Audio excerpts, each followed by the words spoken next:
Hello, oomfs. Hey.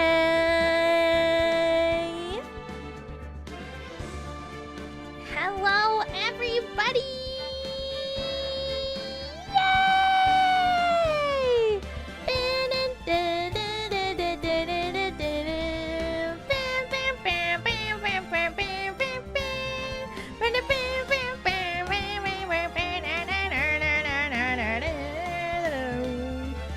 Hello, well-rested oomph.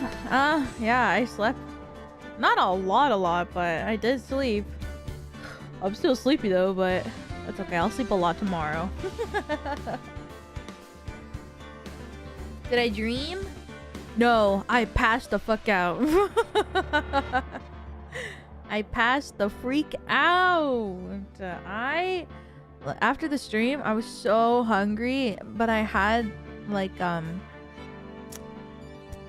I had soba noodles that were like uncooked, so I just cooked them and I ate that shit up. It was so yummy, like cold noodles. Cold noodles on a hot day. And then I remember looking at my phone in bed, and then the next thing I knew, it was 3 hours later, and I woke up and I was like, holy shit. If I hadn't woken up at like 5, oh my god, I would have missed this stream probably. I probably would have slept until like midnight by accident. So I don't know what happened, but I woke up at like 5 p.m. and I was like, oh my god, thank god I woke up, Jesus.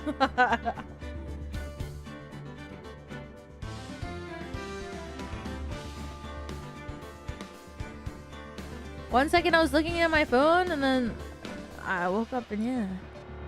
Is it 5 p.m. your usual time you wake up? No, I wake up at like 11. Did you set an alarm? No, I was thinking about it, but I didn't even realize I fell asleep. Like I was watching a video on my phone, and when I woke up at like 5, it was like on a whole completely new video. My YouTube watch history is full of stuff I didn't even watch. I just passed out. I was so tired.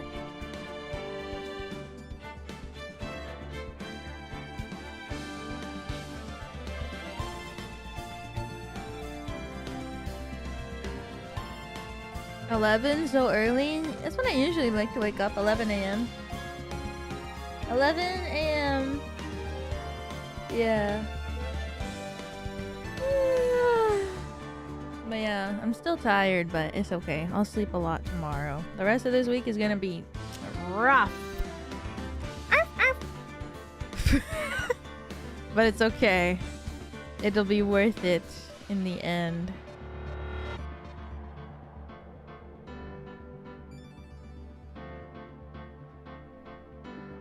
Rough? Yeah. I sleep at 12 a.m. and wake up at 12 p.m. It's so bad. That's a big sleep.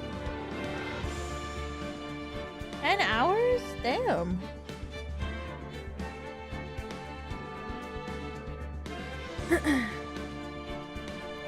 You know what? It's okay. This game will wake me up because I think we're at a trial now, and that means I have to look at Edgeworth. And that's enough for me. I'm a simple girl. What can I say?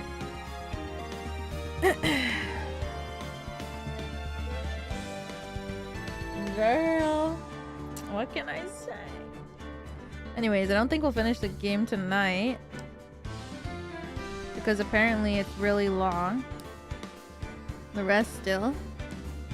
I think you actually just finished the trial? No, I think I haven't done it yet. I think it's day 3 now.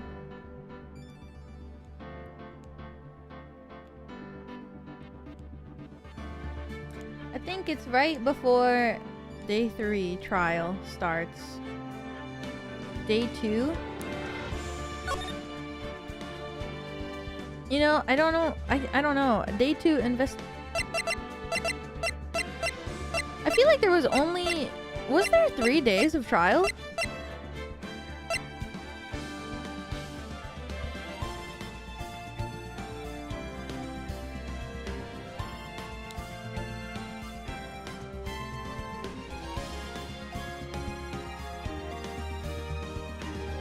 I don't know. You just finished the second investigation. Yes. Whatever. We'll see. We'll just see how things go. I don't plan to finish it tonight though, so I did set for tomorrow to be like the final. And you know what? If anything, if I finish like a really big chunk of it today... No, I shouldn't. I shouldn't start the second game. Wow! I should make a different VOD though to separate them, right?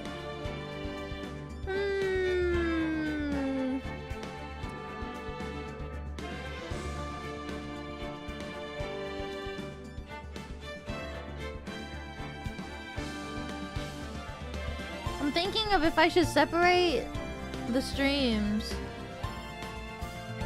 Whatever. We'll get there when we get there. We'll get there when we get there.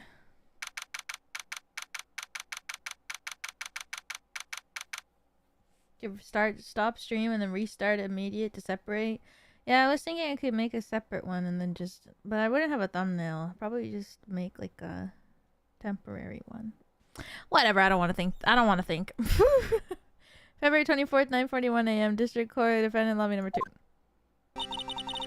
Okay, I don't remember anything. This is the bad part about playing this so far in between, is that I don't remember jack shit. Oh my god, there's so much evidence!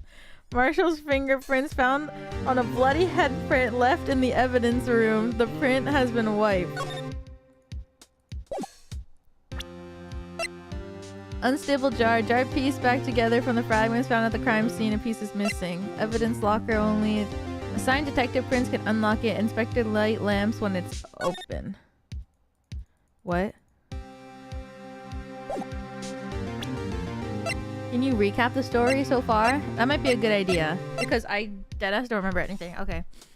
Let's see. So, Emma's sister, who is the big prosecutor, is suspect of Alana, thank you. Is suspect for murder against this guy, Goodman, in the back of Edgeworth's car, in the trunk of Edgeworth's car. But also the same person was killed at the at the evidence place in the police station at the same day, at the same time.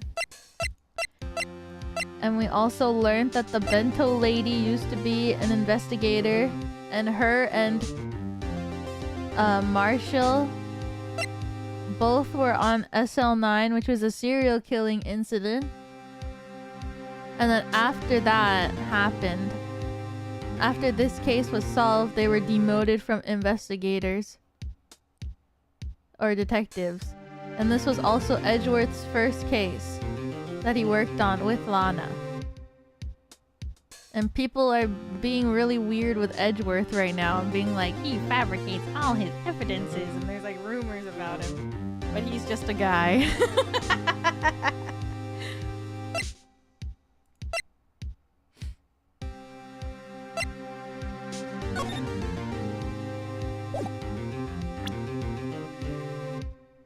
Oh, right. His car. So this is his knife, and it's the... His knife is the murder weapon, apparently. And this is his parking ticket. And this is for some reason here. Maybe the handprint is important. The blue badger panel that dances. And for some reason, Gumshoe thought it was worth his time to learn the dance. He was stabbed once, and then he died between 4 and 5:30 p.m. Which is crazy that they have to include 4 p.m. to begin with, if we know, or if we quote-unquote know that he was killed at 5:15.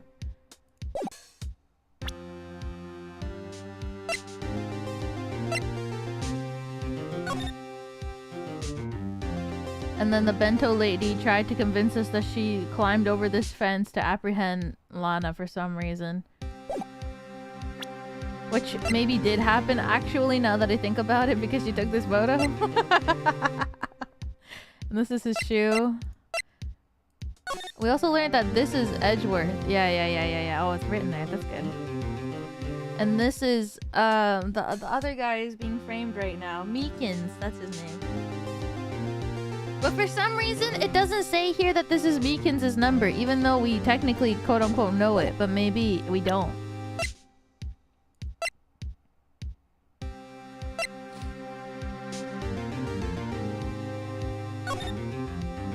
And also, he submitted the lost item report, but he wrote 59 as his number.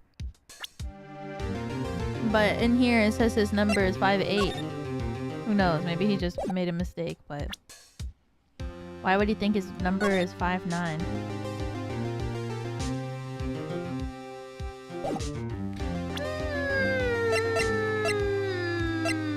Also, what the hell is this, bro?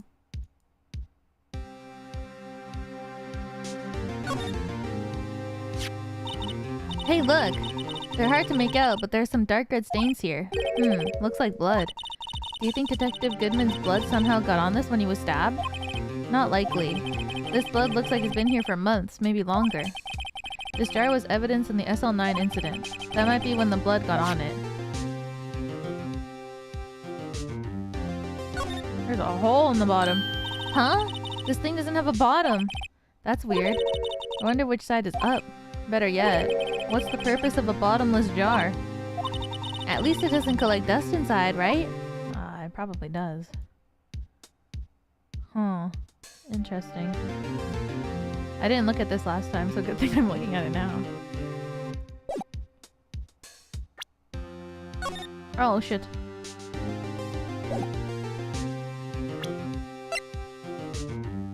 Found on a bloody handprint left in the evidence room. The prints have been wiped.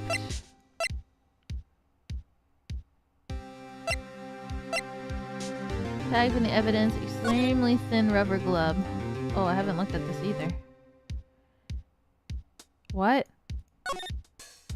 The tag says SL911. I guess this is another piece of evidence from that case. You know, I never did care for the word tag. It's confusing.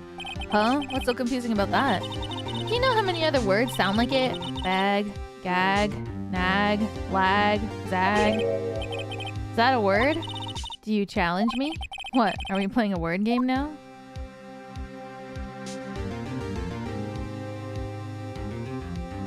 I guess it's it.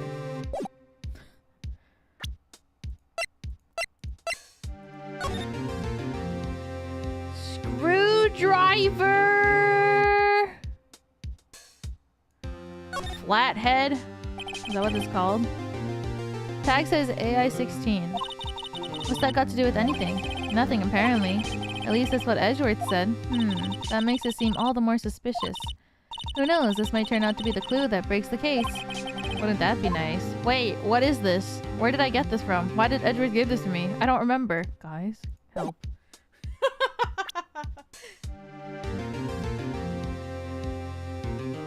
Evidence from a past case of Edgeworth brought back to his office by Gant's request.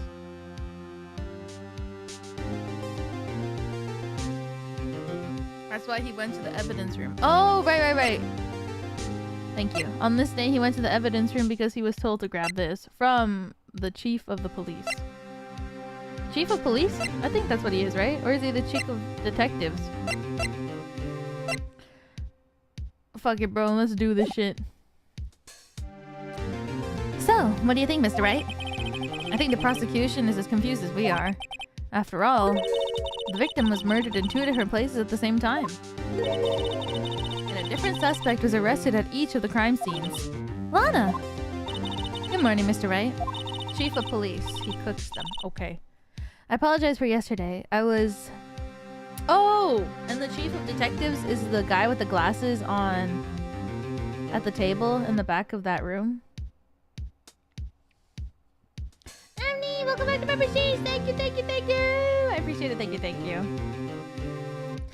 I was indisposed. I hope they didn't hold you too long for questioning. We just finished, actually. I'm used to all-nighters, though. So, how'd it go? Says Mr. Wright suspects. The police are clueless.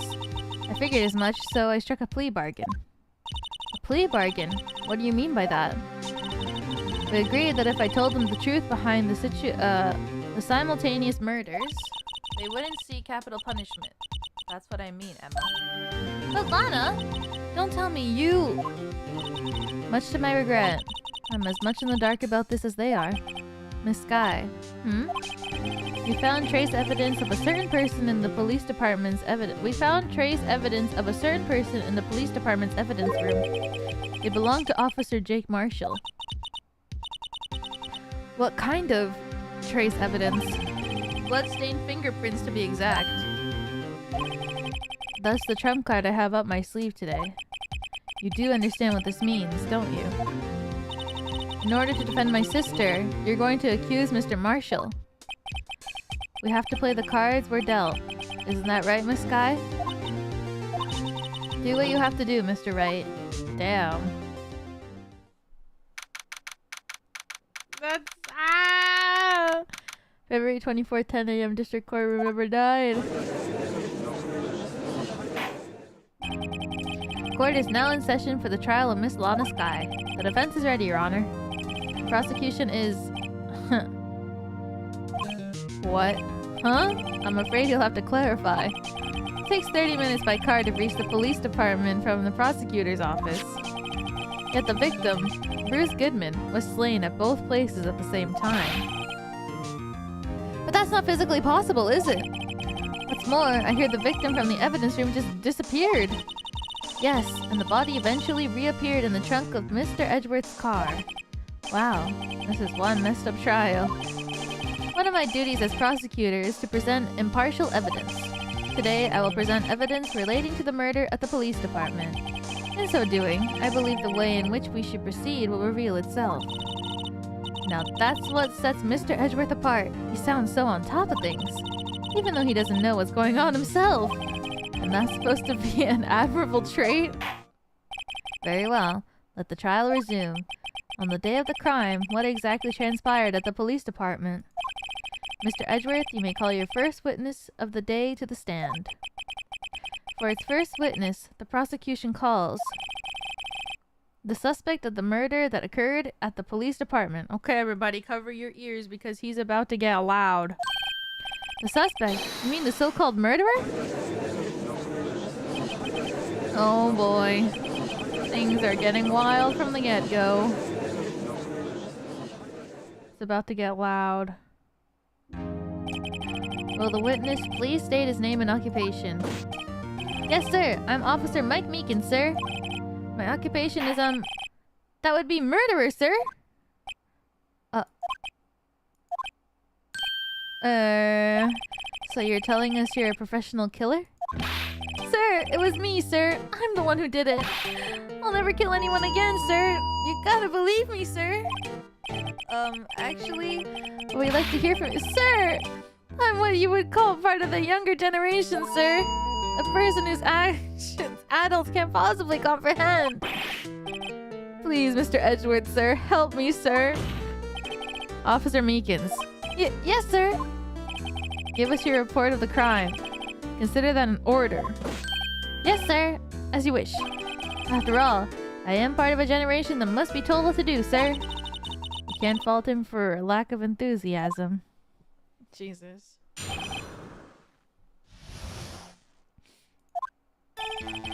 Although it's not my normal duty, I was assigned to guard the evidence room that day. I spotted a suspicious man on the security screen and rushed into the room. I was only doing what I was trained to do, sir. I was suddenly attacked. I fought for my life, then I did it.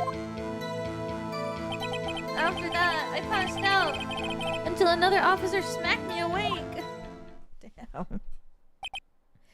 Damn. So, the victim, Detective Goodman, attacked you. Do unto the others before they do unto you. That's the Meekins family motto, sir. I see. And you fainted. And a colleague helped you regain consciousness. Yes, sir. He knocked me upside the head, sir. Very well. The defense may begin its cross-examination. What I need here is more info to work with. For real. Like, there's nothing here that's probably a lie. He's probably telling the truth. Although it's not my normal duty, I was assigned to guard the evidence room that day. Who put you there? Mr. Meekins, you work in General Affairs Department, do you not? Yes, sir. I'm in charge of hiring new recruits, sir. Yikes! Now there's a scary thought. Evidence transfer was taking place on the day of the crime, which means many officers were given special tasks not ordinarily performed. Oh. I was in charge of guarding the Blue Badger, sir. The Blue Badger? Yes, sir. The lovely police mascot created by the Chief of Detectives, sir.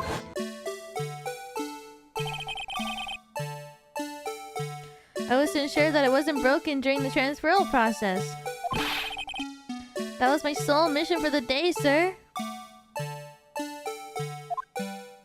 It looks scary. I see. Sounds like a very, important mission. After the award ceremony finished that day, there were so many people running around that I relocated the Blue Badger to the evidence room. Oh, so that's why you went to the evidence room. Tell us, what did you see when you got there? What? I spotted a suspicious man on the security screen and rushed into the room. In order to enter the evidence room, you need an ID card, am I correct? Precisely, sir. I have one right here around my neck. So then, your ID number should be listed on here, right? Gotta be this one then. Huh? There it is! I found it! It's the one right there. Could you please read us the number? 4989596. That's my number, sir. I see. Huh? But the number 4989596... What? Is shown as being used twice. Well, he said that he put the Blue Badger inside the evidence room. Please explain, witness. It's no real mystery, sir. The first time is when I relocated the Blue Badger into the evidence room. And the second time is when I went to go get him after everything settled down. I see. So it was during that second time when... Yes, sir! That was when I spotted the man on the security screen. I was only doing what I was trained to do, sir. I was suddenly attacked! So you were attacked. Can you please tell us exactly what happened to you? It was a knife, sir! A knife! Detective Goodman pulled a knife on you? What happened then? Well, me charging in on him like that, he looked as suspicious as surprised as I was. You aren't exactly the kind of person someone would want to run into. What the fuck? That's when I reacted, sir. I swung my arms like an octopus, struggling to detain him. That's how I got this gash on my hand. Maybe if you just keep your cool, your hands wouldn't be. When I saw the blood trickling down my arm, I panicked. I grabbed the man by his collar. I fought for my life. Then I did it! What exactly do you mean when you said you did it? I know I don't look like the type, but I'm really into kung fu films, sir. The man let his guard down for just an instant, so I snatched his knife from him. You took his knife? I spun him around and performed a disarming maneuver. I made sure to close my eyes like a man. I see. He must have been desperate. The next thing I knew, his white coat was drenched in a sea of my blood. And then the next thing I knew... Yes? He punched me right in my face, sir! After that, I passed out until another officer smacked me awake. About what time did you regain consciousness? No offense, sir, but how am I supposed to know that? I was unconscious! Oh, right. According to the report from the officer that woke up the witness, it was about 5:30. He hit me right in the head, too. I woke up crying tears of pain. That's nice. I mean, isn't nice that you recovered. It's nice that you recovered, that is. When I came around, though, I made sure to finish my mission, sir. Your mission? Yes, sir. The Blue Badger, sir. I returned him to the entrance before things got out of hand. Well, we can all rest easy now. I believe we now have a fairly accurate picture of what happened. Yes, Your Honor. Only one thing remains unclear. Was the man this officer murdered really the victim? He's got a point. Yes, Officer Meekins? With regards to that, sir, take a look at this. It was sent to my jail cell. Chief Gant delivered it to me just this morning, sir. The chief? Delivered it? What is that? Videotape? Alright, chat. So this is what's called a VHS. This is what we used to watch movies on back in the day. Maybe some of you don't recognize what this is, but you had to press play on the machine, and then when you were finished with it, you had to rewind it and wait until the whole thing was rewinded so that you could watch it from the beginning again. You know, it wasn't like a DVD where you could skip through chapters. You had to manually rewind it all the way back and then press play again if you wanted to rewatch it.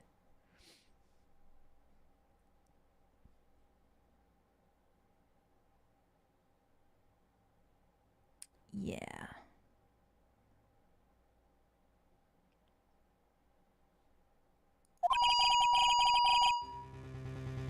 It contains footage of the security camera in the evidence room. Objection! Do kids know what a DVD is? They still make DVDs though. What? But I specifically asked if there was such a tape and was told that it had been mistakenly erased. That's quite a mistake. I just do what I'm told, sir. It's the only thing I'm really good at. Looks like communication with the police department is as good as ever. Thanks for the lesson, Grandma. No problems. It's a hard player. Thank you for the super chat. Thank you. Thank you. Well then, let's have a look. Show us the video of you murdering the victim. Oh, please stop using that word. Murder, sir. It scares me. A video of a real murder. Just what are we getting ourselves into? Edited footage? This is some fucking shit. This is FNAF before FNAF. Ah! Oh my god. That scared me.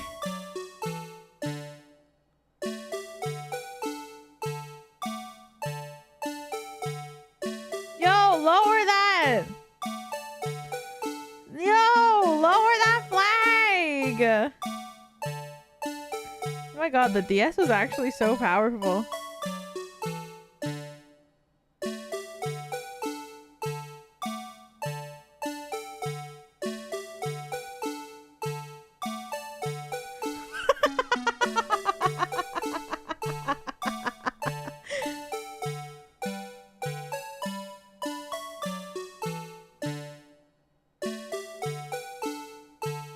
Wait, what?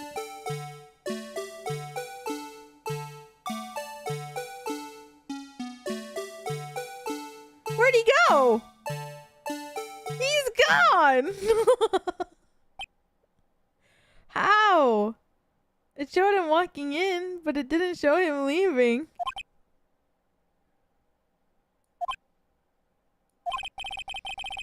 Well, I believe we're all thinking the same thing. How can we deal with these unsettling feelings stirred within us? Hello? Oh my god, the judgeship's right word. What the hell was that wiggling piece of plywood? Sir, that is the pride and joy of the entire criminal affairs department, sir. It's the Blue Badger, sir. Why am I not surprised this isn't going smoothly? Security video added to the court record. Oh my god. Do I have to watch this over and over again to like find shit? Oh, there's no audio.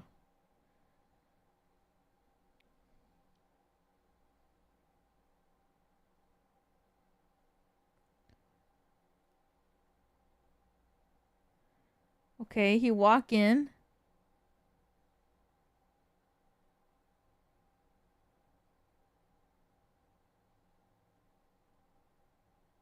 The glove falls. This is scary. Okay, Meekins walks in.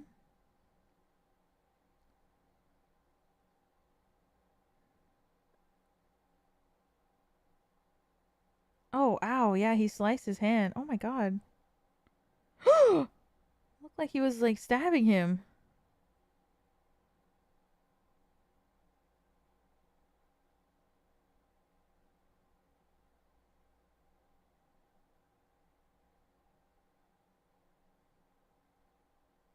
But then the other body never leaves.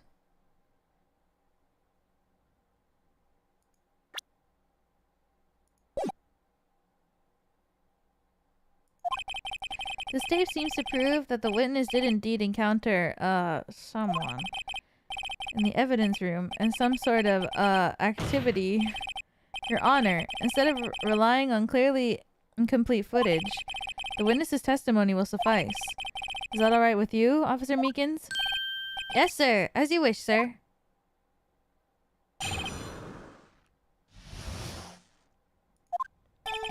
His face can't be clearly seen in the video. But there's no question that the other person was a detective. There's no question that the other person was Detective Goodman, sir. I mean, he opened the locker which required Detective Goodman's fingerprint, too. The locker he opened is unquestionably Detective Goodman's locker, sir. So it must be him. No one could have unlocked it. What's this about a fingerprint? I thought like nobody knew about that kind of stuff. Even in the police force. I want to see him unlock his locker again.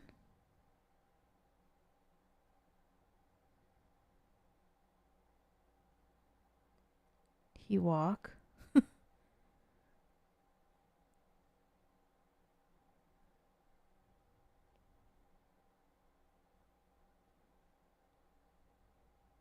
There's a fast forward button? Where?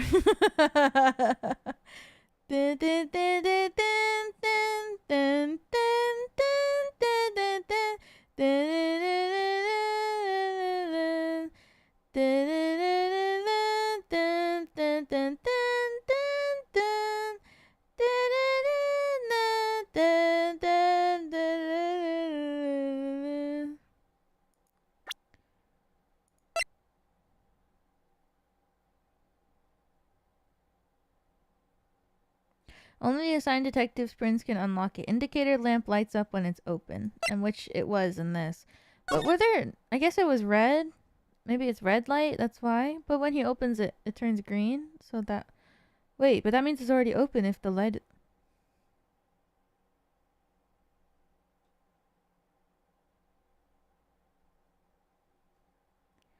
What? Hold on.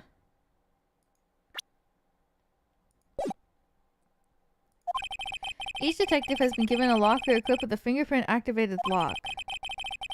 These locks ensure that each locker can only be opened by the detective it belongs to. Intriguing. That would mean the victim at the crime scene would have had to have been Detective Goodman. Very well. The defense may begin its cross-examination. I don't know where this cross-examination will lead, but everything begins with contradictions. That's where I have to start. I feel like in the original DS version, it played the music every time. That sounds awful. His face can't be clearly seen in the video. Tell me, were you able to get a good look at him? At the face of the man who attacked you with the knife? Sir, if you must label people as being seen or not seeing the man's face, I believe I would be classified as the latter? The latter? But you were standing right in front of him, weren't you? More to the point, you are the person who fought him, aren't you? Oh, yes, sir, but I didn't get a clear look at his face, sir. I'm not the kind of guy who looks directly at people when talking with them, you see.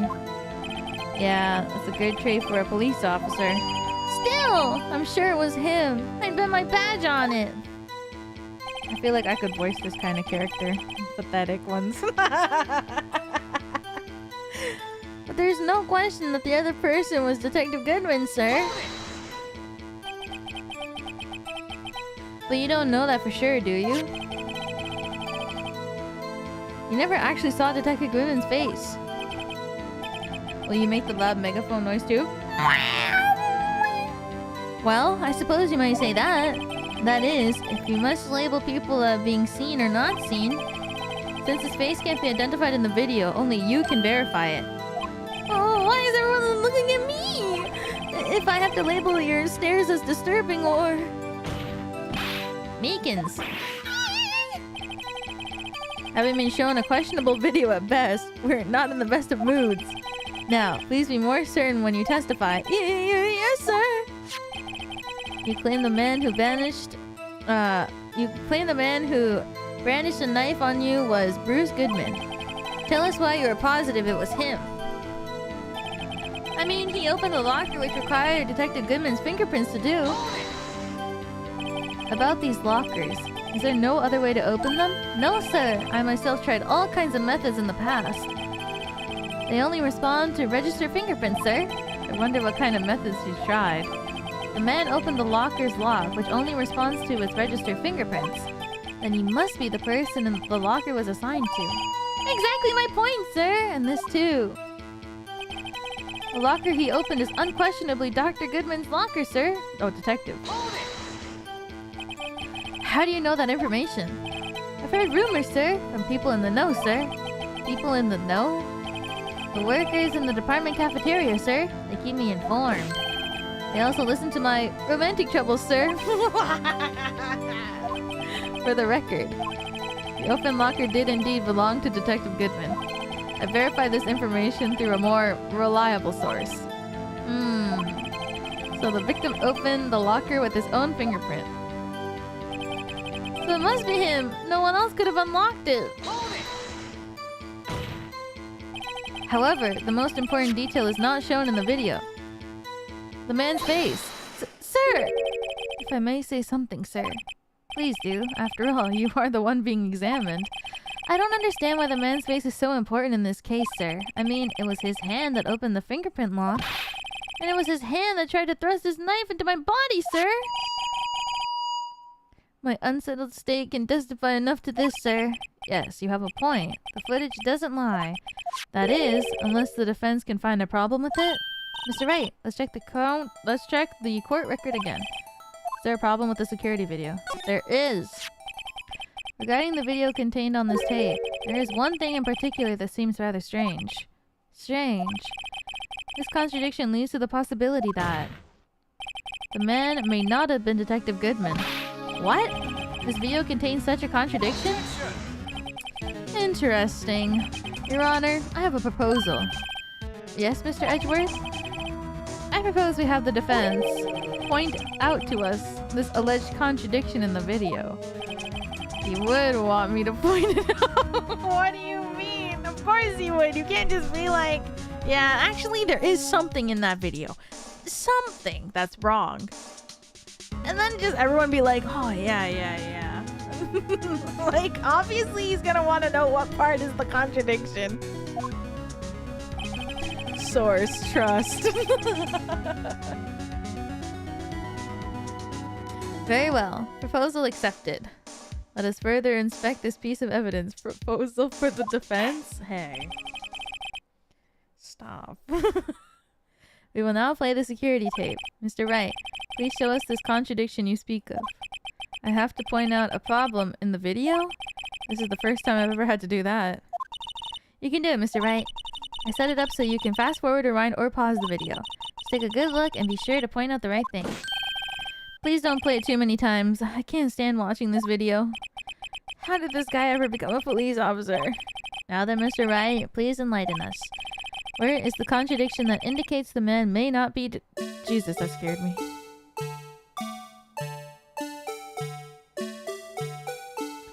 Pause. Right here. I should have just let it run so that you guys could listen to the music. Your favorite song. The thing that's strange... Oh, wait. I can just do this.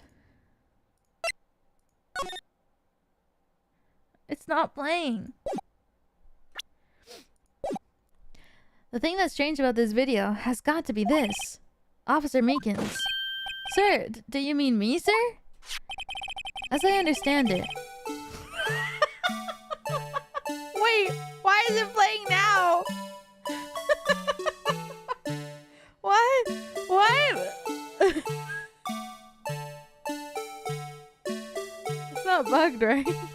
As I understand it, the locker apparatus works like this.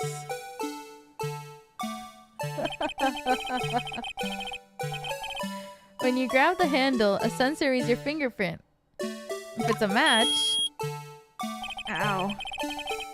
The light turns on, and the lock is released. According to my very limited experience, that is the way I understand it, sir. If so, then something is seriously wrong with this picture.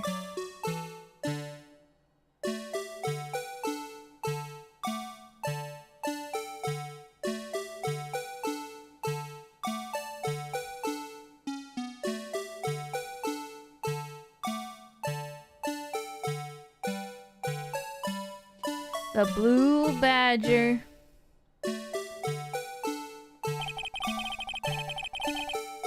And the victim reaches for the handle to open the locker. Let's rewind to a little earlier.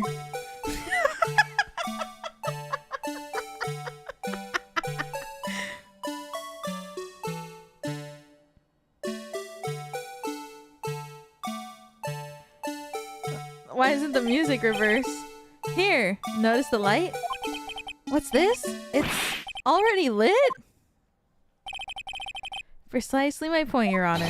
The locker was already open before the victim grabbed the handle. Ah! Order, order! What is the meaning of this? It's very simple, Your Honor. The locker wasn't locked on the day of the crime. But the locker locks are controlled by an electronic system. When a door is shut, a sensor is triggered. And the locker is automatically locked. Oh, I know. It must have broken down. Of course. I'm an expert in this. Oh, so that's why the glove was sticking out.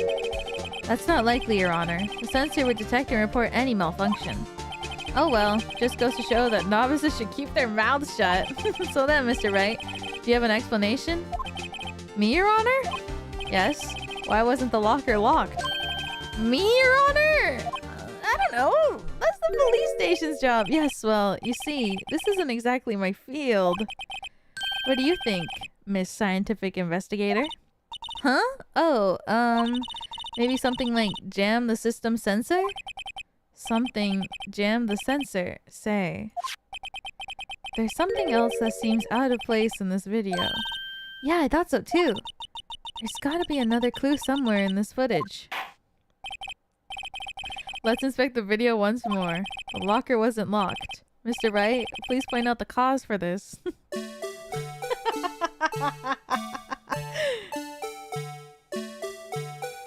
There we go.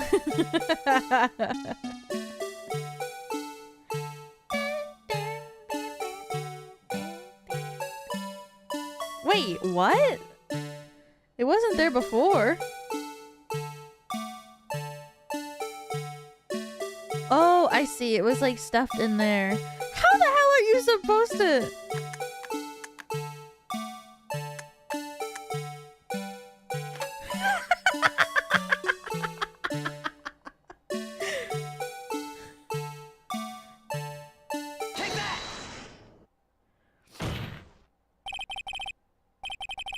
Please watch closely. This is the continuation of the part I showed you earlier. Dun, dun, dun, dun, dun, dun, dun, dun, dun, dun, dun, dun, dun, dun. Dun, dun, dun. Dun, dun, dun, dun, dun, dun, dun. Pew! What's this? Something white fell out of the locker. But sir, it's been my experience that things fall out when doors are open. I often fall out and roll great distances. We can't be sure that item was completely inside the locker to begin with. What do you mean? The sensor triggers the lock when the door is shut. What if something was inserted, say, between the sensor and the door? In... Why?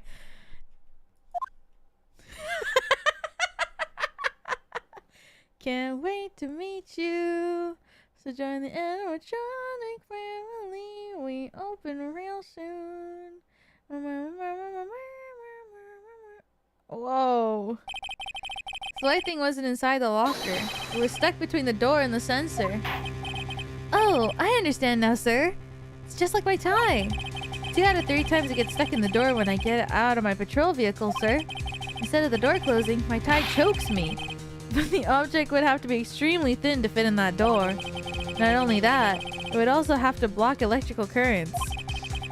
It would need to be an insulator. Well, good thing it's made of rubber. It's made of rubber. Yes, an insulator. But at the crime scene, there just might have been something that fits the description. But, sir, I think I finally got this figured out. I can't even read what Meekins is saying. Phoenix does not gaff about this guy at all. He's talking and Phoenix will cut him off mid-sentence. Very well. Will the defense please present the relevant evidence? What was the insulator that was stuck inside of the locker door? I found this near the locker. A thin rubber glove. We can't be sure that was the victim's... Hello? What else would it be? Judge, open your eyes. It's literally so clear. What do you mean we can't be sure that's what it was?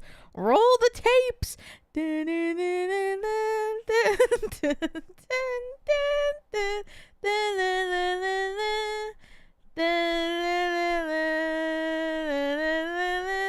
It sounds like an ice cream truck song.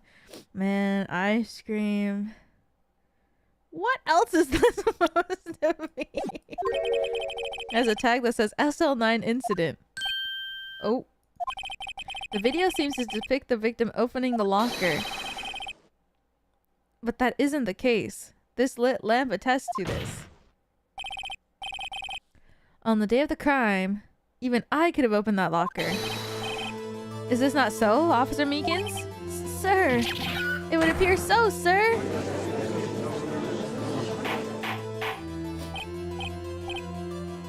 Damn, now I want ice cream. Uwa-chan, nani ga suki? Vanilla soft serve cone with chocolate dip. Yorimo. Chat. I want a vanilla soft serve cone dipped in chocolate. Order, order, order. So are we to believe then that the victim, whom this witness stabbed in the evidence room, was not Detective Goodman?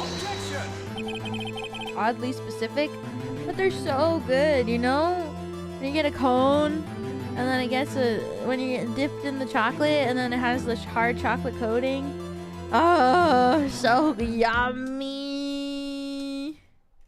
There was an ice cream truck outside my house right when I came home, so I got soft serve. It was so good. Ah, I want soft serve so bad! I wish you could make soft serve at home without having to buy crazy. You know what? I'm gonna look it up. I'm gonna look into it. Do not be misled, Your Honor. What do you mean, Mr. Edgeworth? The defense has merely demonstrated that possibility and nothing more. You can... I want a soft... I'm gonna look it up. Amazon. Soft serve machine. How much is it gonna cost?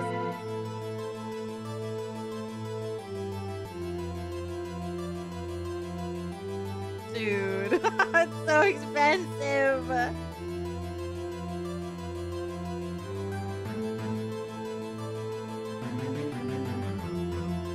Alright, if I get commercial sized ice cream machine, it's only $4,000.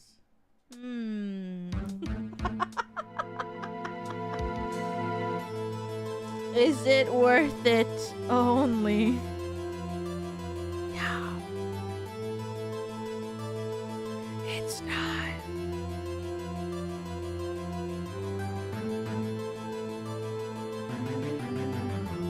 Wait. Oh shit.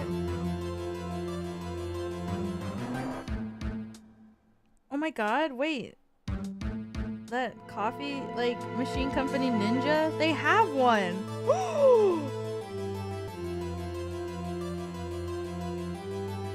A soft serve machine, and it's on sale. Oh my, the Ninja Creamy. Oh, I know this. The Ninja Creamy, it was so popular on TikTok. Wait, this looks good as fuck. She's excited. Hold on. Wait. Oh no. Ah, I kind of want it. No, I'm locking in. The victim in the video is indeed Bruce Goodman. My mom has one of those and it works really well. Shit. Shit. Don't say that. The Ninja Creamy is so good. It's a staple in our house. Shit. Wait, seriously? I have one too. It's amazing.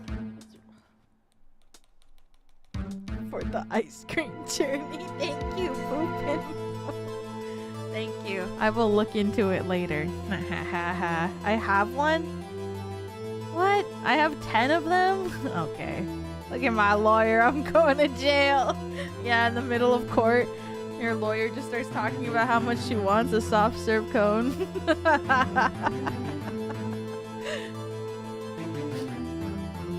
The prosecution will offer one more testimony to prove this. What? Officer Meekins, please testify about this. Sir, me, sir? I'm not sure what you're referring to, sir. Oh, you mean that, sir? Of course, sir. Is this a joke? Very well, begin your testimony. Mystery Man 2. There's one other thing that proves the man was Detective Goodman, sir. To enter the evidence room, one must use their ID card. When an ID card is used, there's a record of it. At the time of the crime, the detective had used his card. That's true. An ID card record. I see. I have the ID card record right here, Your Honor. The ID used at 5:14 is that of the victim. Just before the crime, yes, without a doubt, this is the victim's ID. However, one thing does strike me as unusual. Several hundred cases should have been due for transferal.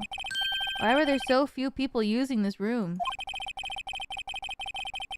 This particular evidence room is only used for storing certain special cases. Special cases? Extremely violent cases including involving police staff. Just hearing that makes my hair stand on end. Me too, although it doesn't make much of a difference. Okay, hold on.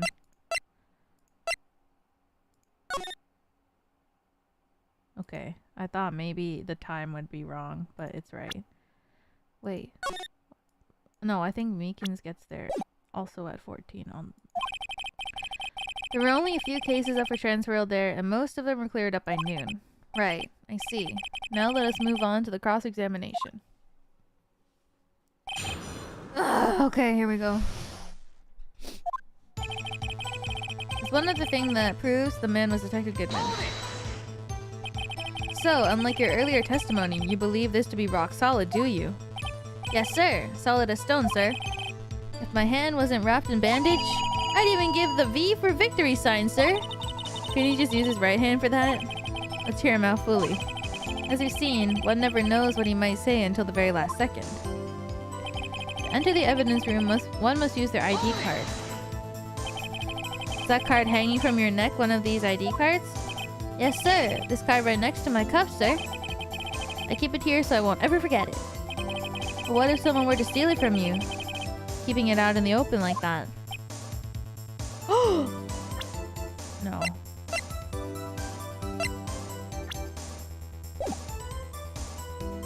Phoenix, are you cooking? Well, I don't think he would need his card. Well, he's wearing it now though, so that means... But...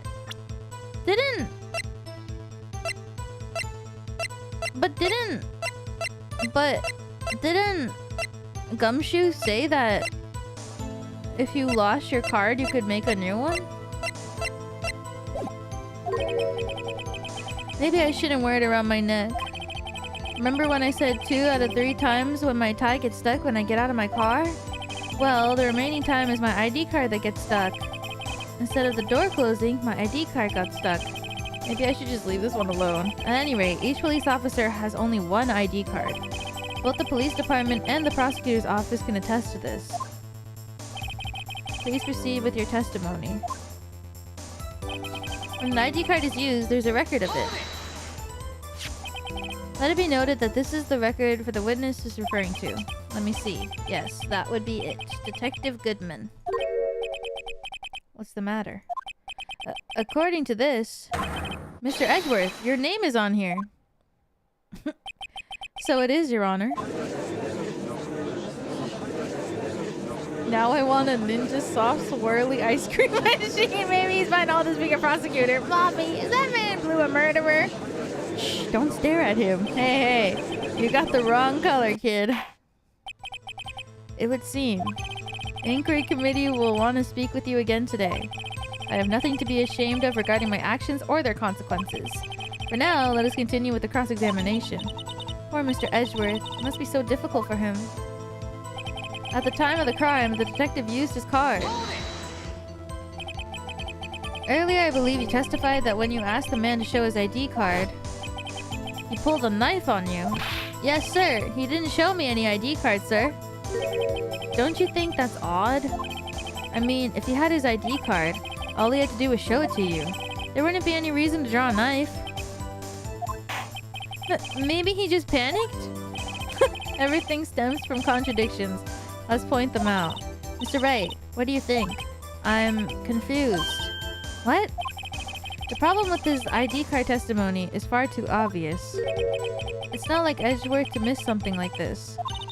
You're thinking too hard about it. Come on, let's show them what we got. What? We are? I guess I just show them this, that I found this at the prosecutor's office. Enter. Detective had used his card. I guess I just present that I found this at the prosecutor's office. I'm gonna save. I haven't saved yet. Today.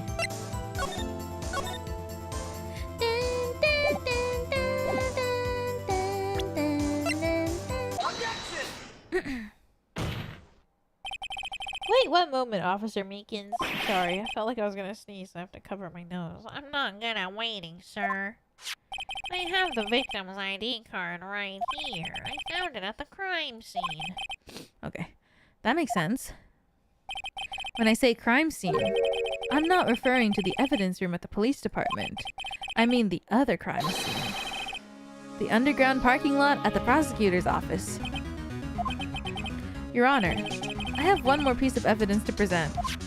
Oh, thank God. I was like, wait, you do? It's a very important clue regarding the victim's ID card. A lost item report? It's only half completed. Oh!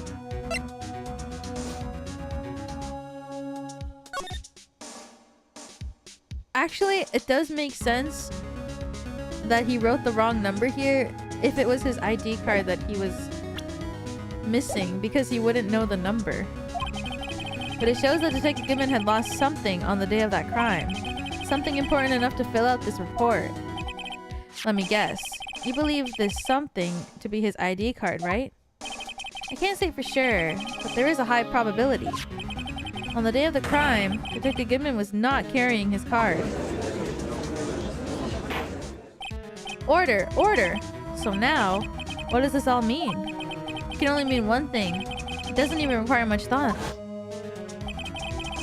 The man Officer Meekins encountered in the evidence room was not Detective Goodman, but rather the man who stole his ID card. I can't focus on the channel. Everyone's be thinking about ice cream. Order! Order! Order! Does the prosecution have a response? I have only one thing to say to the defense. Bravo, Mr. Wright. Bravo? Allow me to summarize the defense's argument. At 5:15 p.m. on the day of the crime, the man in the evidence room Officer Meekins encountered was not Detective Goodman. There are two grounds to support this. First, the locker in the evidence room was already unlocked. Second, the victim lost his ID card. Am I correct so far, Mr. Wright? Yes. What's he up to? That being the case, we must inevitably arrive at a single conclusion. If the victim in this video is a fake,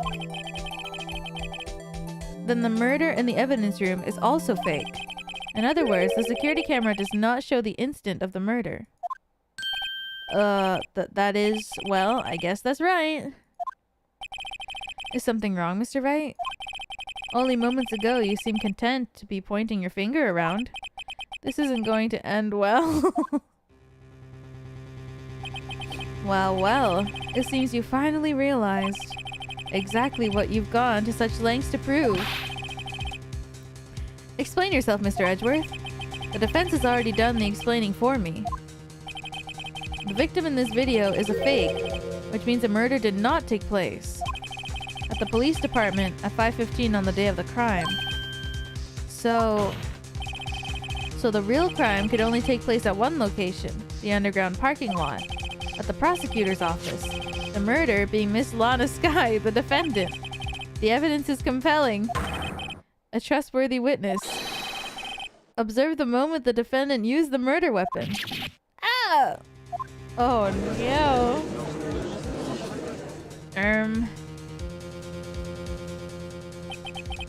I knew that testimony was way too shabby. It was all a trap from the beginning. The activity in the evidence room still leaves many questions unanswered. Who exactly was the victim Officer Meekins encountered? And where did this person disappear to? However, this trial's purpose is to examine only the murder of Detective Goodman. Just so, Your Honor. Mr. Wright! You have to do something or else Lana... What do I do? How am I supposed to get myself out of this mess? We gotta object, guys. There's no other way.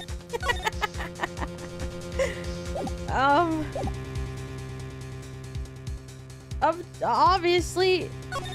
Objection! One moment, Your Honor. What now, Mr. Wright? Don't tell me you're objecting to what you've just proven. Of course not. But I almost walked right into the prosecution's trap. What are you talking about? This cross-examination has proved one thing and one thing only. The security video did not show the actual murder.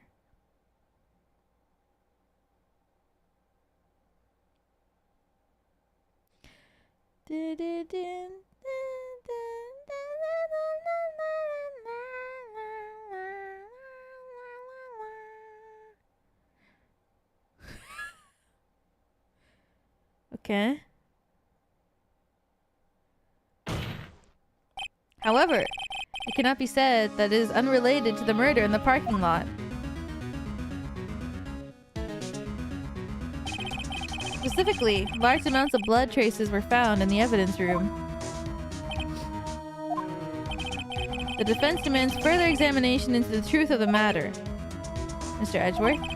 Yes, Your Honor? If this court were to examine this further, other witnesses will be necessary. Is the prosecution prepared? I'm sorry, Your Honor. The prosecution considered the incident at the police department to be unrelated. We have not prepared any other witnesses for this incident. This just might be my chance. Time to call a certain Texas Ranger to the stand. Mr. Wright, do you mean... Your Honor? The defense would like to request a specific witness. Oh? Whom do you have in mind? Someone we have reason to believe knows the truth. The truth behind the activities that took place in the evidence room. Prosecution requests to hear this person's name before deciding whether or not to comply. Very well then, Mr. Wright. This person whom you would have testify? What is his or her name? Yeah! Officer, Jake Marshall. Why him? I can't let Edgeworth know everything just yet. He's in charge of the evidence room. I feel like we should hear what he has to say. Prosecution agrees to the defense's request. Since he was responsible for guarding the room, we should hear his testimony. Fortunately, he works in the police department. We shouldn't need longer than 20 minutes to prepare. Very well. Water time. The court will take a 30-minute recess while the witness is subpoenated. Will the prosecution please prepare with the witness during this time? Does that mean summoned? We will, Your Honor. Court is now in recess. Subpoenaed.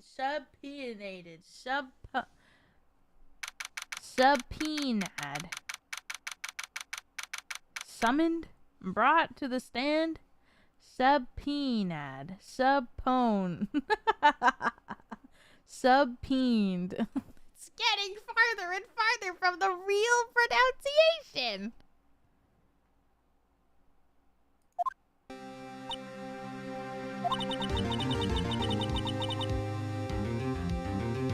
There's no stopping you there, Mr. Wright. Huh? What do you mean? You called for Jake Marshall. It seems you figured everything out. I haven't figured anything out. Lana, you're the one who knows everything. Emma, you always know everything. Why don't you just tell us? Mr. Wright is trying his hardest to protect you. I don't recall ever asking for his protection. How can you be so cold? Don't you trust us? Don't you trust me? Well, hope I'm not interrupting anything.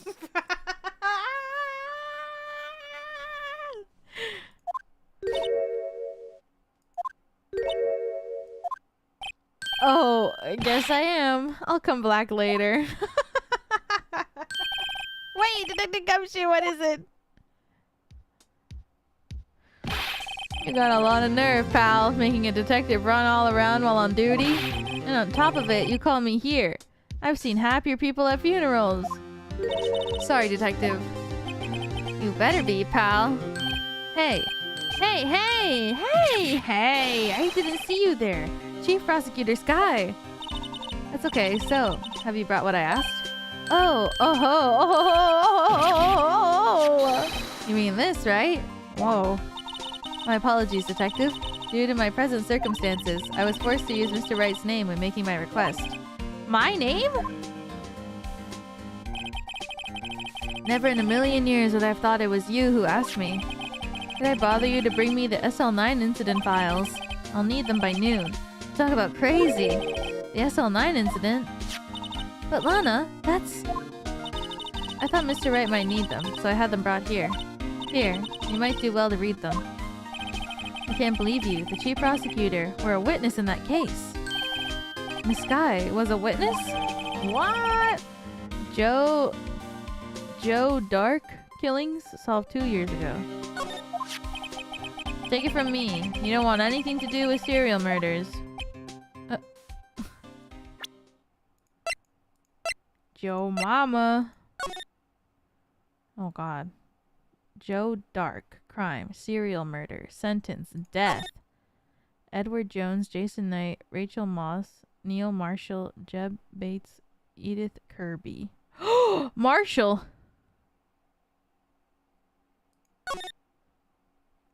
Head Prosecutor Miles Edgeworth. Witnesses. Lana Sky, Emma Sky. Executive Investigators.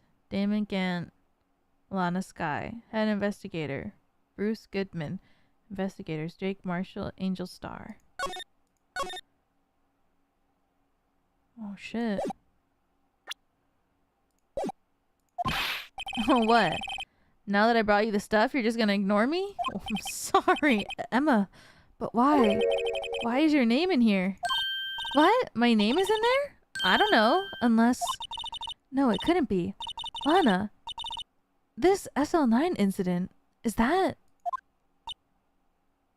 What? Hey guys, I can't be the only one not in the know.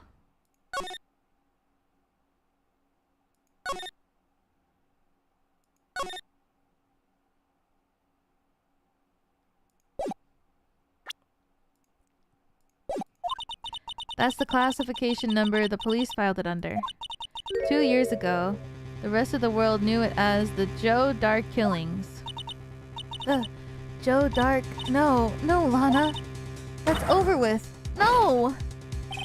Emma, wait. She ran away. You know what? I just remembered. I gotta be somewhere. Sorry, pal, but I'm out of here. He left me! Jake Marshall, Angel Star, Damon Gant, Miles Edgeworth. Not to mention Lana and Emma. Everyone involved in this case is connected to those killings 2 years ago. This can't be just a coincidence. Knowing you just might be able to figure it out. Time to get back to the trial, Mr. Wright. Best of luck. I better take a good look at this file.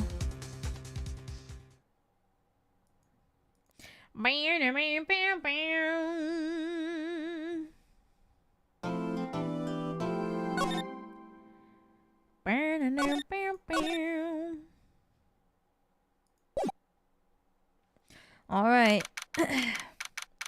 Just might figure it out. Just tell us for real. Oh, she left. The court will now reconvene for the trial of Miss Lana Skye. Emma didn't come back. Allow me to call the next witness to the stand. The officer in charge of guarding the evidence room on the day of the crime. He drank. Witness, please state your name and occupation. Me, partner? Oh, I'm just a man, same as you, wandering the trails of civilization. Occasionally helping the elderly cross the intersections when needed. Yes, we get it. Oh, I know. You're a patrolman. As for my name, if you listen hard enough, you can hear the howling wind call it out. To be exact, it's Jake Marshall, Your Honor. Howling wind? I've never heard Edgeworth described that way before. No! Now, Mr. Marshall, let me ask you something. You were in charge of guarding the evidence room on the day of the crime took place. This is correct. According to the papers, partner? What do you mean? A Desperando's soul is as boundless as the desert sands. No paper can sum it up. Maybe it's best we get on with this quickly. Please share with us your testimony of the day of the crime. In plain old English. Yes, please. I'm too stupid. My job was to keep a wary eye on that bone orc. They said I was supposed to make rounds 3 times a day, but that ain't my style. Besides, the room's protected by 2 security systems anyway. If I remember right, I was at the street side saloon when the time it went down. I'm just an innocent traveling man, so if you're out of ammo, it's time I hit the trail. He's not even working. I can't say I particularly care for your attitude. I can't say I care for your beard, but you don't see me complaining? Wait a minute. What do you mean by 2 security systems? I mean the security cameras and the ID card reader. I reckon even cowpoke like you know about those. Yes, well, what about the fingerprint activated locks on the evidence lockers? Fingerprint activated locks? What kind of newfangled doohickeys are those? He's not being very helpful. He's not that good with machines, or with following orders. Everyone's got their weaknesses. Now don't they, Mr. Prosecutor? This one seems like trouble. Okay, Mr. Wright, he's all yours. Dude, what is he saying? My job was to keep a wary eye on that bone orchard. How exactly did you keep an eye on the evidence room? I just made sure nothing moved in the security camera monitor. That room's so still. Even time dies in there. I was just a caretaker who,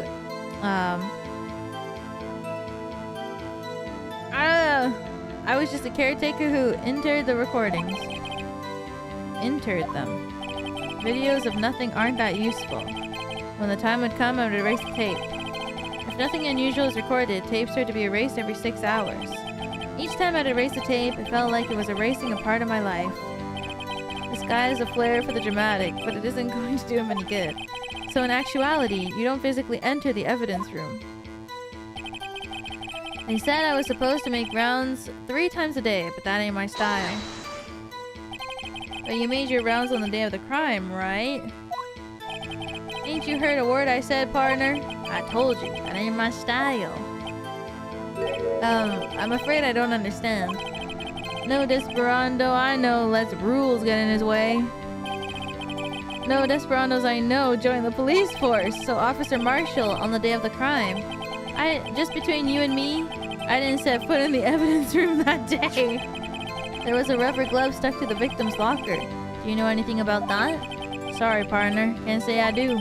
I haven't been in that crypt in weeks. How does this guy avoid being fired? Besides, the room's protected by 2 security systems anyway. You used to be a detective, so you've used the evidence room in the past, correct? Of course. Back in the day, my locker was a goldmine of evidence. And yet, you didn't know about the fingerprint locking mechanism? Sorry, partner. I ain't good with machines. I couldn't even tell you how a bike works. That's quite, incredible. Sensors on the locker handles cannot be seen. It's well known that some detectives are unaware of their presence. Now that he mentions it, Detective Gumshoe said something like that, too. At any rate, it doesn't seem that this is relevant to the crime. Can you tell us what you were doing when the crime took place? If I remember right, I was at a street-side saloon at the time it went down. What were you doing in a place like that? I was eating spaghetti. Not even Angel's steak lunches can beat that parlor's Vongol sepia pasta. You mean to tell us you abandoned your police duties to eat some noodles? Not all desperados eat tacos, partner. It's not what I meant. I hope this has at least taught you a lesson. That's strange. This is usually where Edward says. Did you not want to raise this year? Oh. I'm just an innocent traveling man, so if you're all out of ammo, it's time I hit the trail. Out of ammo? Officer Marshall? That's right, partner. Or as you call it, evidence. If you plan to pin me to this crime, then you better draw. Otherwise, you're just wasting my time. My steel horse is waiting to carry me back west into the sunset. One thing seems clear. Despite being responsible for guarding the evidence room, the witness doesn't appear to have seen anything. Texans don't take orders from anyone. Everyone knows that. Apparently your superiors don't. I have a trump card up my sleeve, so I'd best keep my cool. Before I use it though, I'd better up the ante. What? Alright, let's look at everything that I got.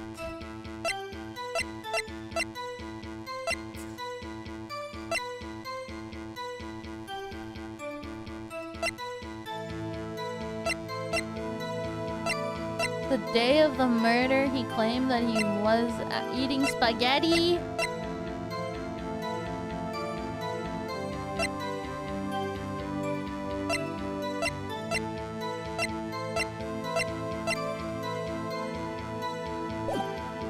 Before I use it, I better up the ante.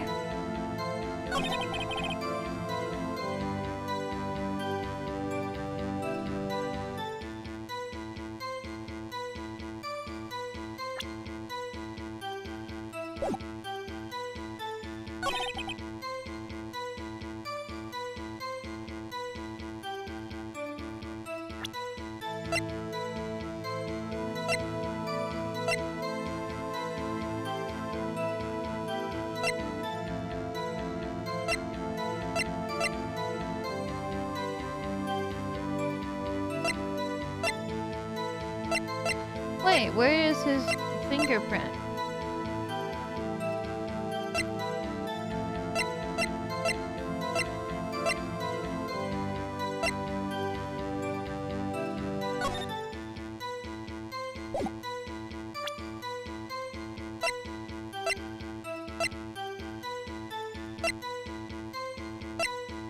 Do I even have it anymore?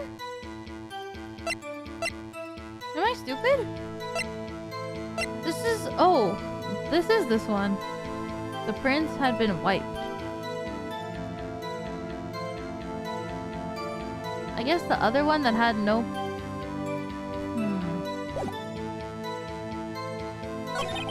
If I remember right, I was at a street-side saloon at the time it went down. I'm just an innocent traveling man.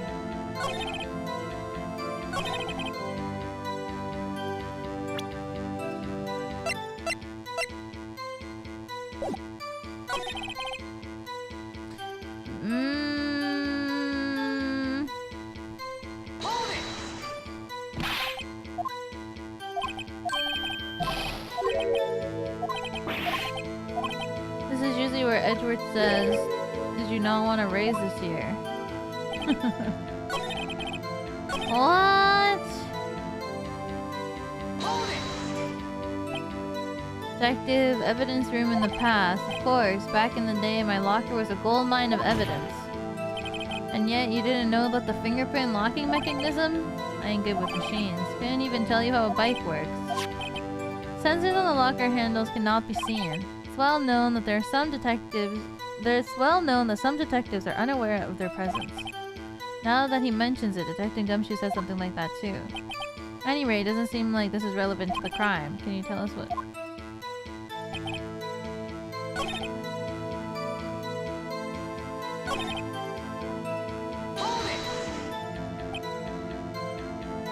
But you made your round on the day of the crime.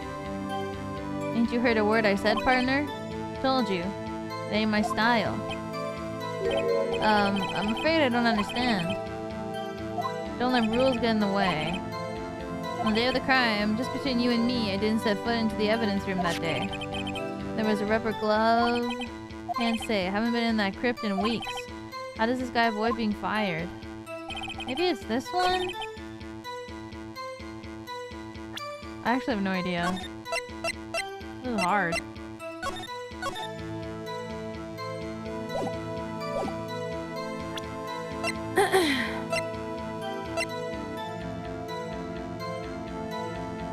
But Phoenix said let's up the ante! I can't tell if that means he wants to present something else first or if he wants me to present this right away.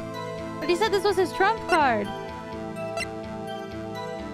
But I literally don't think there's anything else that I can present that has to do with Marshall. So I think I just gotta do it. It's wrong!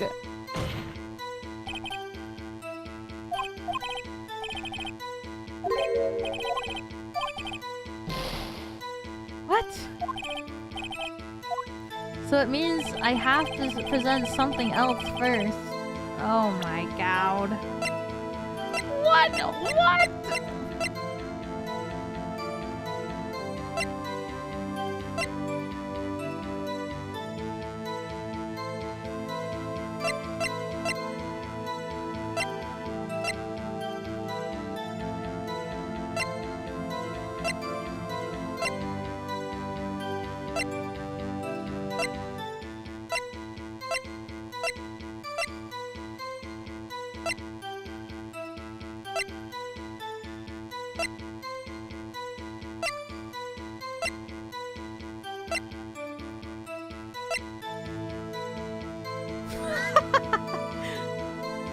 Did this change? Was allegedly dancing in the evidence room at the time of the murder at the painting.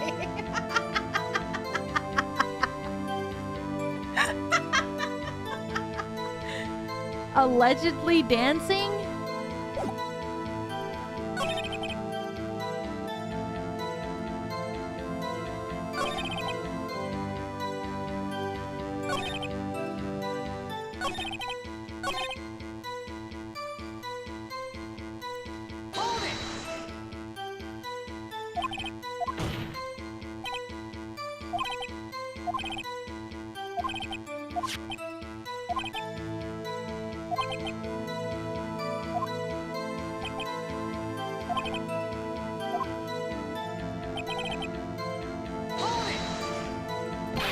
What were you doing in a place? Eating spaghetti.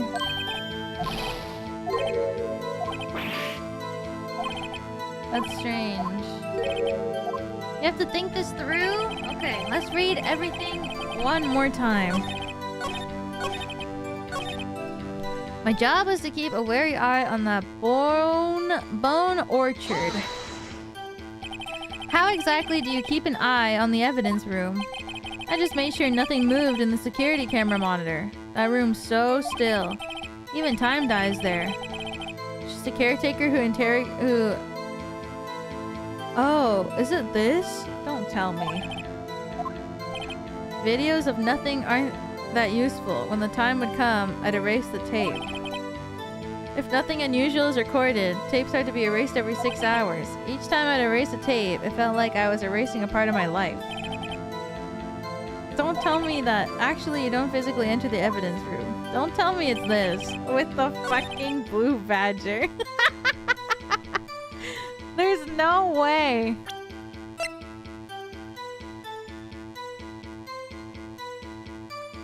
It's not. Ah, so what?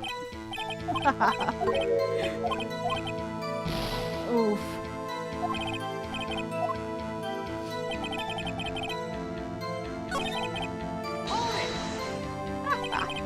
But you made your rounds on the day of the crime, right?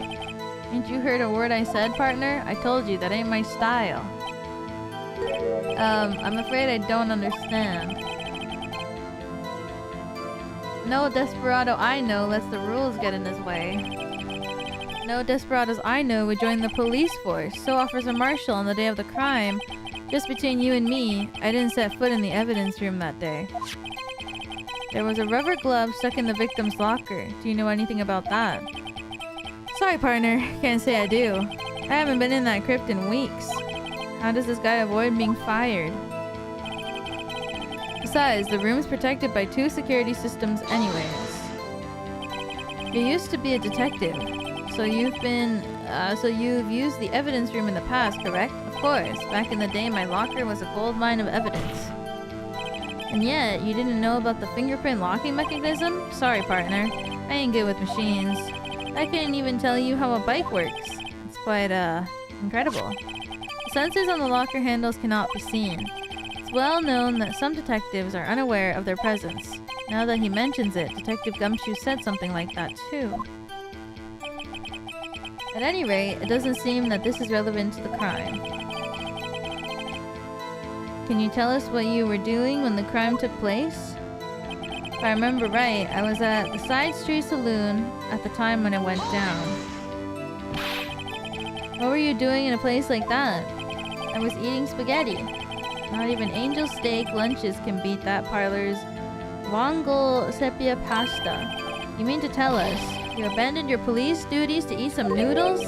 Not all desperados eat tacos, partner. That's not what I meant. I hope this has at least taught you a lesson. That's strange. This is usually where Edgeworth says. Did you not want to raise this year? I'm just an innocent traveling man, so if you're out of ammo, it's time I hit the trail. Out of ammo, Officer Marshall? That's right, partner. Or as you'd call it, evidence. If you plan to pin me on this crime, then you better draw. Otherwise, you're just wasting my time. My steel horse is waiting to carry me back to the west of the sunset. Oh, one thing seems clear. Despite being responsible for guarding the evidence room, the witness doesn't appear to have seen anything. Texans don't take orders from anyone. Everyone knows that. Apparently your superiors don't. I have a trump card up my sleeve, so I best keep my cool. Before I use it though, I better up the ante. What do you mean by that, Phoenix? Up the ante? Is there literally something else? I can't see anything else! This guy's been talking about eating fucking spaghetti!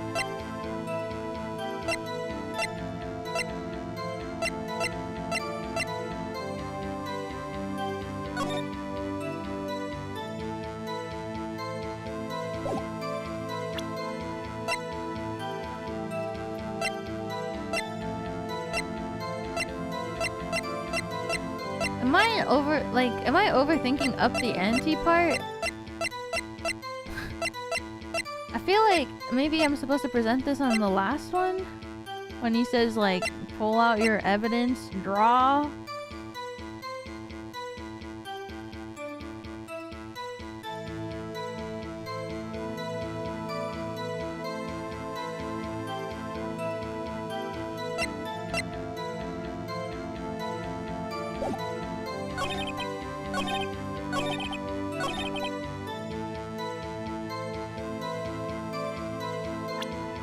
I feel like this is wrong.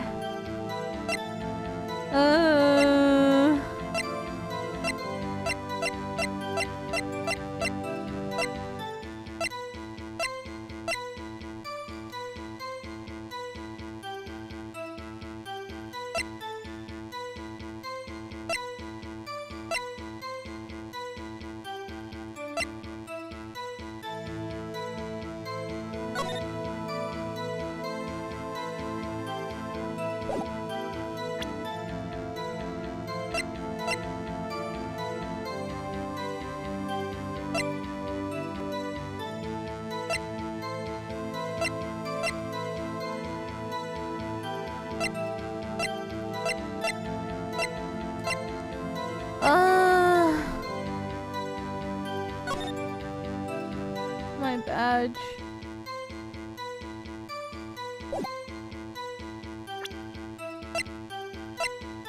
Maybe it's in the video? I don't think so.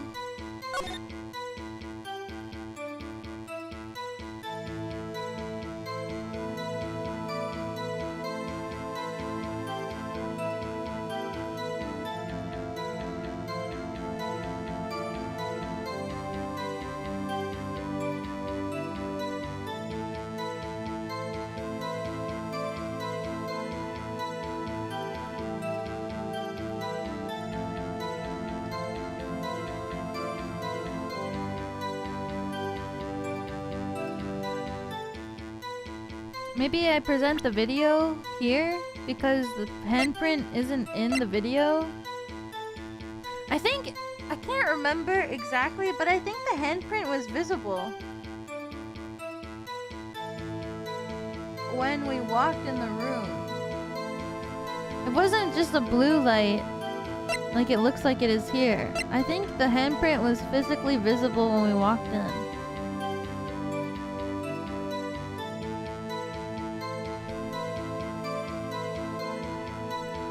And in the video, it's not shown. Oh my god, don't tell me this is it. The handprint might be all you need, but Phoenix keeps saying, but before I present the handprint, let's up the ante. So maybe it's this? Because I think the handprint is supposed to be visible in this. I think it's from another day.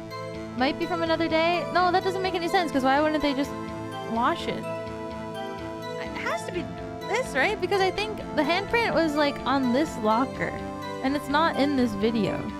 So maybe I have to present this video.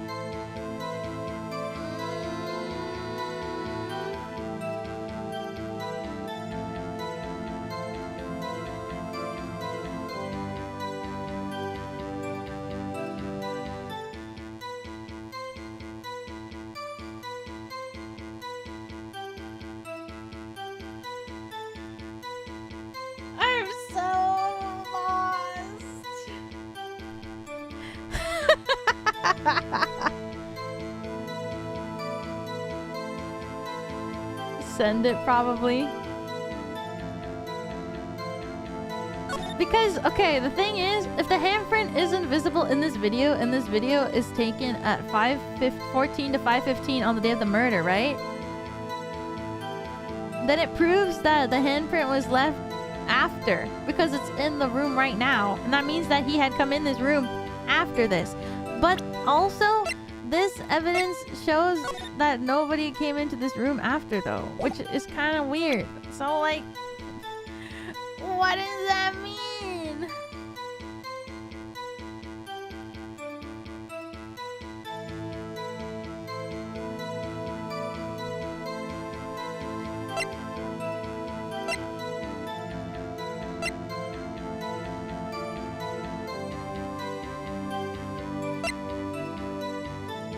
Can we see the video to the very end?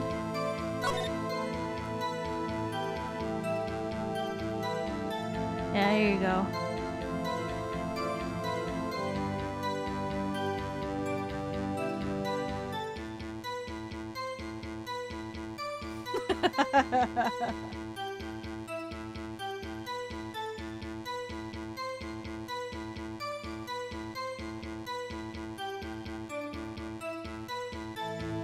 I'm so lost.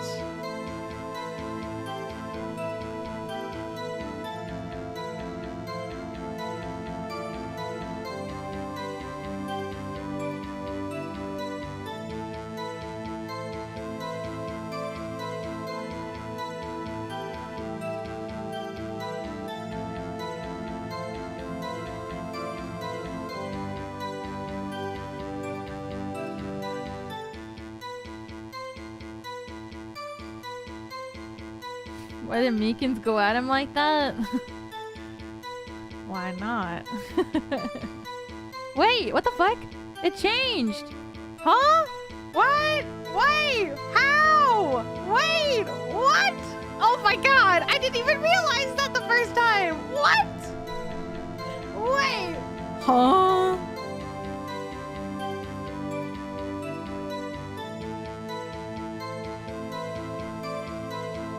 What? Dude, what? Holy shit. Wait, but that's the locker that the handprint was on. I don't even know anymore. Maybe I do present this. I don't know.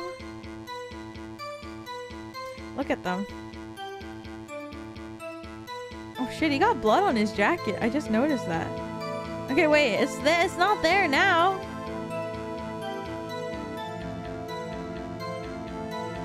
I just noticed that Meekins got a bunch of blood on the jacket too.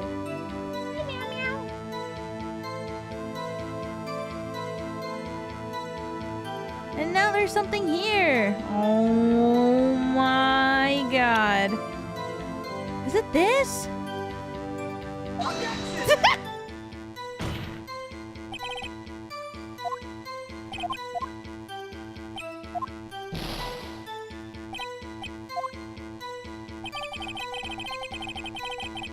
Dude, do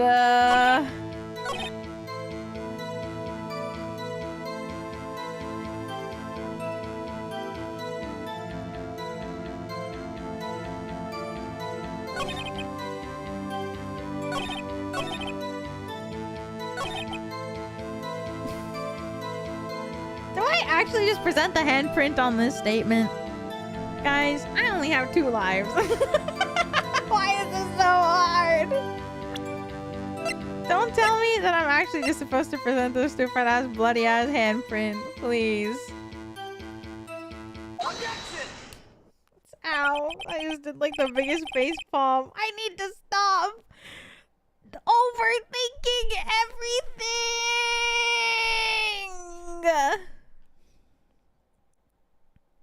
Oh my god. Why did he say before we present the handprint, let's up the ante? Phoenix Wright, I'm gonna strangle you. Oh my god. Officer Marshall, doesn't it strike you as odd? That is, you being called in to testify like this. After all, you weren't in the security room at the time of the crime. You know what? It's fine. Because now I've seen the video to its fullest and now I know that some shit was going down in like the 10 seconds. After all, you weren't in the security room at the time of the crime. And yet, you dragged me down here. Explain yourself, partner. It's quite simple. You left a very large trail behind at the scene. Or to be exact, a handprint. Listen real good, partner. Like I said, I'm the caretaker of that crypt. I pay my respects, that is, make my rounds about once a month. It's only natural my fingerprints would be in there. No. I only wish it were, officer. But you see, your fingerprints were covered in blood. Witness, what is the meaning of this? Your blood-stained fingerprints were at the crime scene? The blood was wiped away, however. A luminal test clearly revealed this. Well, Officer Marshall? Seems to me there ain't a person in this room with a head on his shoulders. I take it you have an explanation then, Officer Marshall? About the blood-stained fingerprints? Very well, you may begin your testimony about your fingerprints. Found at the scene of the crime.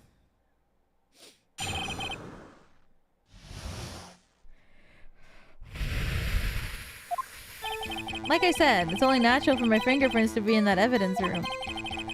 One of them just happened to be at the same place as the blood-stained handprint. The murderer touched the locker where my fingerprints was by chance. The bloodstain and the fingerprints are completely unrelated. Or didn't you know the murderer was wearing gloves? See? I had nothing to do with it. The witness's explanation appears valid, although there's room for doubt. Life wouldn't be fun without any doubt, partner. The defense may now cross-examine the witness. This guy's hiding something. I can feel it. Now's my chance to prove it. What?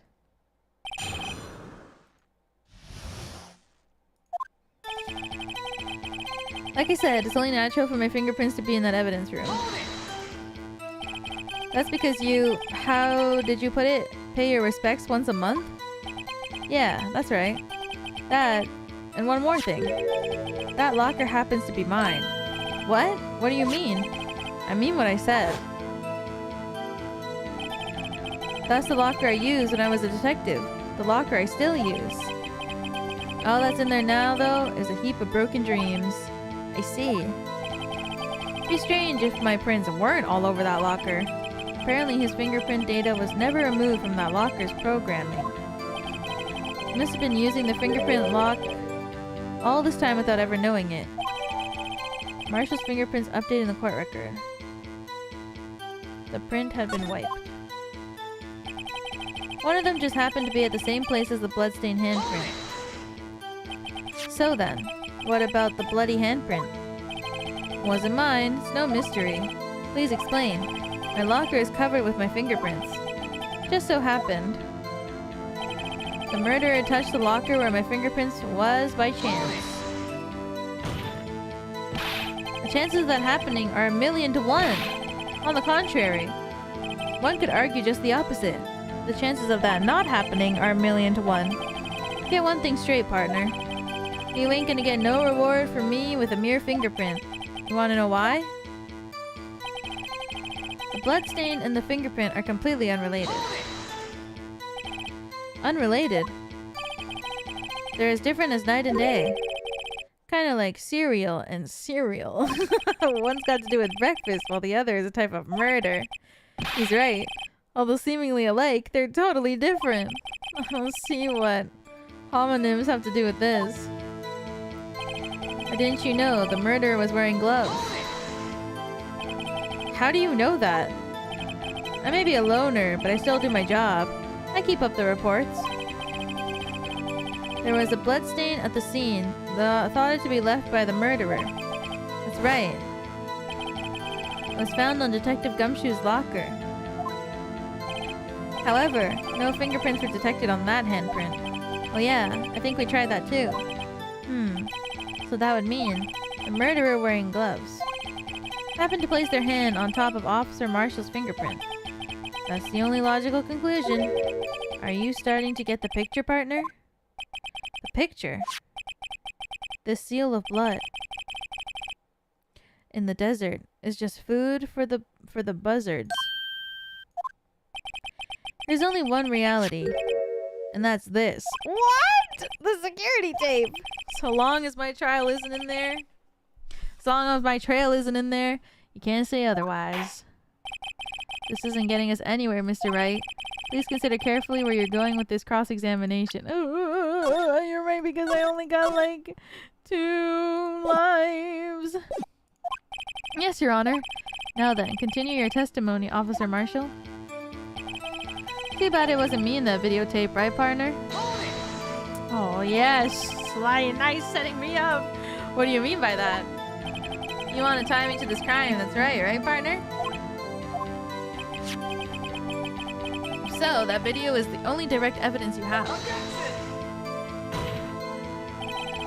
But that video is next to useless. It's full of blind spots. Blind spots? Places you can't see. The camera's panning back and forth. The floor isn't shown. If someone was familiar with the camera's position, they could leave the room without being caught on tape. That's true. We don't have time for your speculations, Mr. Wright. Speculations? It's true! Well, Mr. Wright, if you can show us evidence in the video that indicates Officer Marshall was present, please do so. This is literally what happens in Ocean's 8, guys. Very well. Allow me to point to the mistake, Officer Marshall. Tread carefully, Mr. Wright, or you might wind up being the one making the mistake. Now then, let's have another look at the video. Show us this incriminating evidence of the witness. Okay.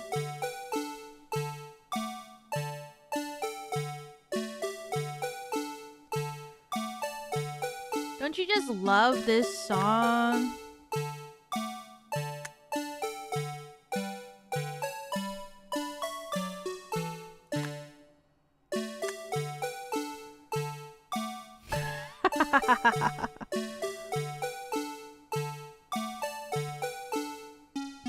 Ice cream when?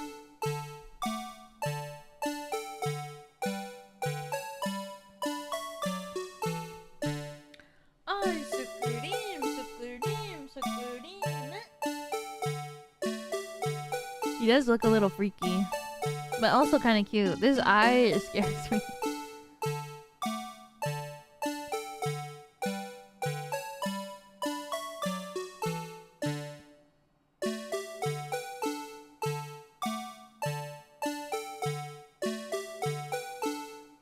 Looked like he was actually like gonna kill him there.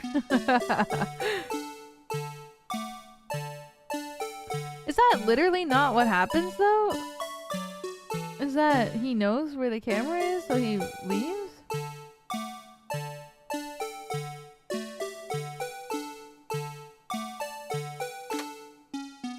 Take that!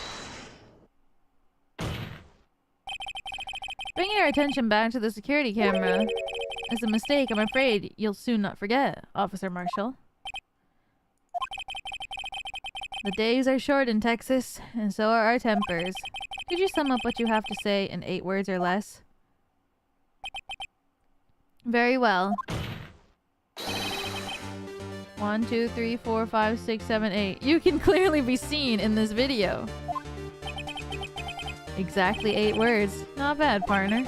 The key lies in a certain locker shown in the video.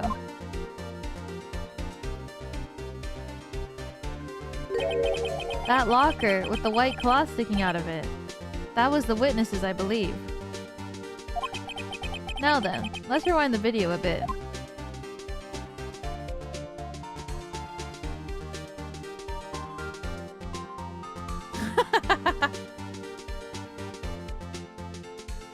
Poor Meekins. OMG! Oh, the white cloth, it's gone.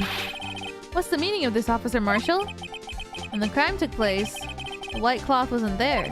Then, it suddenly appeared. There's only one explanation. Officer Marshall, you were in the evidence room at the time of the crime. What's more, you opened your locker when the camera turned away. Order! Order! Hold your horses. Sorry, partner. You got the wrong man. So what if my locker was opened? That doesn't mean I'm the one who opened it. The murderer needed to hide something, so he opened a locker and stuck it in. It's not my fault he happened to choose mine. Why is everyone staring at me like I'm a wanted man?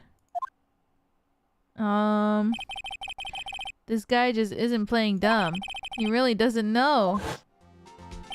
I hate to rain on your parade, but you're the only person who could open that particular locker. Oh yeah? I call your bluff. You say I opened that locker. Now prove it. What? Only a signed detective prince can open it. Fingerprint sensor? We talked about this earlier today. The lockers can only be opened by the detectives they belong to. What kind of crazy talk is this? Well, Detective Gumshoe did mention something about this. In any case, the locks aren't that obvious. There are even some people in the force that don't know about the fingerprint locks. That's crazy. So, Sheriff, what do you have to say in 8 words or less?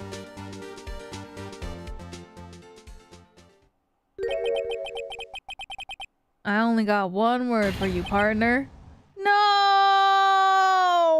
Oh!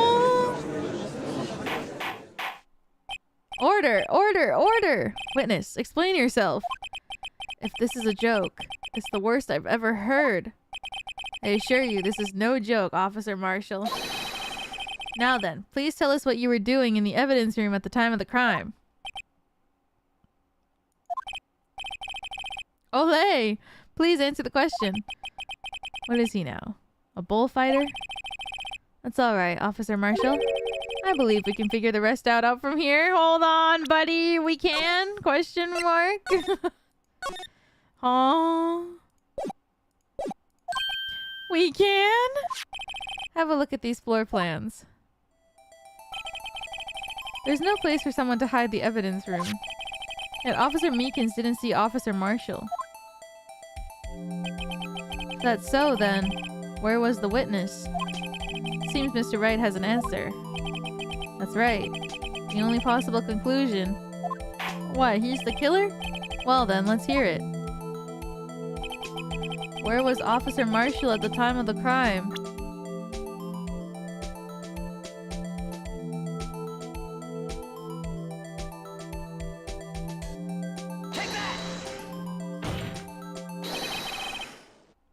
Officer Marshall was standing right here. So Officer Meekins didn't notice him standing there. That's almost as creditable as Meekins' warp theory. Your chamber's empty, partner. Better reload. What?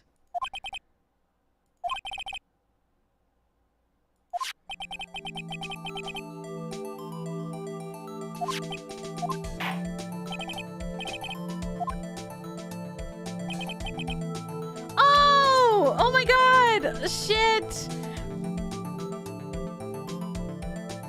Oh! I'm so stupid! Ow! Oh my god! I'm so sorry.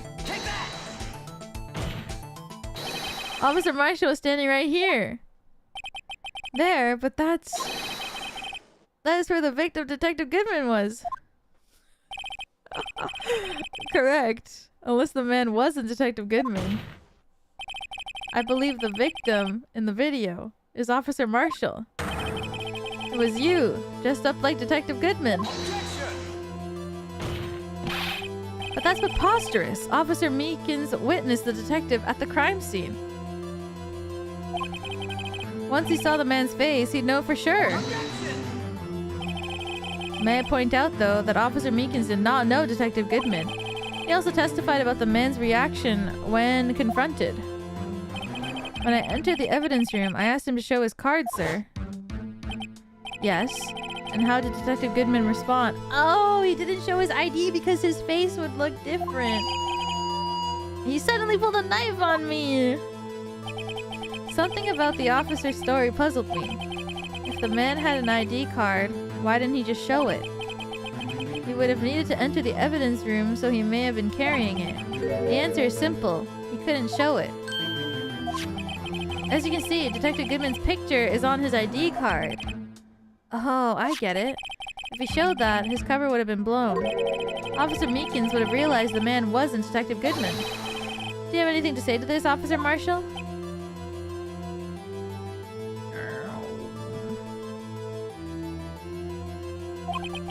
You've got quite an imagination, partner. We got a term for that. It's called circumstantial evidence. Circumstantial evidence? He's still denying it.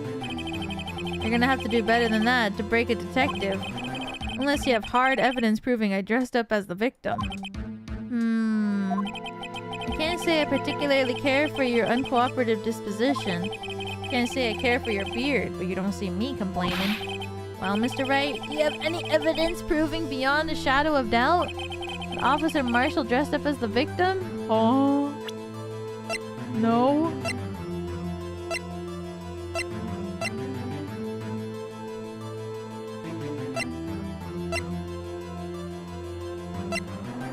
Literally no.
I seriously don't think there's anything. I literally don't think I have anything.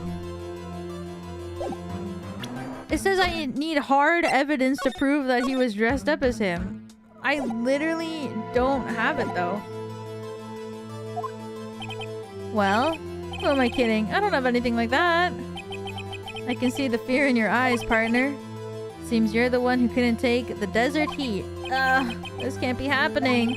It's so obvious he's the one. What can I do? Oh god. It looks like your lack of experience has finally been exposed. I'll pass on to you what someone told me when I was just starting out. When you run into a wall with no place to go, return to the basics. The basics? For me, that would be what Mia used to tell me.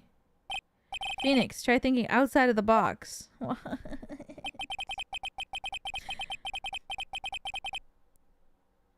I shouldn't look for proof that Officer Marshall was in disguise. But rather, I should look for evidence that came about because he was in disguise. Why do you think this locker was open in the first place? What do you mean? There's no reason for Officer Marshall to open his locker at the time of the crime. Yet he did, despite the chance it might be discovered later, as it has been. Which means he didn't originally plan to open his locker. According to the defense's argument. What the fuck? Officer Jake Marshall dressed up as Detective Goodman at the time of the crime.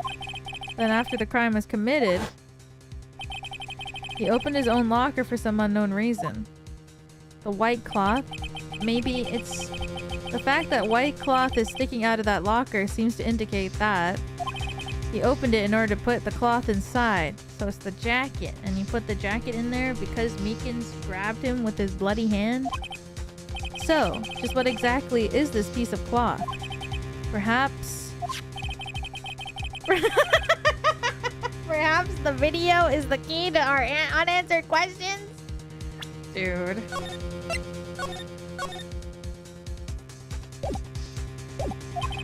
I don't have any evidence, so this video is my only shot. Let's take yet another look at the security tape. After committing the crime, the witness opened the locker and put away the white cloth. Please show... Okay.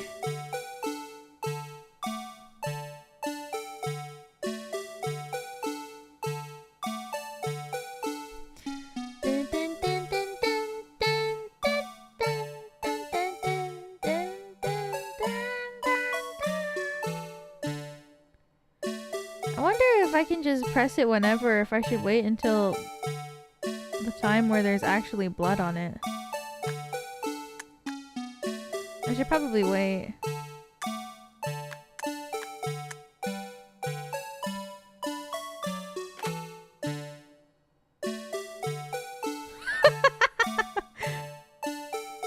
I hope this is good enough. For some reason, you disguised yourself as Detective Goodman and entered the evidence room, though I don't know to what end. Yet. However, something unexpected happened. Officer Meekins barged in on you. When asked to show your ID card, you pulled a knife on him. However, Officer Meekins panicked. And the white coat you were wearing was soiled with blood. A bloody white coat. You couldn't just walk out like that. So you hid the coat in your locker.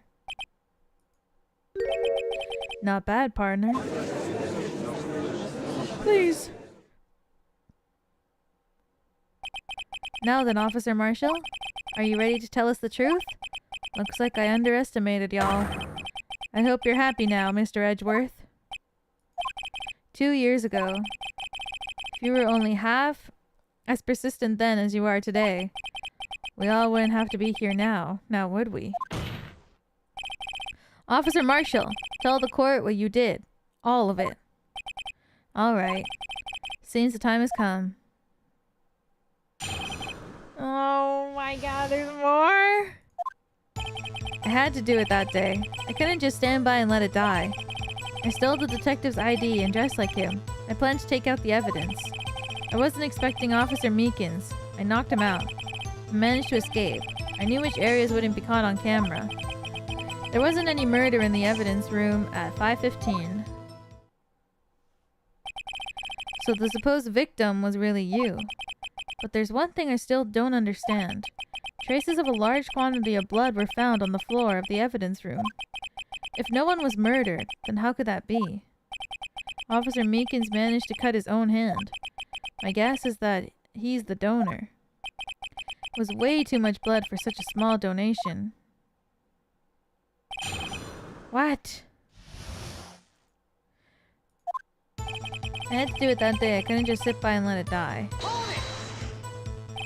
When you say it, you mean? Do you even have to ask, partner? The SL9 incident. 2 years have passed since the case was closed. It was going to completely end with a transferal that day. Not if I had anything to do with it. That incident's not over. But what did you hope to accomplish by sneaking into the evidence room? When a case is closed, only that case's lead detective can look through the evidence. I wanted to have a look at it myself once more, no matter what the cost. I don't care what anyone says, partner. That case is mine. But Officer Marshall wasn't in charge of that investigation. What?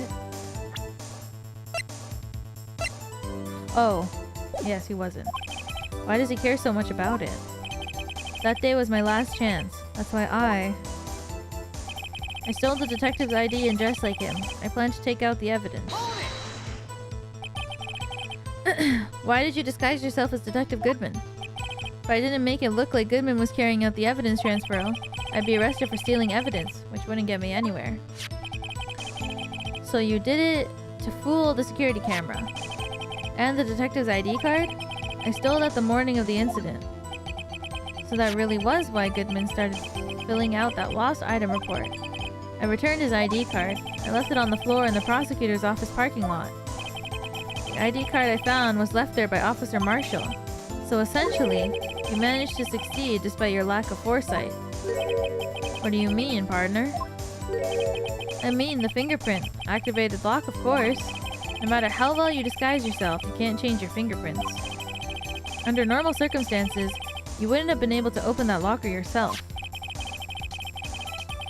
But he could because a rubber glove just happened to get stuck in the door. That means Detective Goodman must have opened the locker before Officer Marshall. What? I wasn't expecting Officer Meekins. I knocked him out.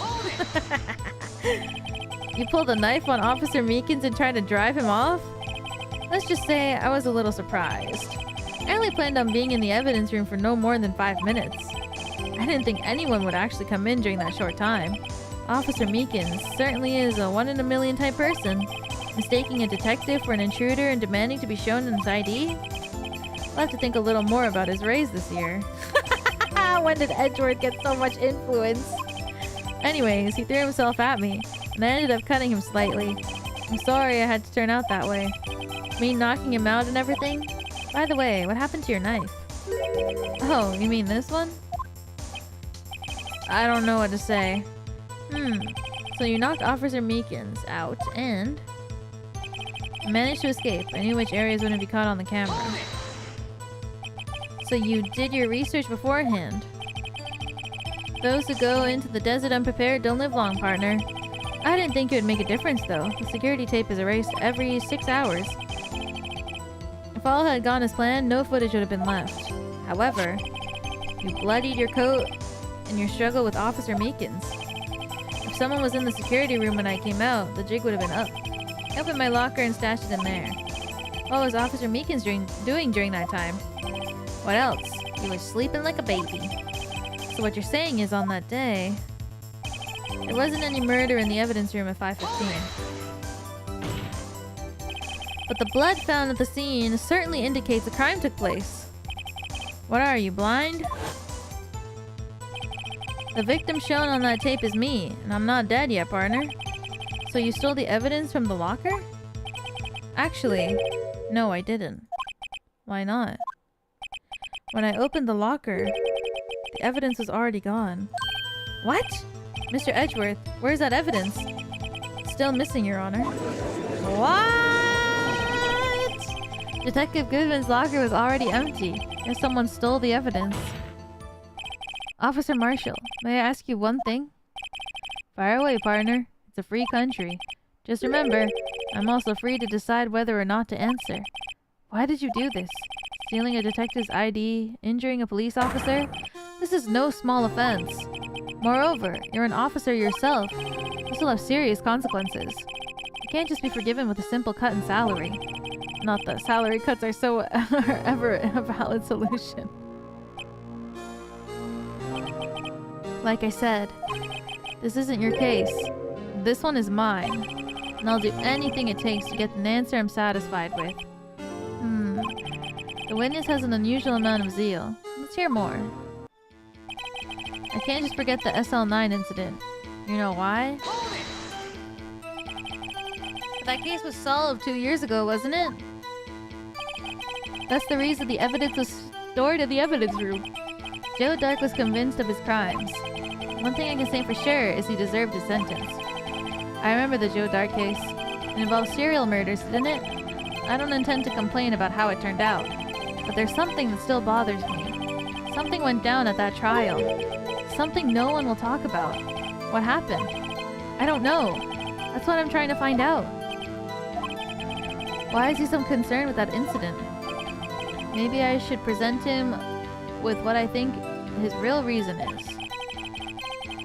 I had a feeling we'd wind up here sooner or later. Everyone involved here is related in some way to that case. Better take another look at the files.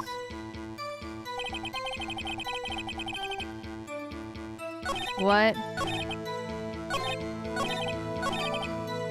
I probably just present it, right? Let me see if there's page 2. Victims.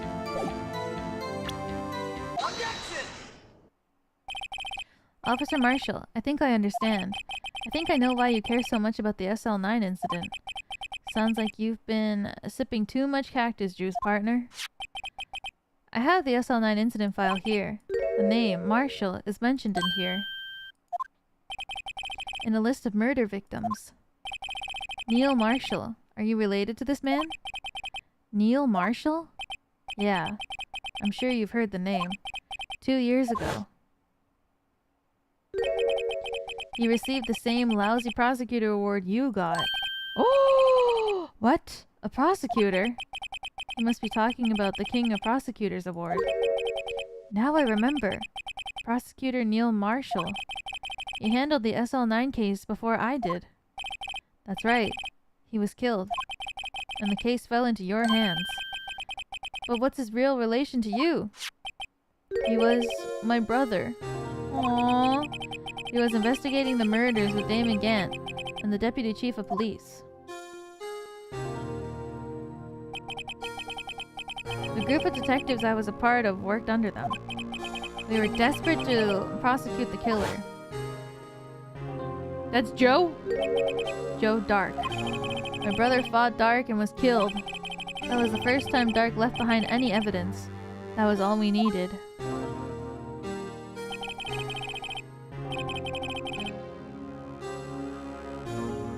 He was arraigned and incarcerated. The case was finally closed, at least according to the public records. What do you mean? My brother couldn't have been killed by Joe Dark. I knew my brother better than anyone. No one could have beaten him in a fight. And that's it? That's your reason for your insane actions? There's more to my brother's death than what the records say. No matter how much you hide it, you can't fool me. Damn. Well, at least one thing's for certain. Now we know what happened at the police department on the day of the crime. That was the last day of the SL9 case could be reopened. Not satisfied with the resolution, Officer Marshall planned to steal the evidence. Disguising himself as Detective Goodman, he entered the evidence room. Officer Meekins confronted him and he rendered him unconscious and fled. That's crazy. Yes, this mystery has finally been cleared up. No murder took place at the police department that day. The things that happen by chance never cease to amaze. At exactly the same time as the murder at the prosecutor's office, this fake murder was going on at the police department. Chance? It's gotta be more than just that. So if no one was murdered at the police department on the day of the crime, that means the murder in the prosecutor's office parking lot was the real one. Which in turn means only one person could have committed the crime. Chief Prosecutor Lana Sky. But wait, a verdict wasn't reached in yesterday's trial. Which is why we examined the incident at the police department today. But there's only one reason the defendant was not convicted yesterday. There yet remained the mystery of the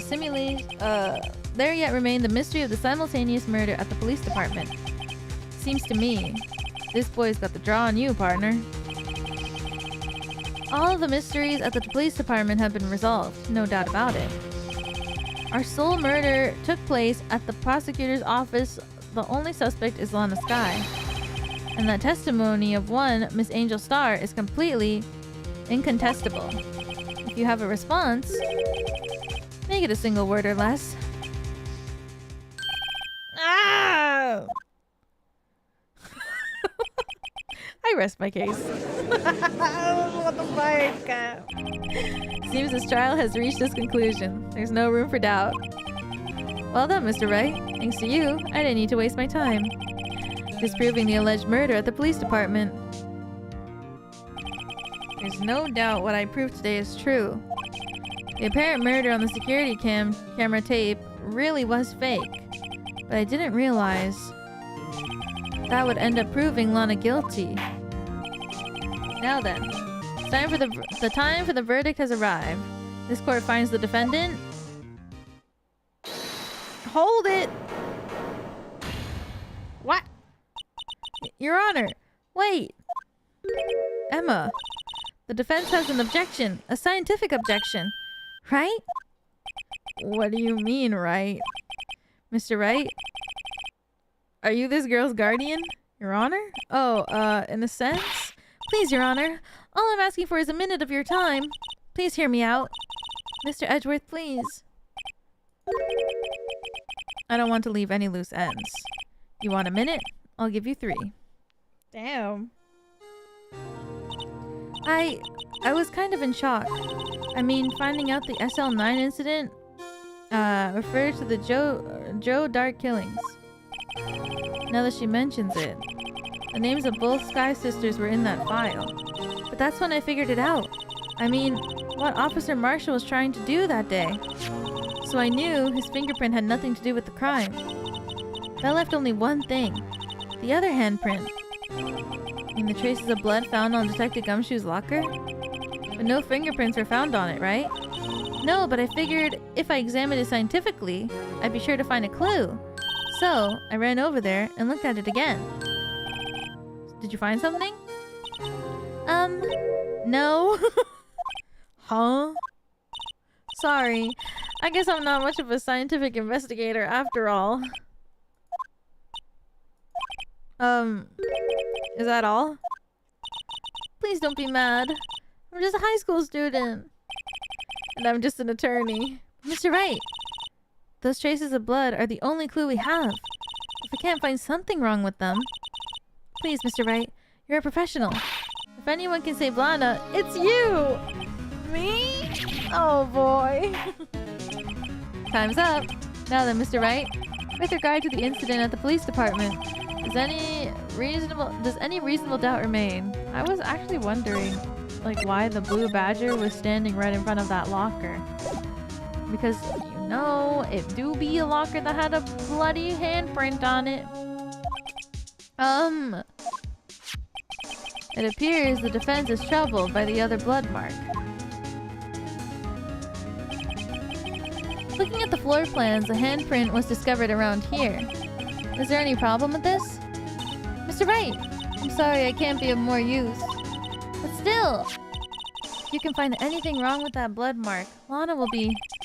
Please answer my question, Mr. Wright. We don't have all day. Yes, Your Honor. If ever I've needed to concentrate, it's now. What could be wrong with that handprint on Detective Gumshoe's locker? Could there be something I'm missing?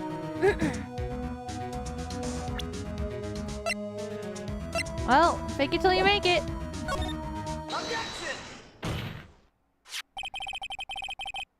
this handprint left at the crime scene clearly shows a contradiction. The only thing that seems clear is your grasping, Mr. Wright. Hey, you've been staring pretty intently at those floor plans. Tell me, is there a problem with them? Yes, this is strange. Take a good look at these floor plans. Something is missing. What, the blue badger? You mean something hasn't been drawn on there? Yes, something that when drawn will completely change the meaning of the blood mark. You're kidding me. Let us pray the defense isn't simply trying to buy time. Very well, Mr. Wright. With all this evidence here, there's gotta be something I can use. The question is, which item can prove something is missing in the floor plans?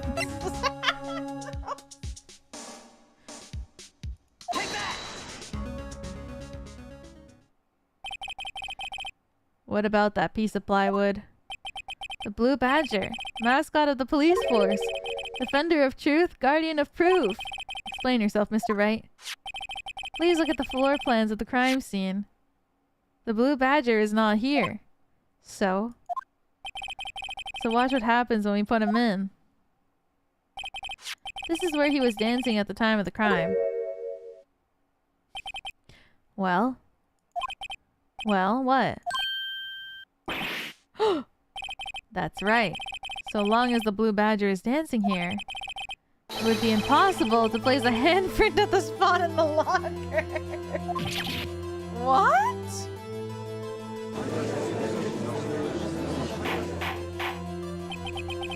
So that means, just exactly what does that mean? It means it can't be done. What are you saying? Blood traces were undeniably found on that locker. Don't look at me. I didn't put it there. Mr. Wright, think it through scientifically. Emma, on that afternoon, Officer Meekins is the one who brought the blue badger to the evidence room, right? After he put it down, it would be impossible to leave a handprint on that locker. So that means this blood mark was left there before the blue badger was brought in. Just one moment. I will not allow such far-fetched balderdash in my courtroom. It may sound far-fetched, Your Honor, but it's the only possible explanation. On February 21st, in the police department's evidence room, blood was spilled not once, but twice. But how? One time was captured on this tape, taken by the security camera.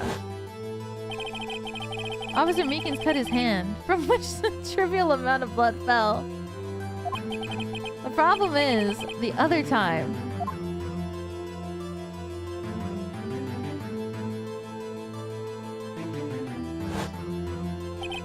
someone bled prior to the struggle shown on this tape. It had to have been... Oh my god, Goodman died here earlier in the day, and then he was taken to the prosecutor's office later the day? Detective Goodman, when he was really murdered! That's ridiculous. I refuse to accept your absurd claim. That's why it said that he could have died anytime between 4 p.m. to 5:30 p.m., bitches! The murderer portrayed it in the security tape has been proven to be fake. However, it does not explain the blood mark found on the locker. So then, assuming this murder, before it really happened, when did it take place? I demand you show evidence that proves when it occurred. When did the first incident occur? Summarize the defense's claims that prior to Officer Meekins being cut by Jake Marshall, who was posing as Detective Goodman, another incident took place in that evidence room. That's right, the blood mark in the locker proves this. Very well, then tell us. When did this first incident occur? As Mr. Edgeworth said, proof must be presented. Proof that shows when the murder took place. There's only one piece of evidence that can show that. Now then, will the defense please present its evidence? What shows when the first crime took place? It's gotta be the autopsy report, right? Died within an hour and a half of 4 p.m.? Probably?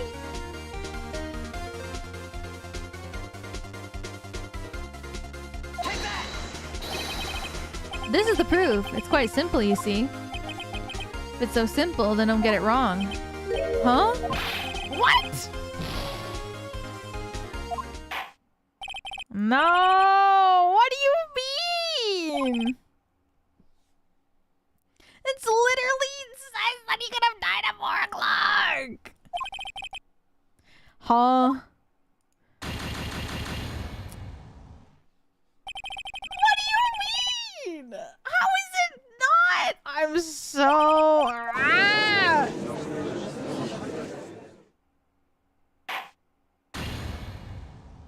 GG.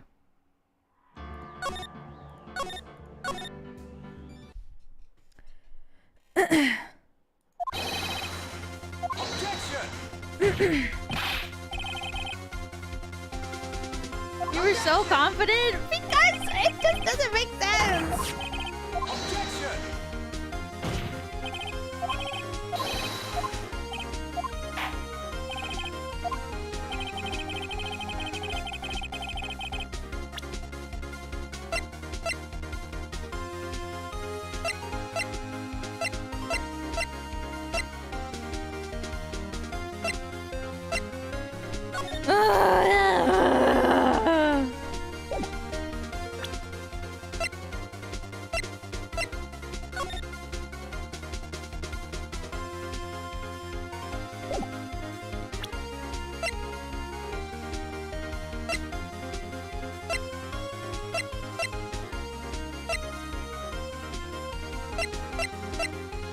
Is it this?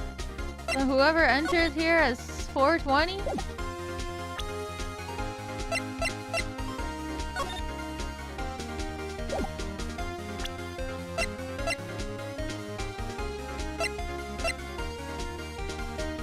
feel like this is the only thing out there. Wow.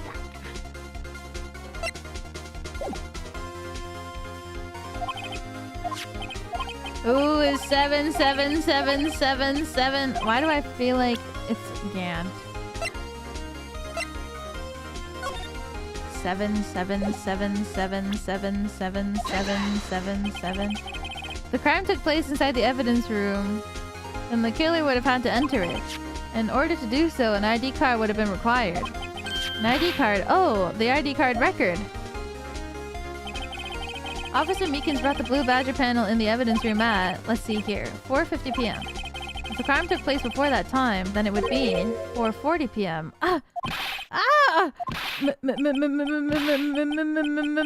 Miles Edgeworth, just what have you done? I never would have figured you had the nerve, boy. Drop the act, witness. It doesn't take a lot of thought to figure out it couldn't have been me. Nope. Ain't getting it. I'm afraid I don't understand either. It's clear from the luminol test that blood was there. However, when the second crime took place, both Officer Meekins and Officer Marshall failed to notice the blood. That means the blood from the first crime was wiped away by the real murderer. I would have had just 10 minutes to murder the victim, carry his body away, and clean up the blood. Unfortunately, that's physically impossible. But 20 minutes is enough time? That would mean the crime must have taken place before Mr. Edgeworth entered the evidence room. Let's look at the chart again. Only one other card number remaining. 77777777. Talk about a lucky number. But wait, that doesn't make sense. How could Detective Goodman have entered the evidence room? Since there's no record of his card being used beforehand, he must have entered along with the real murderer. That's the only plausible explanation. He went in with 77777777. Mr. Edgeworth, please look into this ASAP. Find out whose ID number is 7777777777. That's 17 too many, Your Honor. Unfortunately, I'm unable to look up the owner of that ID card. At least, at present. What? Explain yourself, son. The ID number 777777 belongs to someone with a rank of captain or higher. Someone in a so-called executive officer. We don't have the authority to inquire such a person's identity. What? This is murder, but that's ridiculous. Just how? I'm not finished talking, Mr. Wright. There is one situation in which we can be granted such authority. And an official charge filed against the executive is accepted. An official charge? You're all alike, aren't you? With your cover-ups and your forgeries? That's how the prosecutor's office operates. I take pride in my work, Officer Marshall. I would appreciate if you would keep your slander to yourself. Slander, is it? Okay. Let me ask a question. Yes? No, not to you. To her. The defendant sitting over there. Your own little executive. Lana? Don't be stupid. She's been charged with murder. Of course we've looked her up. Of course we've looked up her ID number, and it's not 7777777. Don't play me for a fool, partner. That's not what I want to ask. All I want to know is one thing about that incident. The SL9 incident? Answer me this, Chief Prosecutor. In that trial 2 years ago, did you really only use legitimate evidence? Whoa.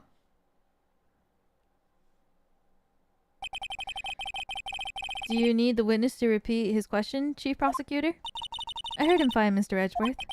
2 years ago, I was in charge of the prosecution for that trial. At the time, occasionally, we felt the powerlessness of the law. At least, I did. Lana? I became a prosecutor in order to suppress crime with the law. But before I realized it, we were the ones being suppressed by the law. Defendant, just what are you saying? I'll ask you again, Chief Prosecutor. During that trial 2 years ago, did you really present all the evidence in court? Can you look me, an investigator in that crime, in the eye and say you did it? Chief Prosecutor, you didn't. I don't have to, Officer Marshall. Why won't you answer him? Drastic crimes require drastic measures. That's just the way it is. We did what we had to, in order for him to get the verdict he deserved. But Lana, even if it involved forging evidence? Dude.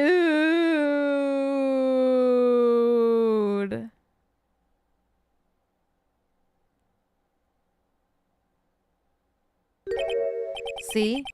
That's what I'm talking about. No. No! Oh, shit is loud. Order, order, order, order, order! Lana's remarks caused such a stir. The chaos in the courtroom could not be quelled. The conclusion of the trial would have to wait until the following day. Wow, we did it! We didn't die! If only I hadn't clicked the stupid killer by accident instead of victim that one time.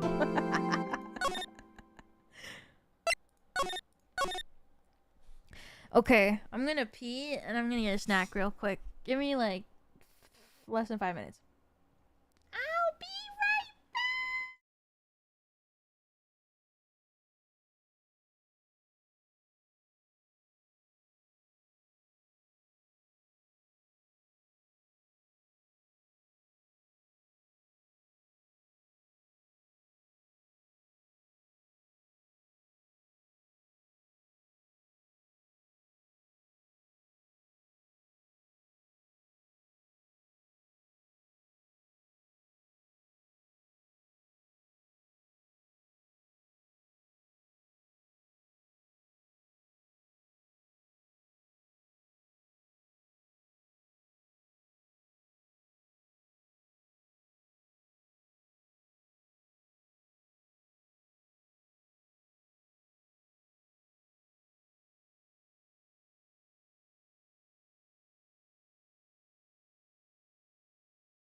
I got a snack.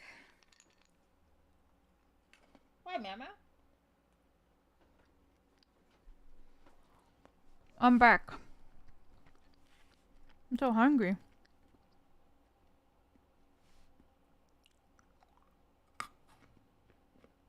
Freeze dry strawberry. Mmm.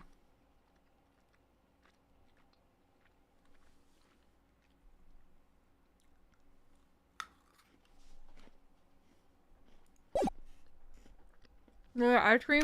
I wish.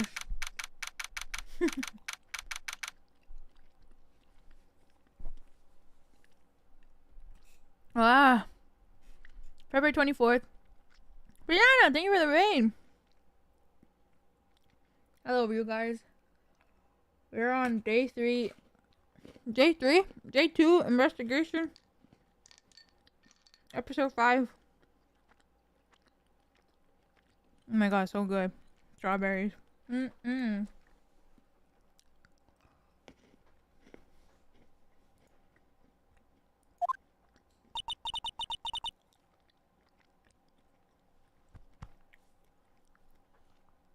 so sorry, Mr. Wright. I'm sorry for what my sister said. Drastic crimes require drastic measures. That's just the way it is. We did what we had to, in order for him to get the verdict he deserved. That's crazy. I didn't know. I never knew that the SL9 incident was just another name for the Joe Dark killings. Sounds like everyone's heard about the killings but me. Lana wanted Dark convicted so badly. That's why she used me. That's why she used what happened to me. What do you mean, what happened to you? It's all there in the file. Joe Dark's last victim was Prosecutor Neil Marshall. When he murdered Officer Marshall's brother, he left behind an incriminating piece of evidence. But what did you have to do with the killings, Emma? On the night Prosecutor Neil was murdered, Joe Dark tried to kill me. What? He tried to kill you? Officer Marshall's brother, Neil, was only trying to save me. So that means you. Yes. I was a witness in the Joe Dark trial. I didn't see that one coming. Happened 2 years ago. It was right about this time of the year too. There was a terrible thunderstorm that day, unusual for the season. I was alone in my sister's office. We were planning to eat dinner together once she finished her work. Oh my god, this is actually like the exact same.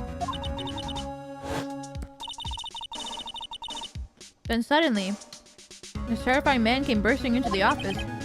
Joe Dark. It seemed like he was running from someone. He pulled out a knife and screamed at me. I didn't know what was going on. Just then, Prosecutor Marshall showed up. Jake Marshall's brother.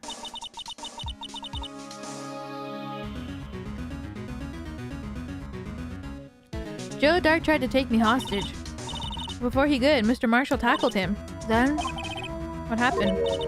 I'll never forget it. Lightning struck, and the lights went out.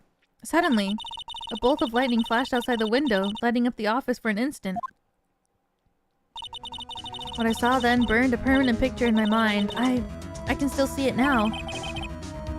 A permanent picture? I don't remember the moment when Dark stabbed Mr. Marshall. So you weren't able to testify about that? No, I was only asked about when I was attacked. That must be why she made up the crime. Made it up? You mean provided bogus evidence? The prosecutor's office wanted that guilty verdict so badly.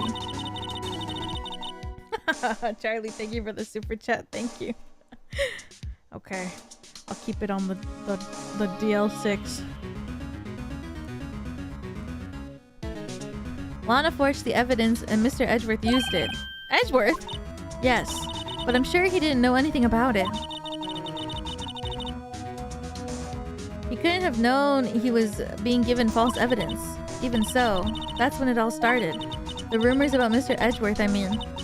It's all my fault. If I could have just testified properly, none of this would have happened. Aren't you 15? You were 13, girl. I don't blame you. So it's true, even though he may not have known it. Edward really was involved in falsifying evidence.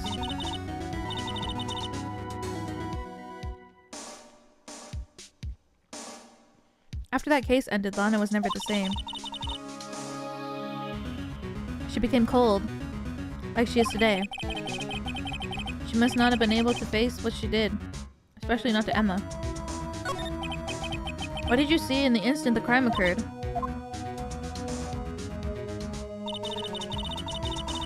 Dark knocked down Mr. Marshall and raised his knife. Neil Marshall was stabbed right in front of this poor girl. I don't remember what happened after that. Apparently I passed out. When I came to, Lana was cradling me in her arms. Poor Emma. You've been through so much.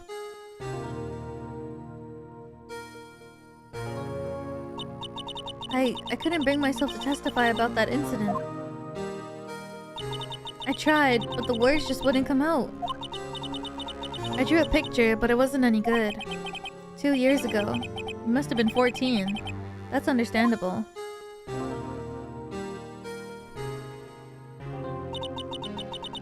Once it was all over, I made up my mind. I decided that when I grew up, I'd become a scientific investigator. I want to be able to fight crime with my testimonies and find the evidence to make an airtight case. That way, Lana would never have to forge any. I see. I think I'm finally starting to understand what makes Emma tick. But there's still something that bothers me about that crime. There's something that's puzzling me, Emma. What is it? You said you were in Lana's office at that time, right? That's right. Why then would a serial killer come running in there? Not only that, but he was being chased by a prosecutor? Oh, there's no mystery there. Joe Dark had been taken in for questioning that day. Taken in for questioning? You mean by the police? Of course. This happened at the police department. He tried to run away halfway through the interview and fled into my sister's office. But why did he run all the way over to your sister's office? Because the detective offices and the questioning rooms are right across from the elevator. Across from the elevator? But Lana was the chief prosecutor, wasn't she? No, silly. Didn't I tell you? 2 years ago, Lana was a detective. She was the best in the entire force. What? That's news to me. After the Joe Dark case, she was transferred to the prosecutor's office and made chief prosecutor. Lana used to be a detective? Better have another talk with her. Well, that's something you should have told me before.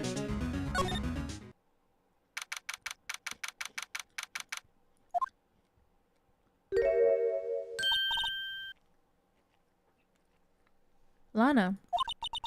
Mr. Wright. It seems I keep causing you trouble. Falsifying evidence? I didn't think you were the type. Criminals don't mind playing foul. Why should we? But Lana, if you're wrong, an innocent person might be found guilty. Believe me, I understand the risks. Lana, Emma told me about you.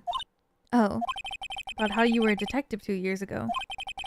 And how the SL9 incident was the reason for your transfer to the prosecutor's office. That's right. Could you fill me in on the details, especially about that unusual change of job? I suppose you have the right to know, Mr. Wright. Yay! A lot of revelations were uncovered at today's trial, not the least of which was the fact that this case is largely connected to another one 2 years ago. Evidence from that case was stolen as well, though I expected as much. I know how obsessive Officer Marshall can be. That trial, it really was fair, wasn't it? It really wasn't fair, was it? I believed in you, Lana. I believed that no matter what happened, you'd always stick to the truth. Couldn't be helped, Emma. At the trial 2 years ago, I sold my soul. Well, all drama aside, the fact of the matter is, at 5:15 there was no murder at the police department. These two are like having a moment talking about their past, and Phoenix is like, well, who cares about that, guys? the fact is, there was not a murder at the police department at 5:15 this time around. Tell me it's not true, Lana. What the witness, Miss Starr, said about you stabbing Mr. Goodman with a knife. Lana, I don't understand. Why won't you tell us? Emma, this doesn't involve just me. I don't think I've ever seen Lana look so fazed before. It's true, I was a member of the police force 2 years ago. She was amazing! They still talked about all the cases she and Chief Gant cracked together. Chief Gant? He was the deputy chief of police back then, but he still worked the crime scenes. Damon Gant. He was everything I aspired to be. They were the best team ever! They solved crimes before the reports could even be filed! Emma really idolized her big sister. But now you're chief prosecutor. What happened? I always planned on becoming a prosecutor. The reason I became a detective was to gain experience investigating crime scenes so you could use that experience in court, right? Gant's help in the SL9 case was crucial to its resolution. After that, he became chief of police and arranged my transfer to the prosecutor's office. Maybe I should more about this investigation of theirs 2 years ago. 2 years ago, I was second in command of the detectives investigating Dark. Second in command? That means the investigation lead was Damon Gant, right? Yes, the Deputy Chief Gant and I shared the same office and the same investigations. They even had the same office. We led a team of the best detectives on the force. Detective Goodman, whose case it was, Jake Marshall and Angel Starr. It was the first time Marshall worked with his brother. He was quite gung-ho. Without a doubt, Joe Dark was the serial killer. We asked him to come in for questioning. We were desperate for evidence. That was when his final murder took place. When he tried to murder Emma. Prosecutor Marshall was trying to save me from Dark. You see, the first person who happened upon the scene of crime was me. Now you tell us? Damon Gant and Neil Marshall were the ones questioning Dark that day. The investigation was in its final stages and Dark must have suddenly panicked. So he waited until Gant and Marshall let their guard down, then fled the room. From there, he ran straight to the office shared by Deputy Chief Gant and myself. That's where he found me. So you were the first person to run to the scene, Lana. It appears so. I was filing some papers while Gant and Marshall were questioning Dark.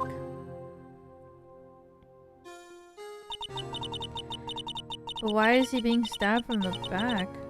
When I returned to my office, I saw 3 bodies on the floor and smelled blood. 3 bodies? Prosecutor Marshall, the victim, Emma, who had passed out, and the suspect, Joe Dark. During the struggle, it seems Mr. Marshall struck a final blow before he died. Joe Dark had incurred a minor concussion and lay unconscious. What did you do? To be honest, I panicked. I picked up Emma, carried her out of the room, and just held her. Can't blame her. After all her sister must have gone through. After that, I placed Dark under immediate arrest. Let me get this straight. You were all involved in the SL9 incident? That's right. Quite a coincidence, I don't buy it. What are you saying? There's no way everyone involved in this trial was also involved in that incident. Just by chance. But that case was solved 2 years ago. At least one person went to extremes because they didn't believe it was truly solved. Officer Marshall. Yes, his actions came as a surprise to me as well. Ever since his brother died, he's changed completely. I guess he wasn't convinced with the ruling against Joe Drake. Joe Drake? Dark. Life doesn't end with the closing of a case. Everyone has to live the rest of their lives with their memories. That case just might not be over yet. Degrassi changed him? No! Stop. Canada mention.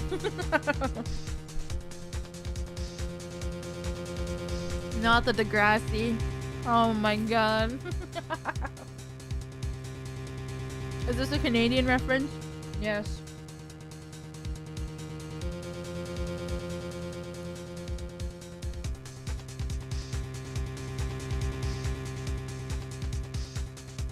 Emma was assaulted by Dark at the police department, right? Yes, the office that Damon Gant and I shared. The office that Mr. Gant now occupies by himself. The chief's office. Maybe we should have a look at the chief's office. The site of the final SL9 murder.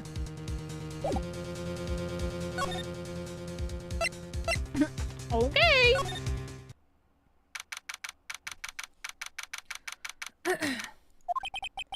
I don't see Detective Gumshoe anywhere.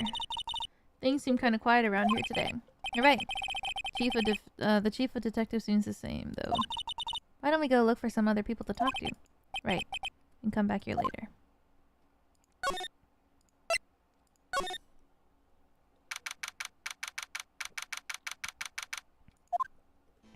Marshall. Howdy, Bambina. Oh, Mr. Marshall. I never thought things turned out this way when I woke up this morning. Que sera sera. You never know where life will lead you, eh, Bambina? Oh my god, this... I know this quote! They used it in Chico recently!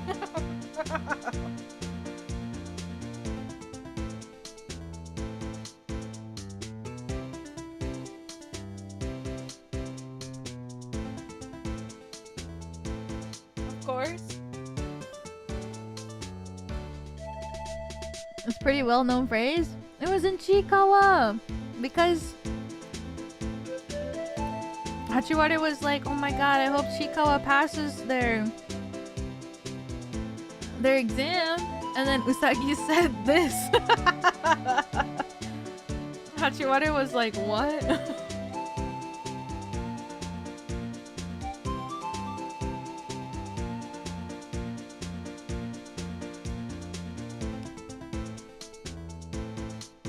No way, Usagi said real words. Usagi said this phrase.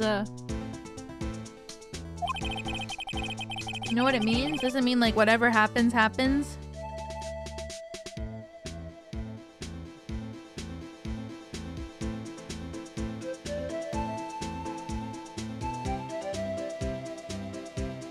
I had to do research after reading Chikawa because I didn't know what it meant. What will be, will be. Oh.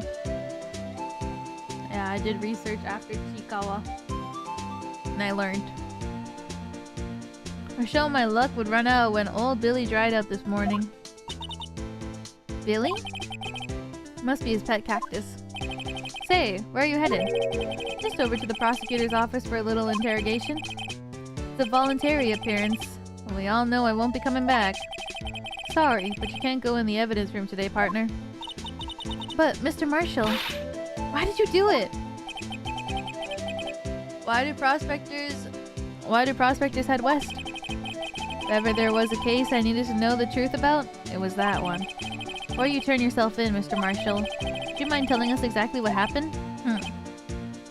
Looks like I won't be getting a steak lunch today.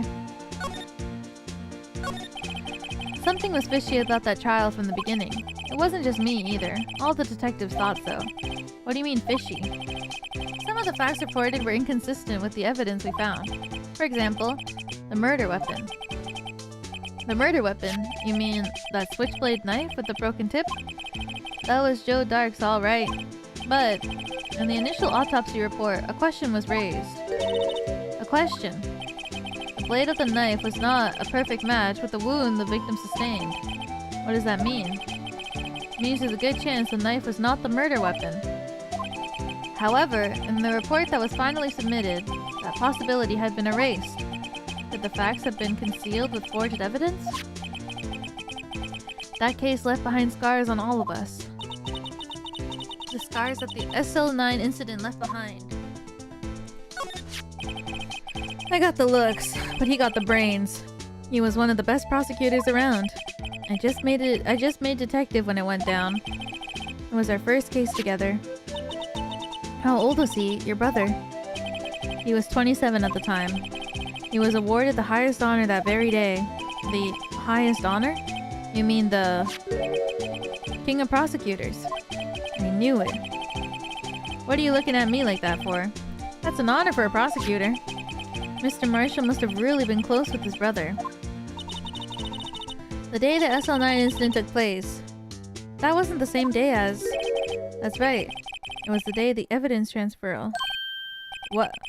Interesting. It was drizzling that morning, and by nightfall, there was thunder. I can't believe 2 years have gone by already. I tried to steal the evidence so the case wouldn't die. Apparently, someone tried to stop you. Detective Goodman was murdered, and the evidence locker was empty. There was something going on behind the scenes in that case. We all knew that later. Every detective involved in that investigation, save one, was taken care of. Miss Starr was fired, and I was demoted and boxed away in a tiny room. What about Detective Goodman? If they did something to him too, the commissioners would get suspicious. No, they were careful enough not to be too obvious. They? Who are you talking about? Don't get upset, Bambina. I mean Damon Gant and Lana Skye. What? The investigation lead, Damon Gant, and his second-in-command, Lana Skye. There wasn't a person on the force who hadn't heard of that duo. That case was the biggest step in both of their careers. After that case ended, Lana transferred to the prosecutor's office, right? Yeah. Damon Gant, the new chief of police, arranged for that to happen. She's never been the same since she left. Everyone who knew her said so. Chief Prosecutor Skye was totally different when she was a detective. Now that he mentions it, Emma said something like that too. Tell me, what happened to my sister? Sorry, Bambina, but her secret is too well guarded. I never found out. Lana's secret. It all started 2 years ago. So there you have it. That's my story. Did you enjoy it, partner? It was certainly enlightening. There's one thing for sure I found out in court today. That boy, Edgeworth, isn't my enemy. Oh, thank God you know now. He was the one who used falsified evidence to get a guilty verdict. Someone else was the one who gave him that evidence and planned everything. That someone is Damon Gant. Don't believe me? Well, I don't blame you. I won't even be a patrolman after today. Whoa. Too bad I won't be around to work with you when you become a real scientific investigator. Adios, Bambina. No.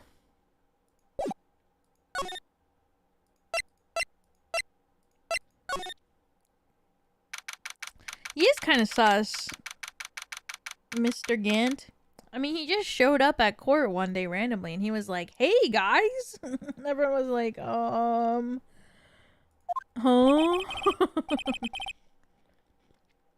No one's here today. Not even Miss Starr. Everyone's probably busy looking into what exactly went down in the evidence room. That must be where the detectives are. But we proved in court today that on the day of the crime, no one was murdered in the evidence room at 5:15. I thought we were finally making some headway in our case. Looks like we just ended up making Lana look even more guilty. Hang in there, Lana. Gotta find all the answers by tomorrow. Oh God.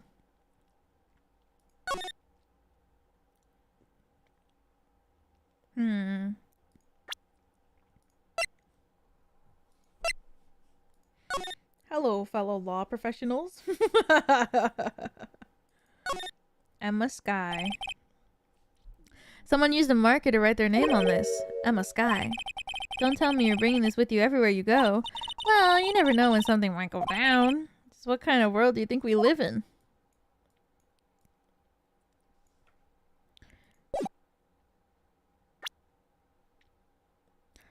How do I use it? Spray to use. Can I not use it anymore?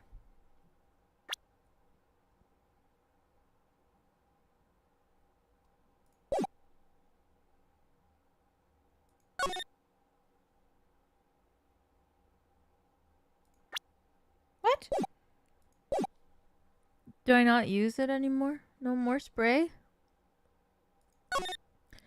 It's empty? Oh, did it say that?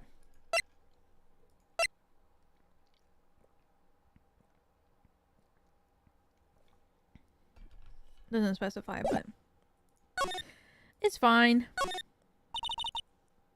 That's about as red as a sports car can get. Yep, it's pretty red, alright. The body was found in Edgeworth's car trunk. Lock on the trunk was broken. So, the question is, why did Miss Sky choose his car? So what model car is it? I think it was called a sedan or a coupe, something like that. Those are car types, Mr. Wright, not models. You're a guy, aren't you? Mr. Wright, you're supposed to know these things. Maybe it's about time I got my driver's license. The body.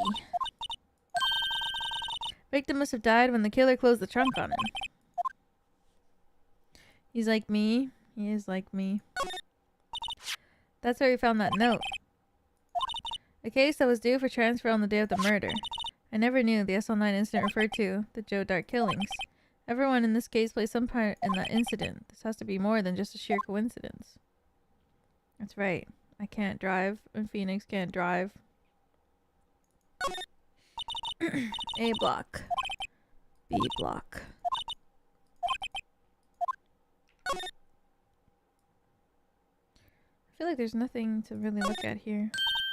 Look, a door! This must mean something. I'm not sure the door means anything. It won't open. A mysterious lock. I fail to see what's so mysterious about it. Mr. Wright, you need to learn to enjoy life. Is the phone still broken? Phone. Let's see if it works. Hey, don't touch stuff we don't need to be touching. I can't hear anything. It's still broken. Ladder, security, door. I don't think there's anything new in here. Everything is the same dialogue as before. Oh, I can go here now. Oh wait, this is... Oh my god, no!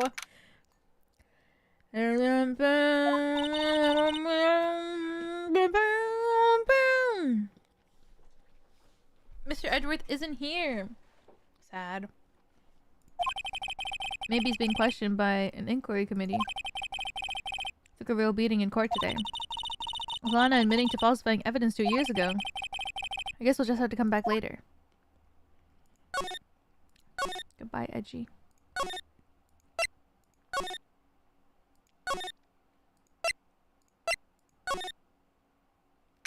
Oh. This place is always pretty empty, but today it's deserted. That must mean everyone's busy solving crimes. Oh, if you're looking for the others, they're all in the conference room. Here he comes. Thanks. Wow, he actually talked to us. The chief prosecutor saying what she did and the decision about what to do. Oh, it's this guy. Well, Mr. Edgeworth, not to mention our statement to the media in tomorrow's trial. There's more chaos going on than Thanksgiving and Christmas put together. I think festive is the word usually used for those. Sir, we'd like to have a look around Chief Gant's office. Just use the connecting hallway to the other building and take the elevator to the top floor. Really? You mean it's okay for us to just go in there? I mean, we aren't police officers or anything. Hey, you're right. You can't go in there. It's off limits. Now I see where Detective Gumshoe gets his unique charm. Well, what are we waiting for? Let's head to the chief's office. What? Okay. Oh. They have a picture of Neil. What the fuck? Whoa, where am I? In the chief's office, silly. At least that's what it said on the door. Why is there an organ? Check out that pipe organ. That's real, isn't it? Hey, I used to take organ lessons in kindergarten. They used to call me Little Miss Bach. What? Oh shit.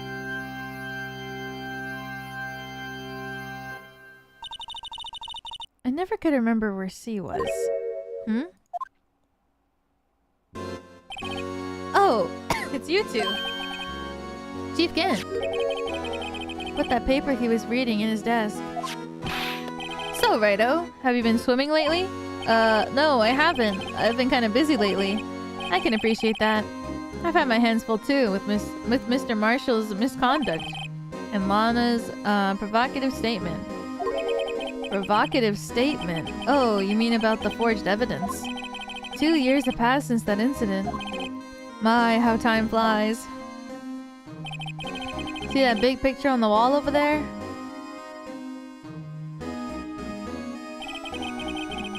That's a picture of Lana, Neil, and me. Where's this middle piece? I was like, this looks different. There used to be a sword?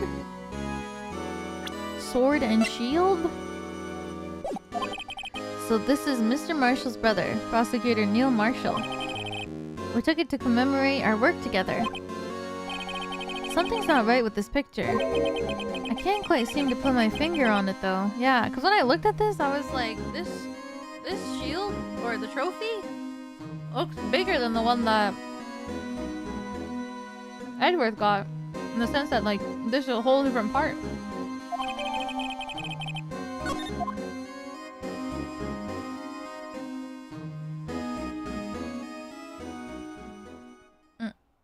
Yes? Anyway, I'd like to reminisce all day, but there are matters that need my attention. I'm gonna lock up here, so let's go out together.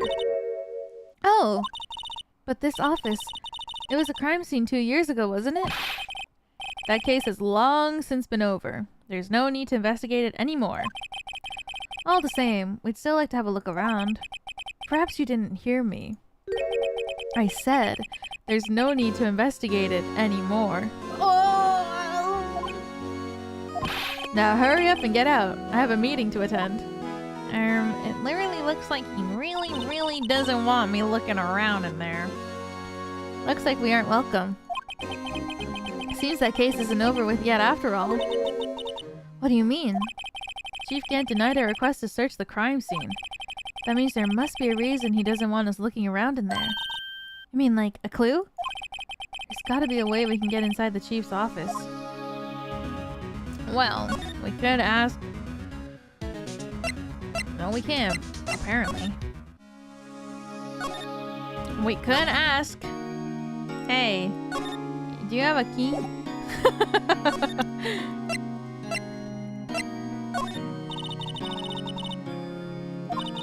Okay, whatever. You don't want to see a picture for old time's sake? Oh.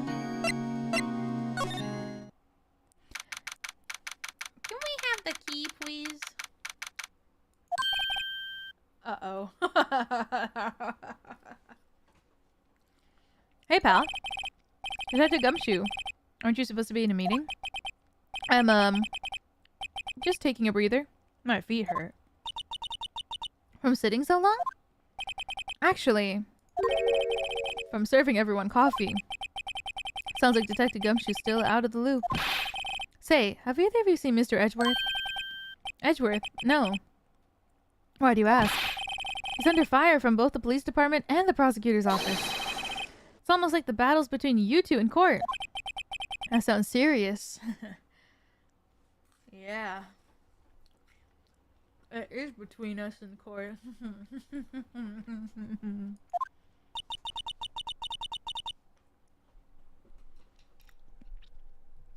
Is it because of what my sister said? That's basically what it all boils down to. Evil Yowie laugh? What do you mean? No, I don't have an evil Yowie laugh. What's between him out of court?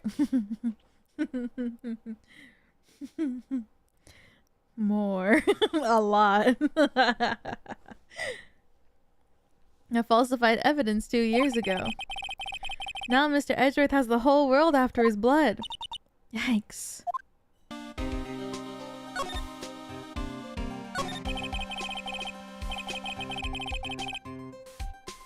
Why would Edgeworth be blamed? It's not like he knew the evidence was forged. Lana Sky is guilty party here, isn't she? Regardless, the prosecutor is responsible for the evidence they present in court. Not only that, But as you know, there have been a lot of rumors going around about Mr. Edgeworth. His amazing talent as a prosecutor has kept him safe from those who don't like him. But now, with this, there are really so many people who hate him. In our world, only those with talent rise to the top. Mr. Edgeworth not only has that, but he's young. There's no better recipe I know for making enemies. Hey Dick, keep up the good work. Yes sir. Let's go for lunch again sometime. My treat. Yes sir. You gotta take me back to that joint sometime, okay Dick? Yes sir. Seems you don't have any problems with enemies. Yeah, well I'm careful not to stick out. Anyway, I'm a bit worried about him. Under all this pressure, I'm afraid Mr. Edgeworth just might crack. I'll be there for him. I missed Actually, I took a look at the file earlier while the coffee was brewing. He seems genuinely concerned for Edgeworth. Well, did you find anything? The only evidence Dark left behind during his final attack. His final attack? You mean when he killed Prosecutor Marshall, who was trying to protect some girl? Me. Seems Detective Gumshoe never realized Emma was the girl. That's when he left the most incriminating evidence of all. Well, what is it? Oh, let's see. I think it has something to do with the murder weapon. Oh, I forget. Look, it's all written somewhere in here, okay? His powers of recollection never failed to impress. Maybe we should show him the murder weapon. Might jog his memory. Joe Dark was 42 at the time of the crime. What? 42? He looks like he's like 80 in the pictures.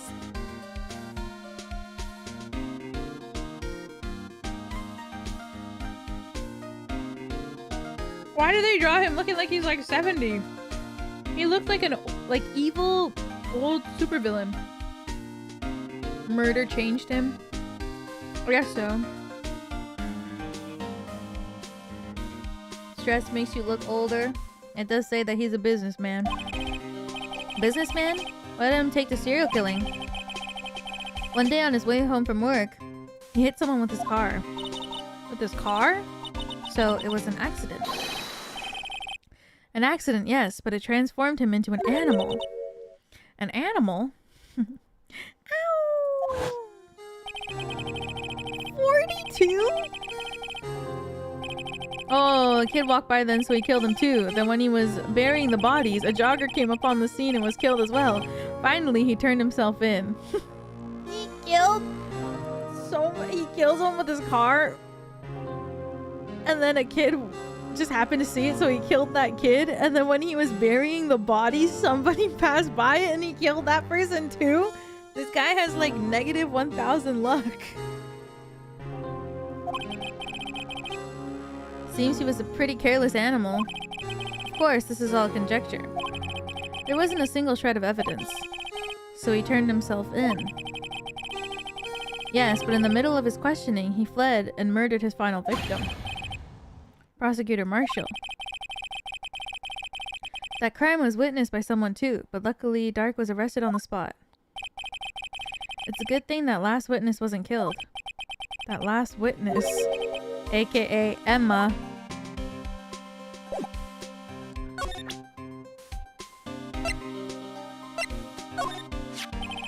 About this. Hey, is that... has a tag attached to it with the label SL9 incident on it. I believe this would be the broken murder weapon you were speaking of?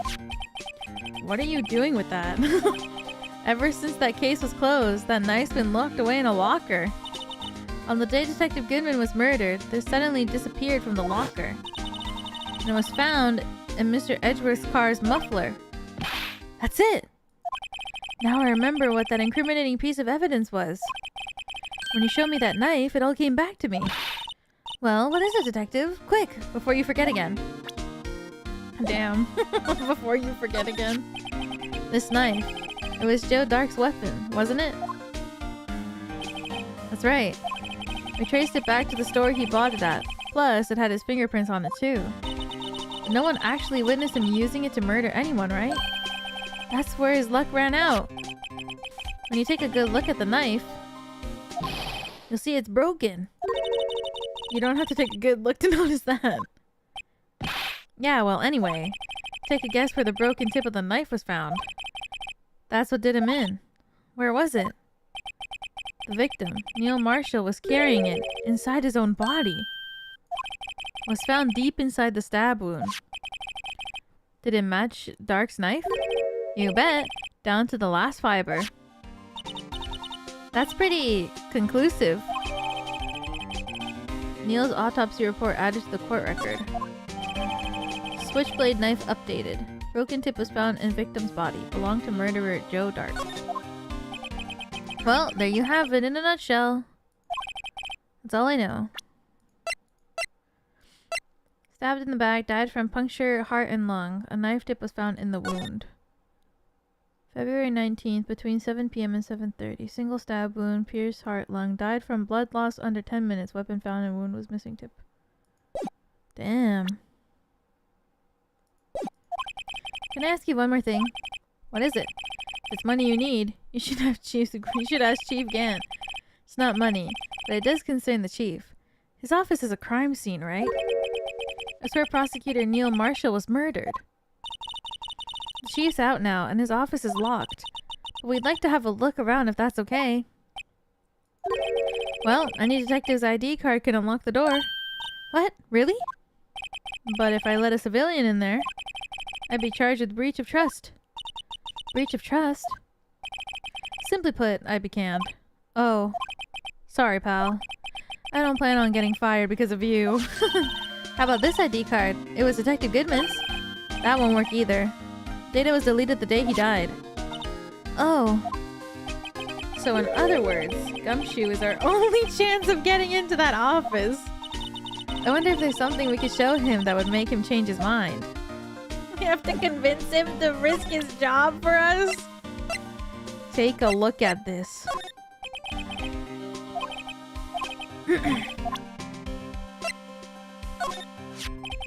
I've been studying up on those files. There's nothing wrong with Mr. Edgeworth's presentation. I think people are accusing him of injustice.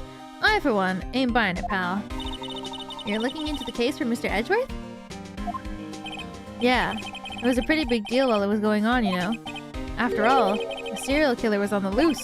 Alana was pretty clear in her confession. She forged evidence in order to prove Joe Dark guilty.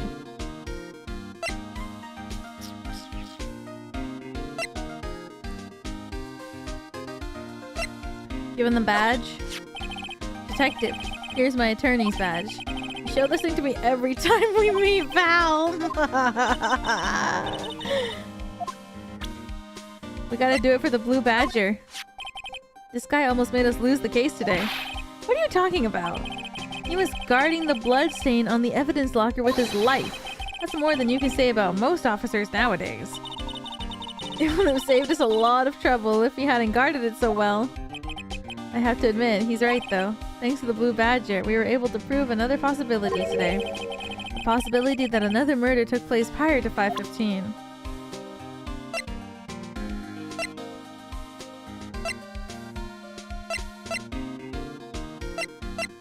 Something that'll convince him to let us in.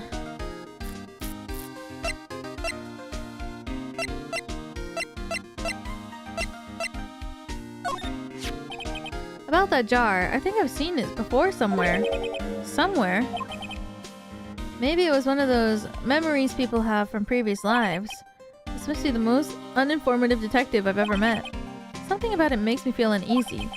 It's like I'm in the chief's office and he's yelling at me. Chief Gant? Where could I have seen that before? Oh! This is from his office?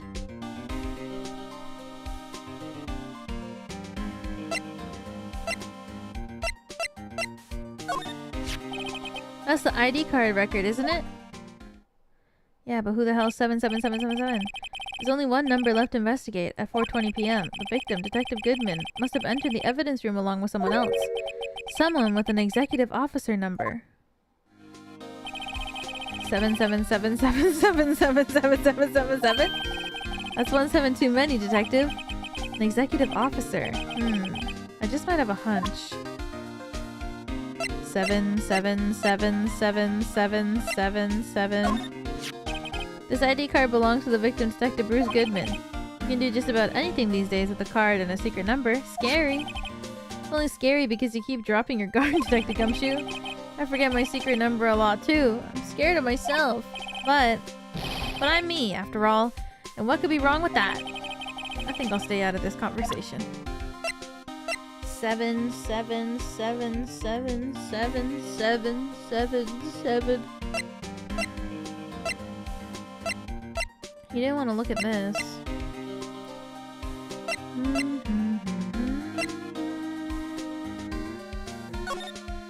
The Boo Badger. Oh, lost item report, huh? Very impressive, detective. You knew what it was right off the bat. Well, I am a master of misplacement, you know. Master? That has such a cool ring to it.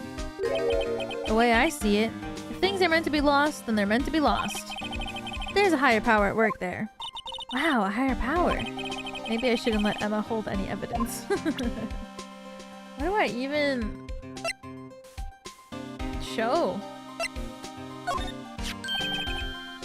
Hey, that's it. That's the King of Prosecutors award that Mr. Edward got the other day. Were you at the award ceremony, Detective Gumshoe? Of course, pal. I knew award for diligence myself. I was wondering, why is the award a shield? Why is it broken?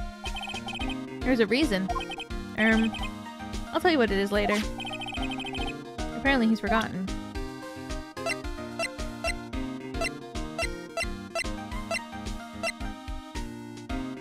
You might not have it? Oh, that would make sense.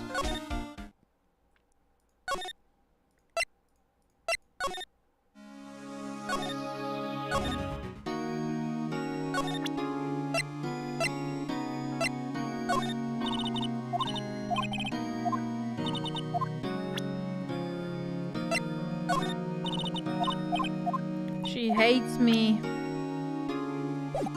Oh! Maybe this? She hates me. Maybe I can talk to Edgeworth now.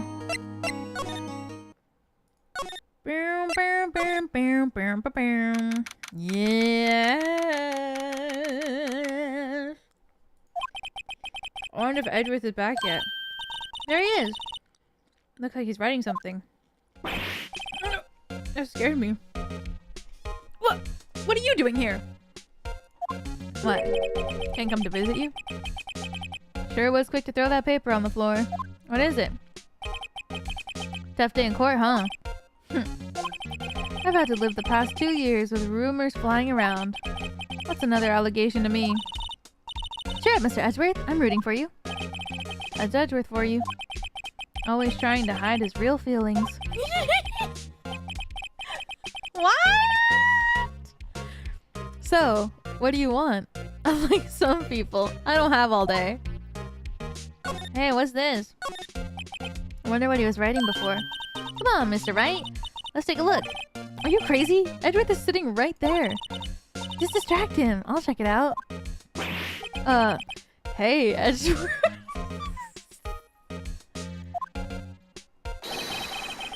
Is that Detective Gumshoe out the window there? Oh no, he's falling to the ground! Hold on. First, let me see what that girl's doing crawling around my feet. He didn't even look. What? Letter of... If you're having trouble reading, I'll read it for you. It says, letter of resignation?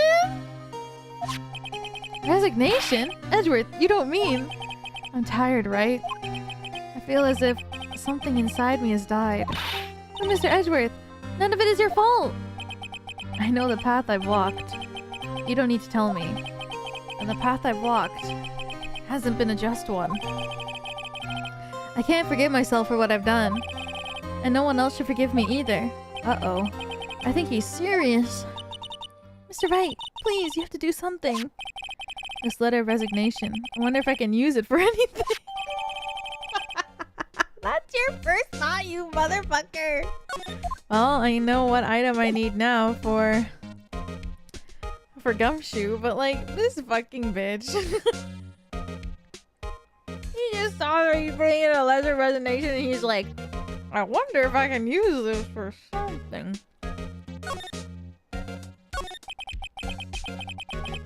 There's no excuse for what I've done. 2 years ago, I used false evidence to obtain a guilty verdict. That's what it all breaks down to, and nothing I can erase that fact. But you didn't know, did you? I mean, that the evidence was falsified? The police department and the prosecutor's office share a bond of trust. If that bond is broken, we stand to lose everything. The police department's error is my error. The responsibility as a prosecutor in charge. That fact remains the same no matter what excuse I might have. Mr. Edgeworth, I take pride in my work. So tell me why? Why has it all come to this? Even Edgeworth can't keep this kind of emotion bottled up. Are you up for the trial tomorrow? First, last year's trial, now this one. It seems all you do is worry about me. Hello? To be honest, you're getting on my nerves.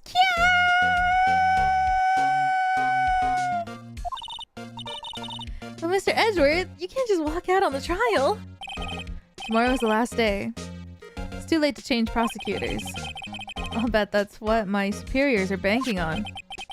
I never thought that case would come back to haunt me like this. What do you mean? The list of evidence. It seems too short. Most lists run twice as long. It's only half as long as most lists? That's odd. After Neil Marshall was murdered, I became prosecutor for that case. I may not have been part of the investigation, but I knew what I had to do. Use the evidence I was given to prove the suspect guilty. That was really the only thing on my mind at the time. Say, we just saw a picture taken around that time. That picture. Something seems strange about it. Could you tell us again about what happened that day? The day Detective Goodman was murdered? You were participating in the ceremony over at the station, right? I've never cared for ceremonies, but I had to attend that one. Because you were awarded this?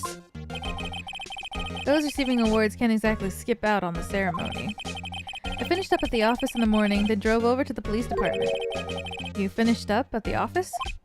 Yes, just odds and ends. Clerical stuff. I didn't plan on returning to the office that day. That is, until I was asked to take something back. Take something back? This. Oh yeah! Chief Gant asked you to hold on to that, didn't he? Yes. It was a piece of evidence in a case that was closed half a year ago. He asked me to bring it back to the prosecutor's office. That's the story we heard yesterday. So you came back here to the prosecutor's office because the chief asked you to. That's right. He made you drive all the way back here for one little screwdriver? Sus. This picture was hanging on the wall in the Chief Gant's office. Prosecutor Neil Marshall. He just started making a name for himself. Looks like this was taken when he received the King of Prosecutors trophy. Speaking of that, there's something that bothers me. Yes? The trophy Mr. Marshall is holding. It's a little different than yours. Yes, you're right. I remember now. Remember what? That was what the official prosecutor's trophy looked like until 2 years ago. There's a story behind this design. A story? Sounds interesting. Would you mind telling it to us? It's simple, really. Contradiction. That's what the award's based on. Contradiction. This award originates from the ancient Chinese tale. Chinese, the word contradiction is written with 2 characters. The first means halberd, and the second means shield. Have you heard the story? Me? Oh, sure. Everyone knows that. Why don't you tell it, though? For Emma's sake. Very well.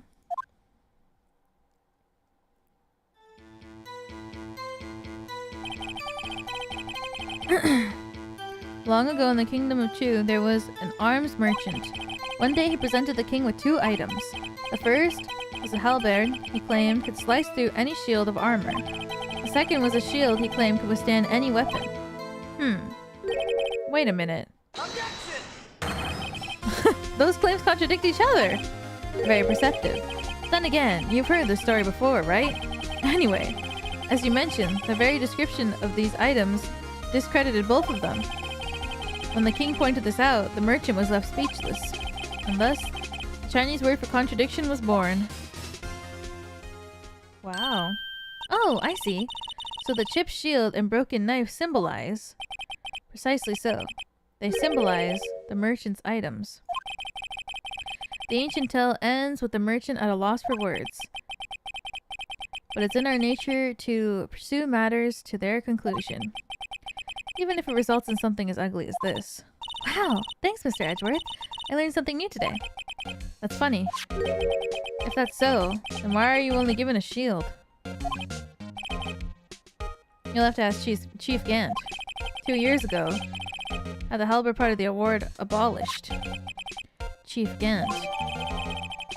Why?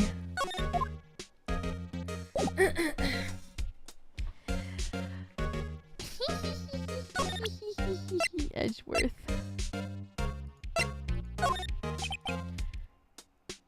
They say where there's smoke, there's fire. Apparently I was so caught up in the smoke I lost sight of the truth. Edgeworth. The others are right. I have no right to serve as a prosecutor. But Mr. Edgeworth, you were only doing your job! I've always made my own decision about what I can and cannot do. It hasn't changed. Forgiving myself is something I can't do. Uh-oh. I think he's serious. Mr. Wright, please, you have to do something. This letter of resignation. I wonder if I can use it for anything.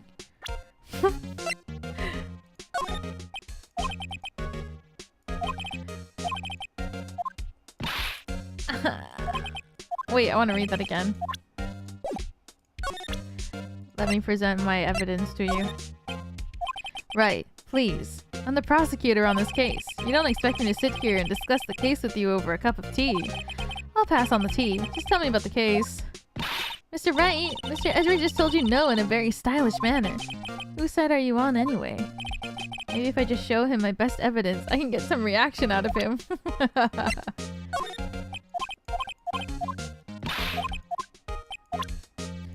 Oh, Phoenix. You're obsessed. Uh-huh. Okay, I didn't expect this. Excuse me.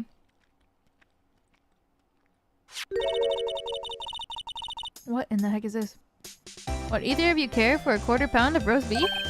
Miss Star! I guess she's out of lunches. You certainly are the curious sort, aren't you? Kinda like the first person who sucked a cow's nipple to discover.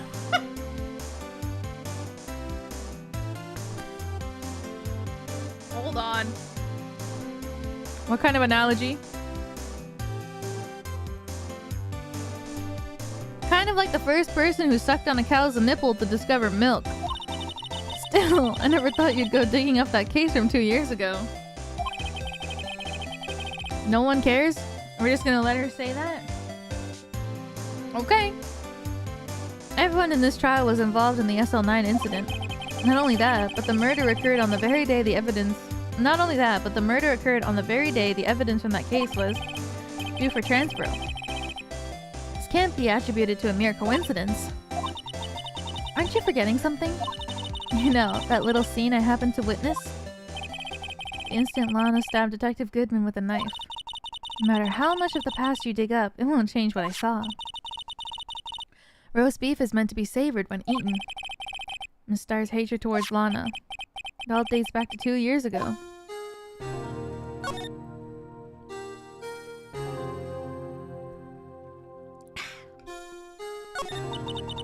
Joe Dark. That's a name I'll not soon forget.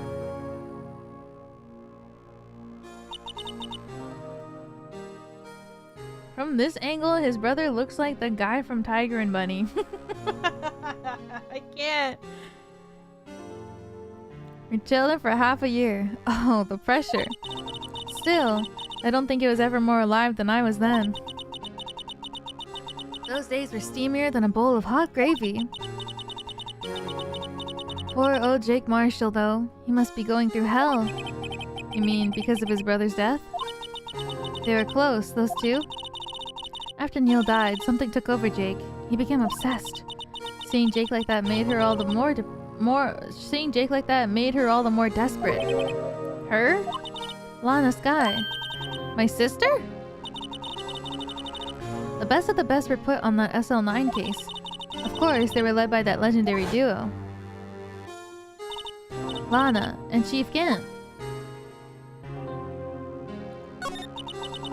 That legendary pair was the reason we were able to keep up our investigation.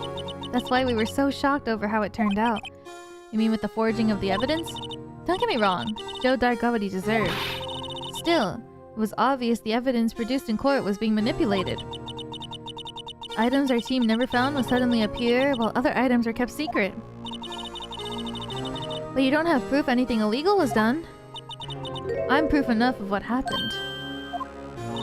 After that case, all of us save Goodman were relieved of our duties. Most without even so much as an explanation. Then Lana Sky transferred to the prosecutor's office and became chief prosecutor.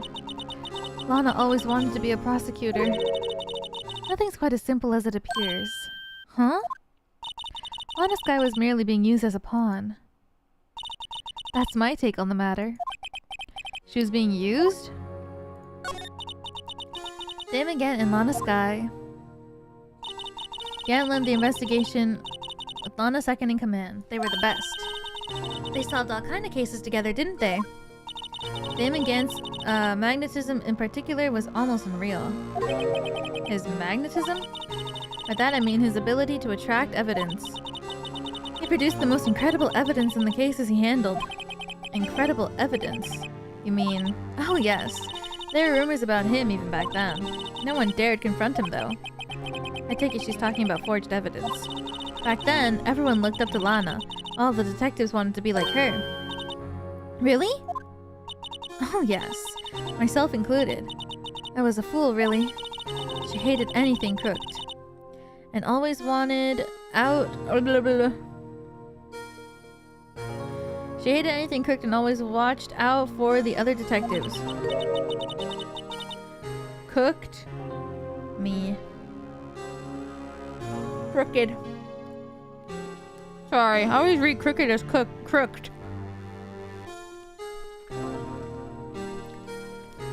I've always had this problem. Ever since I was young.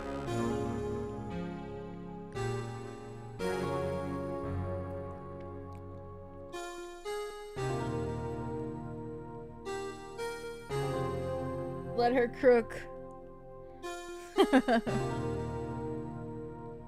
I don't know, I guess, like, it doesn't look like it should be pronounced crooked. I don't know. Crook came from crooked. Yeah, so I always think it's crooked. But even though I know it's crooked. I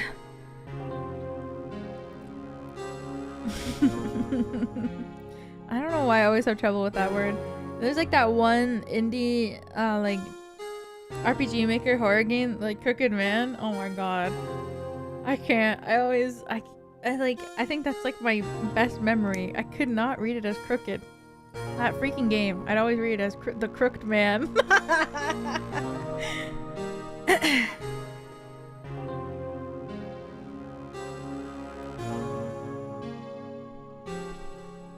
That's why she was so concerned for Jake. Mr. Marshall. When Jake's brother was murdered, she felt as if she had lost her own brother. If it wasn't for her, I don't think Jake would have ever recovered from the shock. That's what makes it all the more infuriating. Miss Starr. That's why I'll never be able to forgive her. Why did she have to turn so cold after that?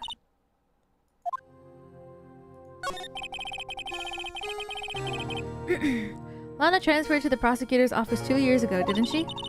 Yes, thanks to Chief Gant's powerful influence. Chief. That's right.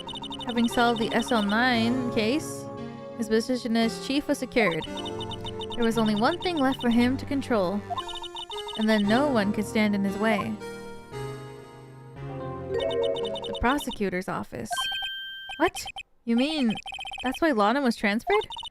If he could control the chief prosecutor, he could control the prosecutor's office. That must have been his goal all along. But How could he control Lana? I don't know, but one thing's for sure. Ever since that case ended, she's never been the same. It's only logical to conclude there must have been a reason for her change. At last, I'm finally getting close to the bottom of this ugly mess. Thank you, Miss Star. You listen to me, Rookie. It takes more than just ingredients to create a fine cuisine. I hope you turn out to be a better chef than I've been. If I show her the photo. Okay. Poppy seed rice set. I love poppy seeds. Thank you.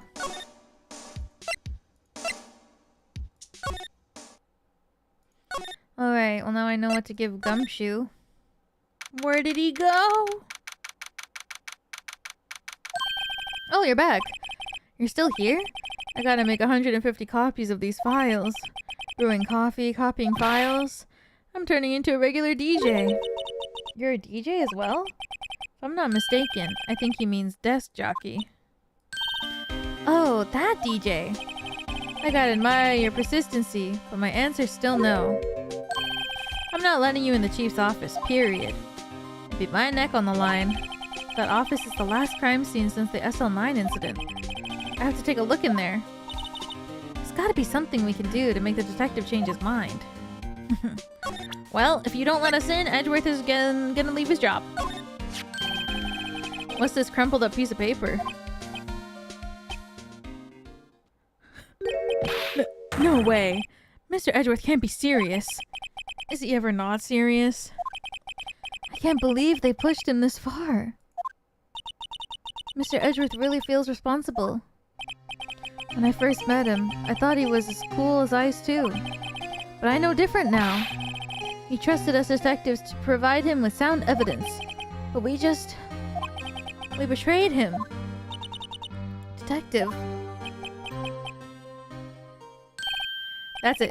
I made up my mind. But... Here, take my ID card. You can't do that. If someone found out, they wouldn't let you off the hook with another lost item report. Look at me. It's no secret I'm already out of the loop. After all, I'm friends with Edgeworth. Depending on how this case turns out, I may already be as good as terminated. What? So at least let me do this. For Mr. Edgeworth's sake. Alright, detective. Thank you.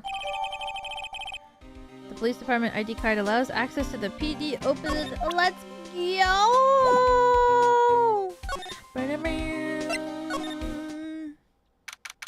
It's really dark. Here goes, Mr. Wright.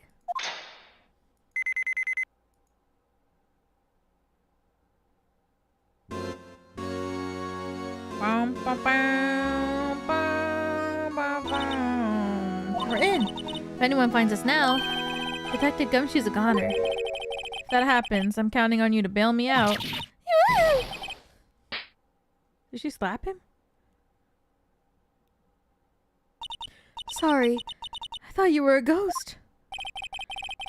I didn't even know you could slap a ghost. Ah, Detective Gumshoe. What are you doing sneaking up on us like that? I wasn't sneaking. I was just worried something might go wrong. So I came to. If you're here, then what's the point of giving us your ID card? Gumshoe's ID crushed and rendered unusable in pocket. Hey, don't do that to my card! I hardly ever get a chance to come in here. Why did he crush it? So I figured I'd have a look around myself. Besides, we're all in this together now. You really do want to get fired, don't you? Not if we're lucky. Come on now, let's see what we can find. I've got a bad feeling about this. That desk on the other side of the room, was that your sister's? Yes. That's where I was waiting for Lana. On that day 2 years ago. Is anyone using it now? No, sir. This is entirely Chief Gant's office now. He practices a strict policy of preserving the crime scene. That's a strange reason to leave it there. He leaves it as a warning to everyone else. He wants us to always be alert. He told us so himself at our New Year's party. Of course, he was pretty intoxicated at the time. I see. So, ever since Lana left, no one's ever touched that desk? No one except Chief Gant. And the cleaning lady who's in here each morning. Still, 2 years have passed since that incident. There can't possibly be any clues remaining. Can I ask you something? Sure. You only came here to look around, right? Because it's one of those SL9 crime scenes? I mean, that's your only reason for coming in here, isn't it? Why do you ask? You don't think... Nah, you wouldn't be... No... No, there's no way. Never mind. Don't worry about it. Okay, now then, let's look around a bit more. Hey, hold on. Not so fast, buddy. Huh? What is it? When someone tells you don't worry about it, it's supposed to start bothering you, pal. You don't just get to go at that. Sorry, this guy's starting to get on my nerves. Okay, so what's bothering you? You two don't think Chief Gant might be a suspect, do you? What? He's right, Mr. Wright. What do we think of him? I think he's sus as hell. Chief Gant, so it's finally come to this. What do I think of him? Perhaps it's best I don't divulge my feelings. Yet. There you go, ignoring me again. I think he's sus as fuck. Shelves are mostly empty. Lana must have cleaned them out when she transferred over to the prosecutor's office. There's a small picture frame on the left shelf. Hey! This is when Lana and I went to that theme park.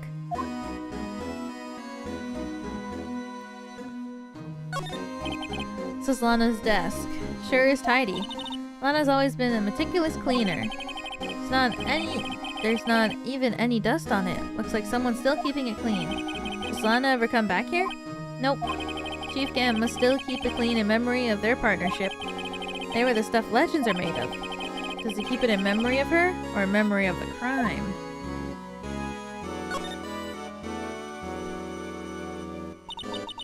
This was taken on that day 2 years ago. The day Joe Dark ran out of the questioning room and tried to kill Emma. After receiving his award trophy, Mr. Marshall took a picture here, then went along with Chief Gant to question Dark. I bet he never knew he'd be dead just a few hours later. Gee, you think? Damn, Phoenix.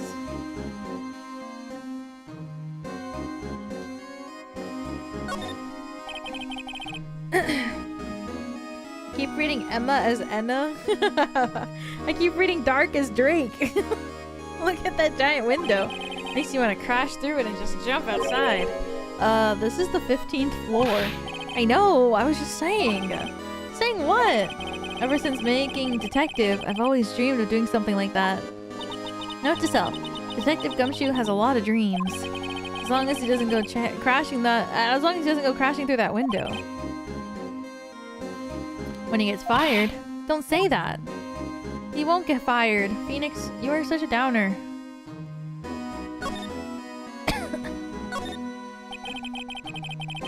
Chief's organ sure is a sight to behold. Occasionally we hear him playing from the Criminal Affairs Department. That's on the 2nd floor, and this is the 15th floor, on an entirely different building. When a detective screws up, the chief calls them to his office, and makes them listen to the organ for hours. What's so bad about that? Music soothes the soul. After that, the detective can't hear anything for days except for the ringing in their ears. So it's an instrument of punishment, literally. But aren't the chief's ears affected? He never listens to anyone anyways. That's besides the point. Damn.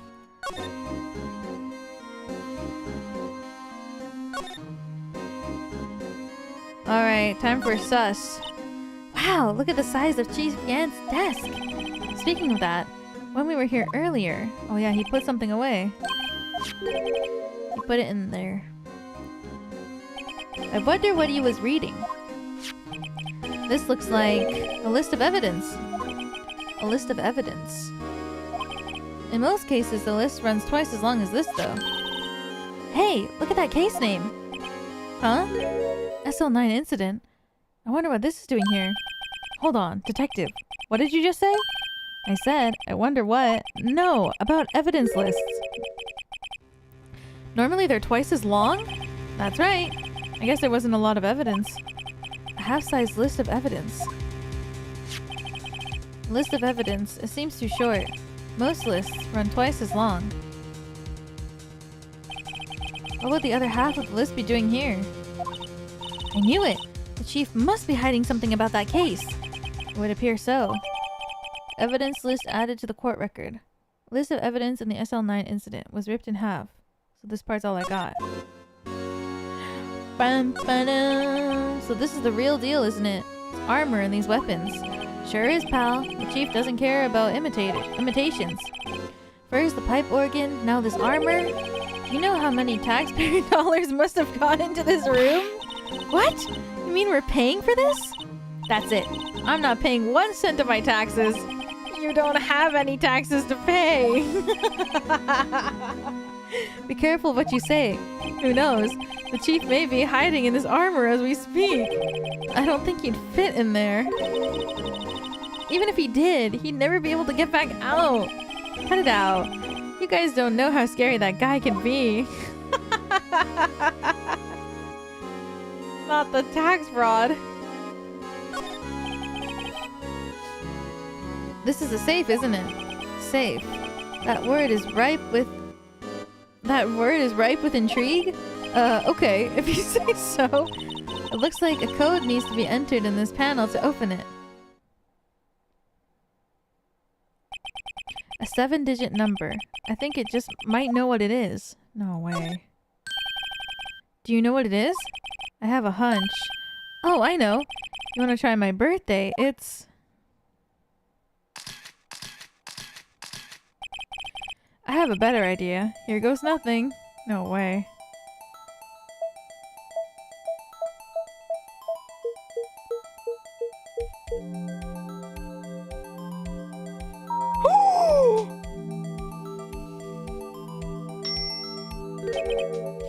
Bingo!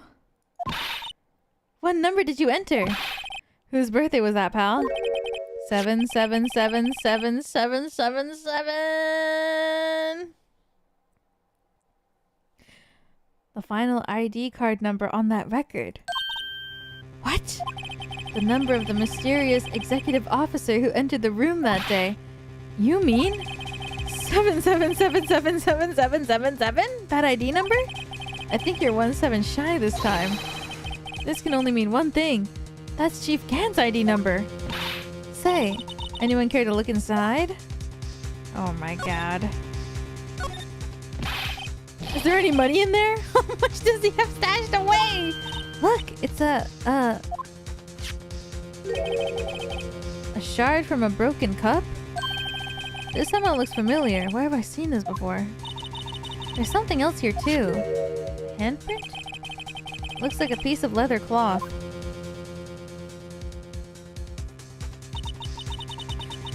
This is a handprint, isn't it? Hey, I saw someone wearing a shirt like that once. Think the chief made up the design? I don't think so. Oh, well, it was just a thought. Is that it? This is all that was in the safe? Apparently so. It's empty now. A piece of cloth with a handprint on it. And a broken shard from a cup. They look like pieces of evidence. Yeah, but unless you can prove that they have something to do with this case, I'm afraid I can't just let you take them. After all, it's my neck on the line here. Great. Now I have to prove their relevancy to get them. How are these two items related to the SL9 incident? Come on, there's gotta be something we can show the detective.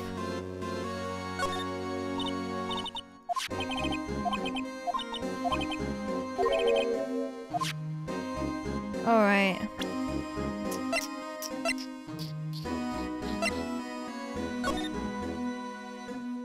What? Whoa! Oh, it's the drawing that she made. I wonder what this is. It looks like someone drew some kind of sketch here. What is it? Did you find something? I can't make it out. I better keep quiet about it for now. Huh? Oh, no, it's nothing. Why are your eyes moving about like that, Mr. Wright? Better not forget about this picture. If only we could see the freaking evidence, bro. Bum, ba-dum.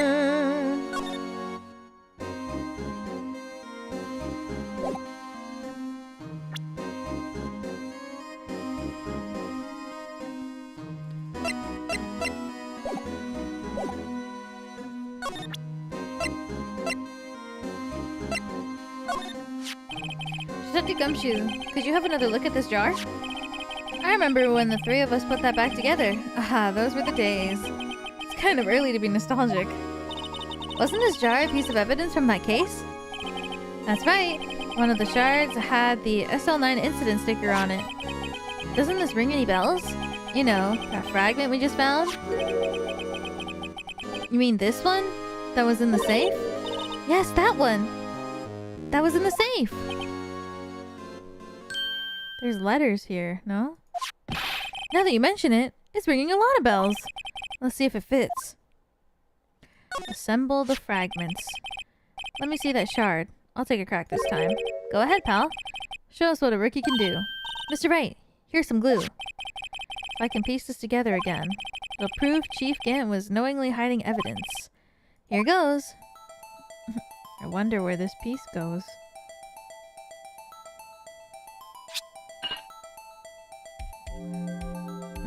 Ima. There, it fits like a charm. That, of course, means Chief Gant willingly and knowingly hid a piece of this jar in his safe. In other words, he concealed the piece of evidence from the SL9 incident. But...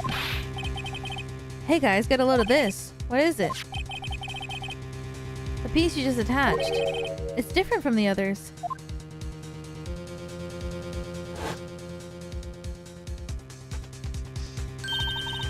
There's a reddish line on it.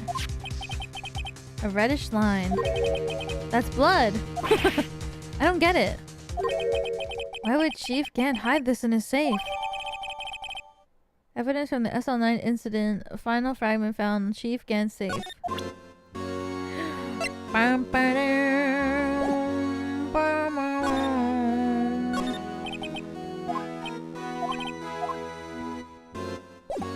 How do I look at the other one?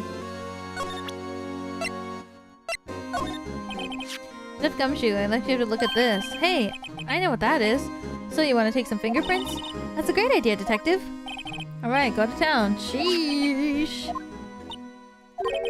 What are you doing? Why are you sticking out your hand like that? Go ahead, take my fingerprints. It's not your fingerprints we want to take. Huh? Come on, this isn't the time for jokes. We're talking about that cloth we found in the safe. Oh, I knew that. I'm the one with the handprint on, right? Where's your sense of humor? Okay, buddy. Okay, Mr. Wright, let's check for prints. Sprinkle the powder on the cloth. Then, once they've been absorbed in the prints, blow the rest away. What are you, my mom? I don't have to be told a million times. Alright, let's get this over with. This one looks pretty good. Whee!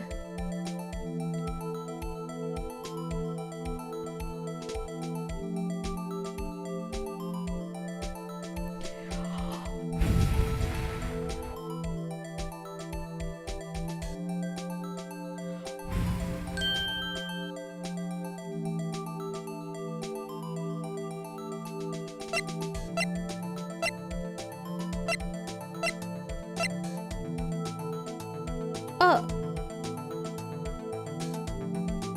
What?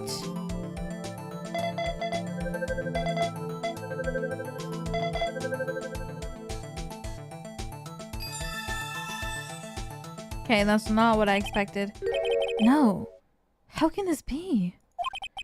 What are Emma's fingerprints doing here? Have you found a match? Whose fingerprints were they? Huh? Oh, it seems the prints are too old. They aren't clear enough to get a match. Oh, that's too bad. I thought they'd be Dark's prints. Psst. Hey, you, over here. What's going on here? What are that kid's prints doing on inside the chief's safe? Don't ask me. Let's just keep this information from Emma for now. Here. Maybe you should hold on to this. Piece of cloth folded and added to the court record. Well, was I any help? Of course. Thanks to your ID card, we were able to get some hard evidence. Now that's not very kind, is it? In other words, if it wasn't for his ID card, he would have been useless. Uh-oh. Isn't that right? You in the coat. Chief Gant. We didn't think you'd be back so soon. Fortunately, I'm a man who believes in signs. As I was walking to my meeting, I happened to look out a window and saw a stray dog run into a pole. Just then I thought of a certain detective. Do you mean me, sir? How then? I'm afraid I'm going to have to ask you all to leave. Yes, sir. Sorry. Oh, you in the coat. Me, sir? Drop off your ID on the way out. You won't be needing it anymore. But sir... No! Now get out. Yes, sir. We'll be on our way too then. Wait! You, the one with the spiky hair. Don't go yet. Me, sir? I'd like a word with you. Sir, I'm not a licensed scientific investigator yet. You with the spiky hair, you're free to go. Mr. Wright! No! Don't leave her! What the fuck? He should have just ran away with her. I guess then they would have gotten arrested. Look, pal. If I've told you once, I've told you 1,000 times. The chief's office is off limits. But no, you just had to go sneaking in there like that, didn't you? I thought you said you didn't care anymore if you were fired. Yeah, but if I knew I'd be like this, I never would have said it. Now that I've seen the evidence Chief Gant was hiding in his office, I think I'm finally starting to get the picture. But why has she kept eerily silent about it all this time? Anyway, you listening to me? I'm gonna try to smooth things over with the chief again. Later, pal. After that, I heard from Emma. She said the police wanted to ask me some questions. So she'll be busy for the rest of the day.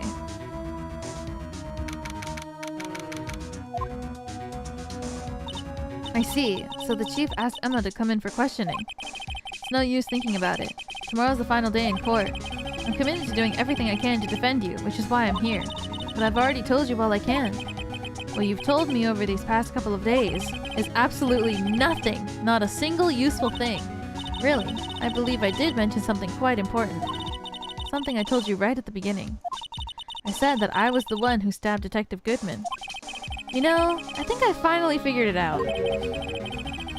I know who it is that's lurking behind your words.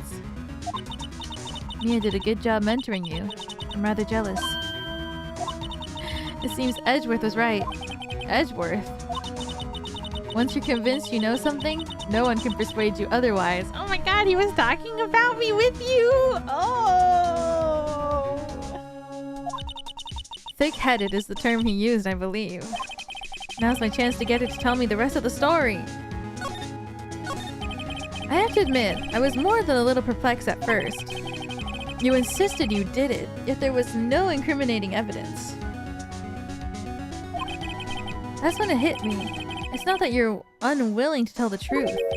It's that you're incapable of doing so because of a certain individual. What an intriguing notion. A certain individual, you say? So you think I'm protecting this person? Protecting? No, I think afraid of is more like it. If I'm not mistaken, the person in question may have persuaded you to silence. For argument's sake, Mr. Wright, who, may I ask, is this person you're speaking of? The one I'm supposedly so frightened of. What is this person's name? Take that! Well, Miss Guy? Mr. Wright, you're addressing the chief prosecutor. Do not forget your place. I take it she's still not ready to spill the beans. My apologies. Could you please tell me a bit more about what you think you know? We were partners until 2 years ago. I respected him as a detective. Assuming he's respectable then, Assuming he is respectable, then tell me something. Why would he try to hide his crimes? His crimes? Both you and Edgeworth will be brought before the Board of Inquiry for what you did.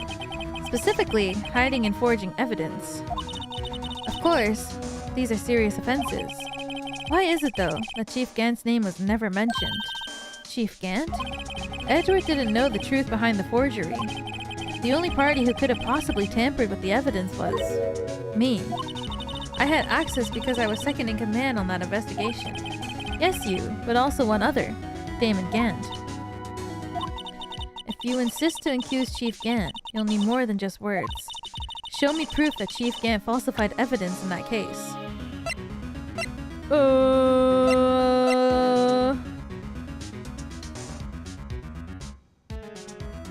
Evidence for something, but what? What is this?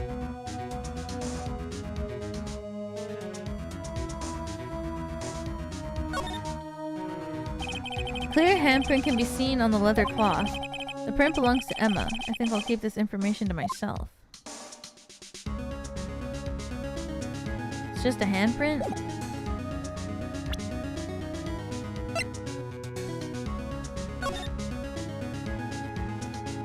And this drawing that Emma did.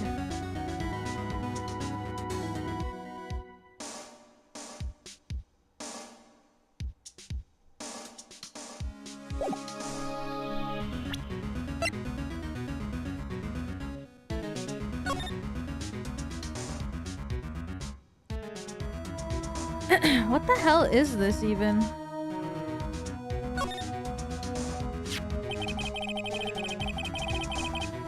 Dark-green stains must be blood traces from the incident 2 years ago.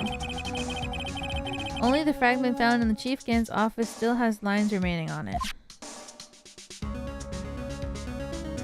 Is this part just broken? Oh.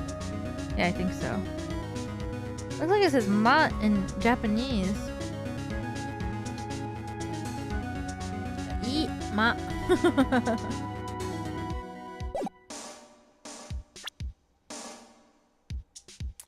Show me proof that Chief Gant falsified evidence in that case.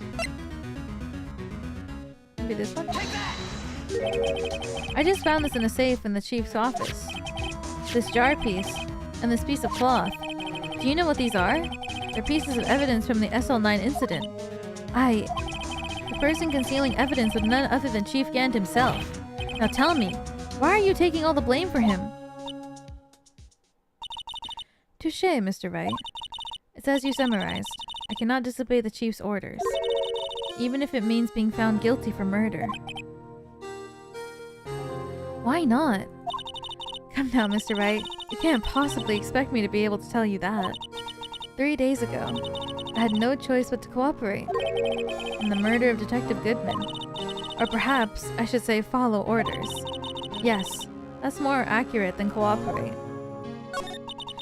Although I can't tell you the details, I can say that I was given an order that day. I need you to dispose of Bruce Goodman's body.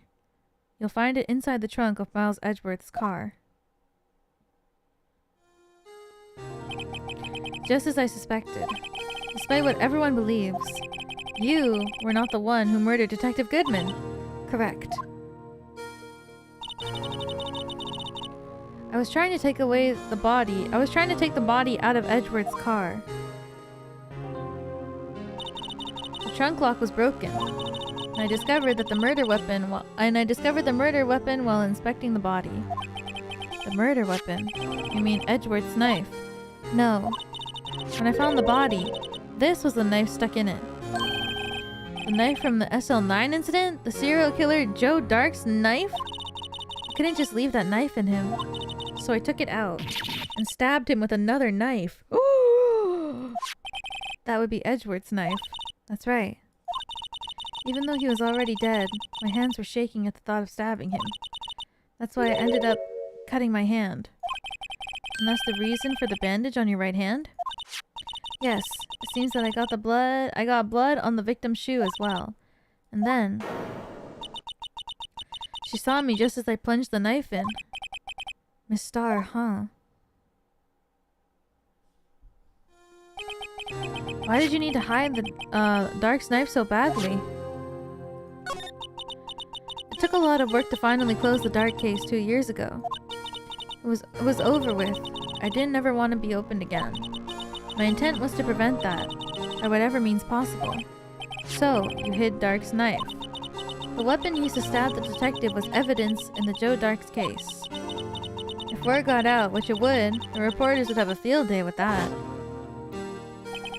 So you wrapped the knife in your scarf and hid it. An Edgeworth exhaust pipe. Right. Then I called my sister. Tell her what happened. And ask her to hide the knife that was inside my muffler. You asked Emma? I didn't want anyone on the force to know about this. That would explain why Emma was so confident about Lana's innocence. Speaking of phone calls, I had a bad feeling about one of them that day. A bad feeling. The truth is, after I received those orders from Chief Gant, the first thing I did was make a phone call. A phone call to patrolman Jake Marshall. To Marshall? Why on earth would you call him? The lead investigator for the SL9 incident had been murdered. I wanted that fact to be kept hidden, and I needed help. He was the only other person I could trust. Or at least, I thought I could trust him at the time. However, it seems that after I spoke to him, he went off on an escapade of his own. Oh, you mean, not wanting the case to die, he decided to take things into his own hands. He disguised himself as Detective Goodman and tried to steal the evidence. He'd already stolen the ID card, but it seemed he still hadn't made up. He still hadn't made up his mind to break into the evidence room. After my phone call, any remaining doubt he had must have disappeared. So your phone call caused the incident in the evidence room. Damn. I'm afraid that's all I can tell you. But Lana, you've earned my respect, Mr. Wright, both as a defense attorney and an investigator. Now please, don't pursue this any further in court tomorrow. Tomorrow's trial. There's only one way to drive off Lana's demons. I've got to get to the bottom of everything. Detective Goodman's real murder.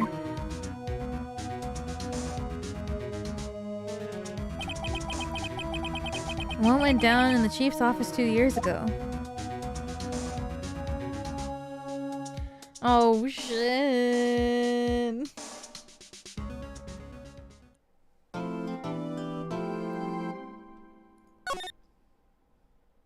So much is happening.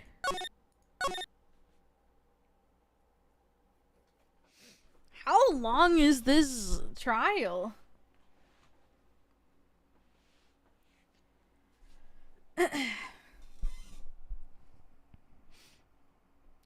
Very long. Very long. Long. Really?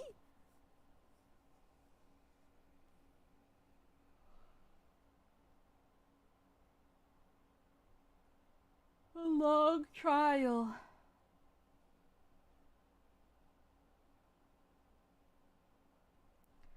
Would be a good place to stop. Okay, then we can finish it tomorrow. 3 more hours. Oh god. Okay, we can finish it tomorrow then. Yeah, I don't know. Well, I could. There's one part in particular that'll be frustrating.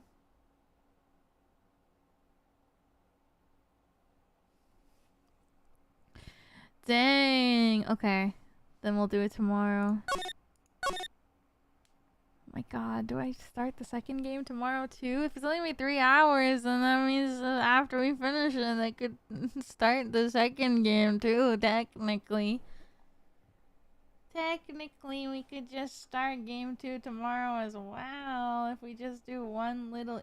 How long is the first case in the second game? It can't be that long, right?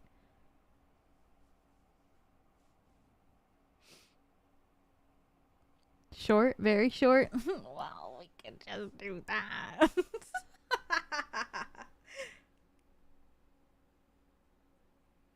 It's a tutorial? Oh, okay. Okay, well, we'll finish this tomorrow then. Oh my god, only 4 hour stream? But still, I guess I did stream Minecraft in the morning, so I did stream Minecraft in the morning, so technically there's 2 streams today. Oh, you know what? That's good. If it's a short day tomorrow, that's good, because then I can rest before Koshien. That means I can take a little nappy before Koshien starts. Good for your voice. My voice feels really good, actually. It's like a little groggy, but I think it feels really good right now. I feel great. I think the Peipakoa is hitting.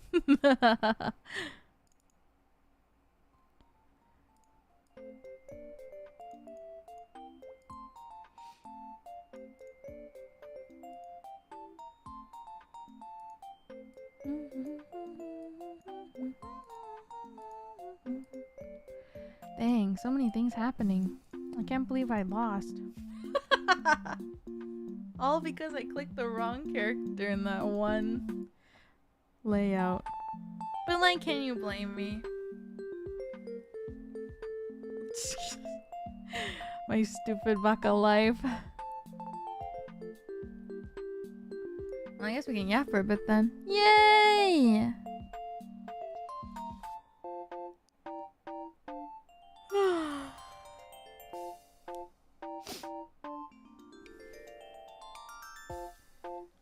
Man, Phoenix really got me with the let's up the ante before we present the handprint. Like, what do you mean by that, buddy? You be saying shit like, but before that, let's up the ante. I was like, okay, so I guess he wants to prove something first and then we're gonna use the handprint? No, he's fucking, the ante was the fucking handprint. Oh my god.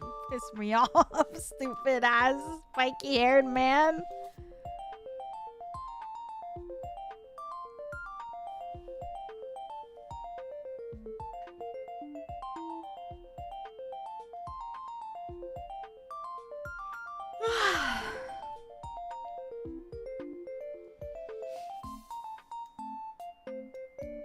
I don't think he said the handprint. Didn't he say his trump card? Yeah, the handprint was his trump card.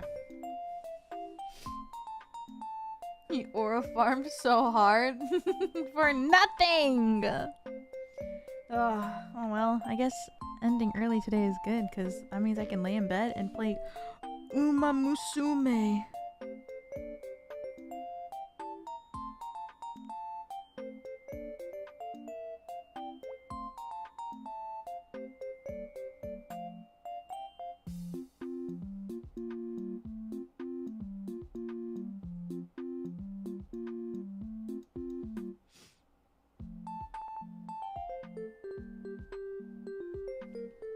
Are you training tonight? I don't know. I haven't played like at all. Oh no. I opened my phone and it was still it's still open on the Ninja Creamy. Oh no. Dude, I kind of want it. It's on sale. Oh no. How big is this shit? Does this have one where it's like, see how big it is in your room? It doesn't.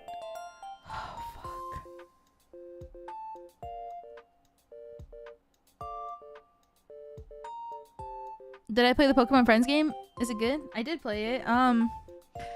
Okay. I played it. It's cute and it's fun. The problem with it is that it has like a DLC. You can play it for free, or you can buy like a DLC that includes more different types of puzzles. So they have 2 different DLC packs that are like more puzzles. It's a one-time purchase though, but it's like if you pay $40 or something, I think it was, then it says you can play like an infinite amount of puzzles. It's like a daily puzzle game where you open it and you play like a set of puzzles like once a day, and then it's like this was your reaction time or whatever. But they have like a $40 pack that unlocks like more characters, more puzzles, and you can play like as many puzzles you want. And I was looking at it and I was like, man.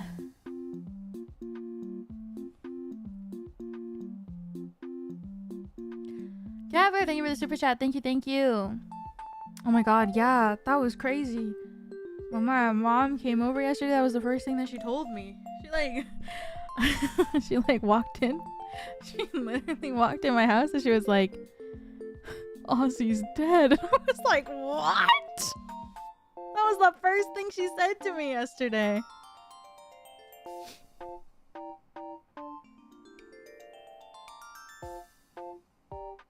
May he rest in peace. I was so shocked. It's so sad. It's actually so upsetting to hear.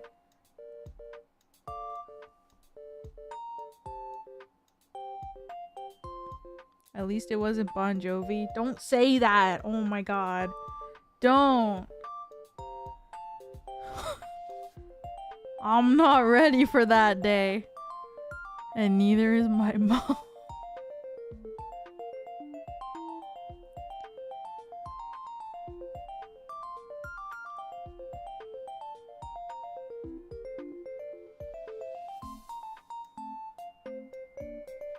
What's gonna happen to the bathroom, Bon Jovi? He will stay there forever. He's not even that old, right? He's like 60 now.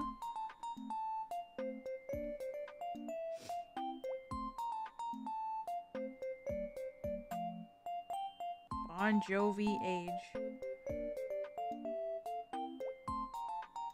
Yeah, he's only 63. He's 63. It's my life. We were a big Bon Jovi fan. I mean, my mom is. My mom is a super big Bon Jovi fan. So yeah. Controversial opinion. Famous artist with great discography. Well, I think it should be both though. I mean, it's sad that like they're gone, and I think that people should be able to mourn, especially for some people. You know, music is a really big part of a lot of people's lives. You know? So I feel like it's okay to grieve at first, but I feel like it shouldn't be a grievance forever, you know?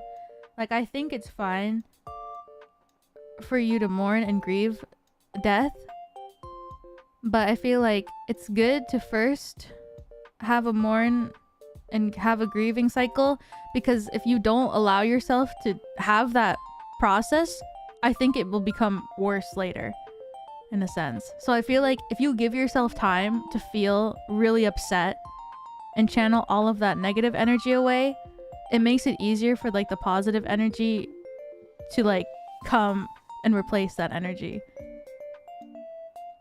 So I feel like I think it's both at the end of the day, but I feel like the mourning period and like the grievance is definitely a lot shorter, or should try to make it shorter.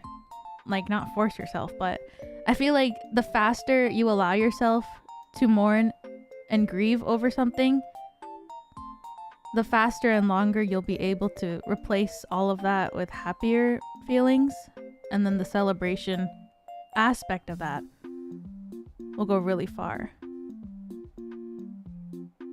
If that makes sense. I feel like it works best that way. I feel like celebrating is more important at the end of the day, but if you don't allow yourself that time to feel sad, then it kind of, you know what I mean? If you don't like allow yourself to have that sadness and you kind of just push it down, then it's never going to go away. Whereas if you embrace the sadness and you let it flow out of you, the faster you'll feel better. And the more I feel like you'll be able to feel happiness afterwards. You know what I mean? You gotta let the bad energy leave. It's not good to bottle it up. Yeah, you gotta like let it all out first. Because I really feel like when the negative energy, like when you like cry or really feel it all out, yeah, like a piss break, it kind of like, I don't know, I feel like it just leaves your body. And once it's gone, it's gone. Gotta let the bad flow out. And I feel like you shouldn't like force your mental either to feel a specific way because you want it to, if that makes sense. I feel like it's more healthy to do what you gotta do mentally, I guess. Like, if you are the type of person who just needs to cry it out, you should just do that. You gotta do it, you know? You gotta just do it. You can't just be like, no, don't cry it out. Just cry it out, man. It feels great after you cry a big cry and then you're like, you know what? Fuck it. I haven't truly cried in a while. Is that bad? No, I don't think so. It really just depends on person to person, I feel. Like, everybody processes things differently. Have you had reasons to cry recently? No. Maybe, clan ad?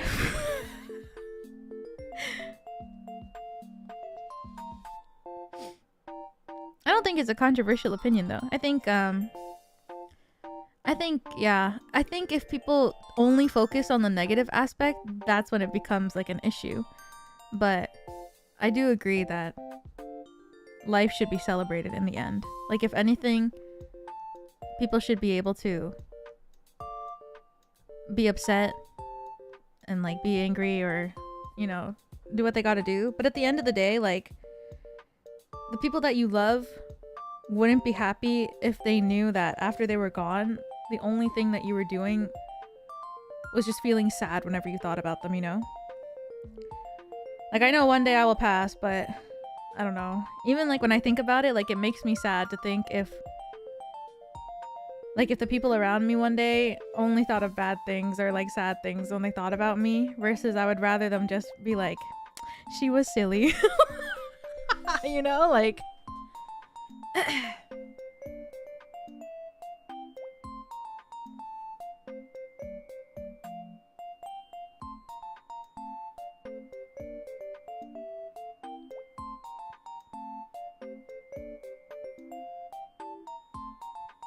she was really silly.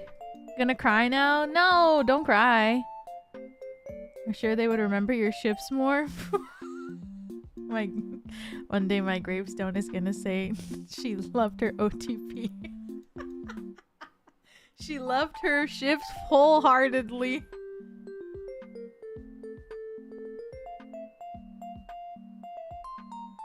That would be peak.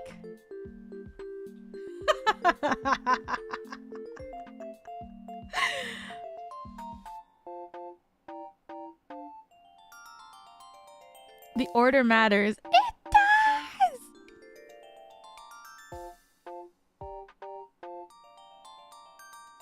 And she loved her OTP. Yo, oh my god. If someone wrote that on my gravestone, bet I'm not going to the afterlife. I'm gonna haunt that person forever.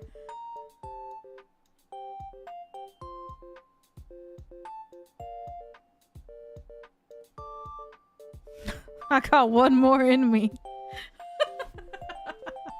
And I'm talking about the afterlife.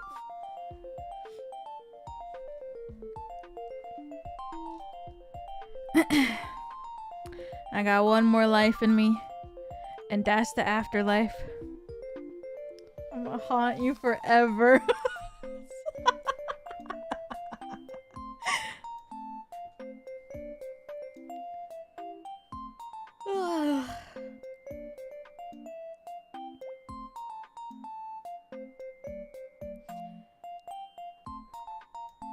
Life after death and all that. Yeah. I don't want to think about all that though. I don't know. I'm the type of girl who be living in the moment. I know it's not a great thing to do. I should think about the future and whatnot, but I'm a girl who be living in the moment. Because if I have regrets now, I guess one day it'll be like worth it in the future if I think about the future right now. But like, dude, I don't want to think about like 10, 20 years from now. I just want to have fun now.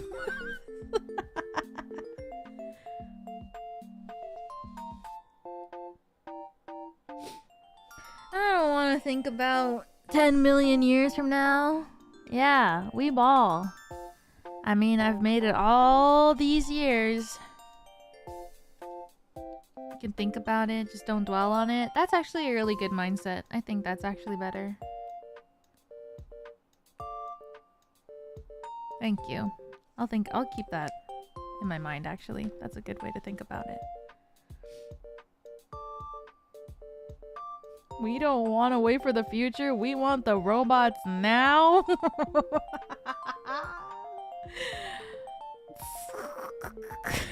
That's so funny. Honestly, I would want a robot. If they release them, I think I would get one.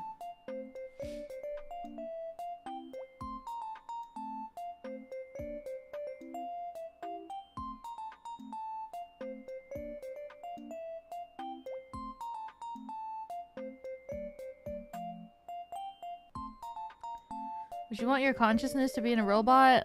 No. No. One of me is already too much. We can't preserve this.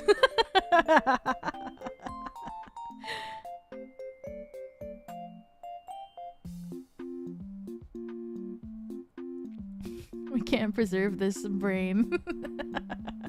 We cannot. One of me is enough in this world. I'm scared.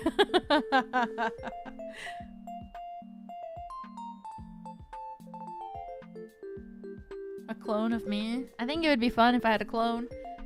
But I feel like I would talk about I would like discuss my shifts with my clone, and then I would be happy because they would agree with me on everything.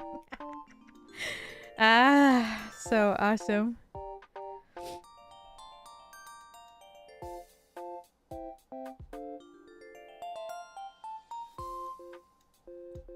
One day they might disagree.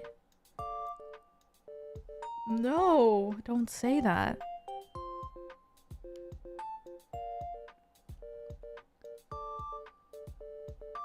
Might have their own thinking. Oh, that would be crazy.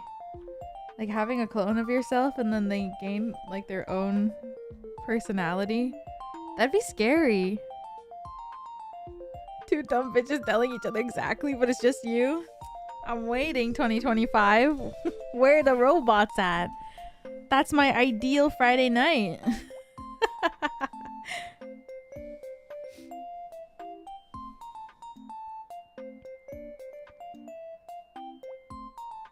Would they even be the same person? If you had a clone of yourself and you kissed your clone, would that be self-cessed?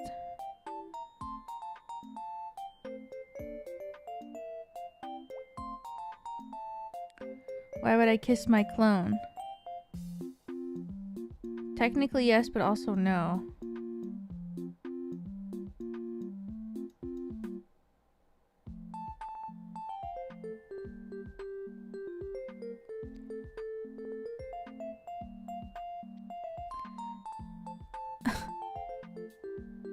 I love myself 1, 2, 3.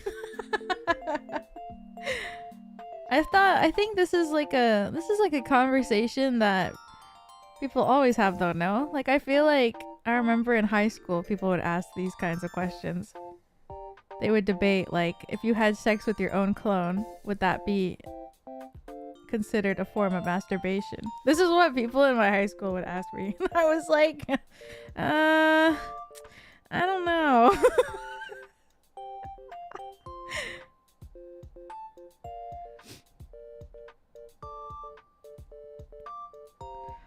What kind of high school did you go to? I went to a crazy high school. I went to a very crazy high school.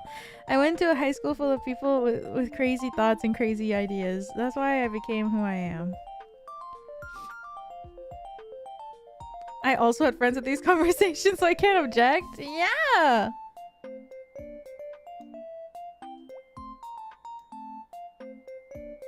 Had crazy things happen in high school. Emphasis on the high? Oh god. Definitely a lot of crazy things.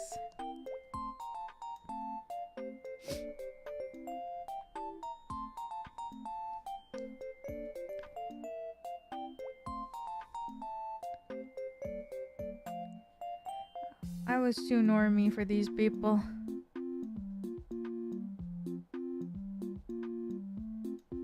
I didn't have that question in high school.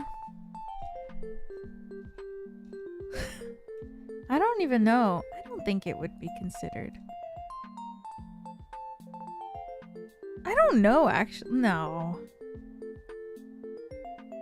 I'm too normie for that. I wasn't weeb back in the day. Was anime popular in your high school? Fuck no. I was a normie. For a little bit. And then I went back to my roots. You know, for a little bit in high school, I was a little normal. You know?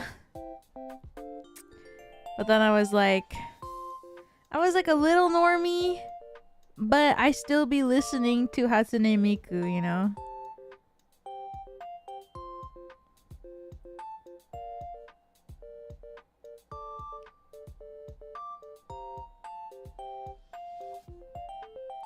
When I was in the working force, oh yeah, when I worked my office job. When I worked my office job, I was pretty normie too. That's because I had to talk to so many people. Well, actually, when I worked my office job, I was like kind of normie, but that was when I started super reading fic. Like, oh my god, office jobs are awesome because I'd be finishing all my work and then I have 5 hours left in my job and I'd be like, what do I do? Opens AO3 on my phone.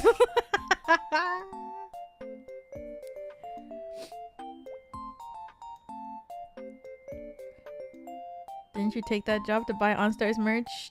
Chill, that was a different job, okay? Chill, okay, that was a different job. That was when I worked retail.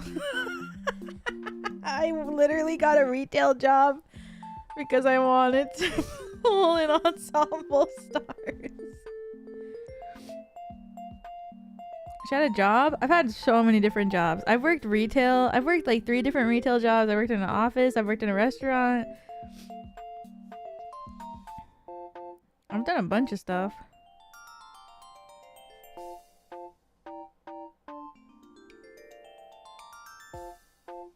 We gotta work, guys. That's super normal. Yeah. I gotta work.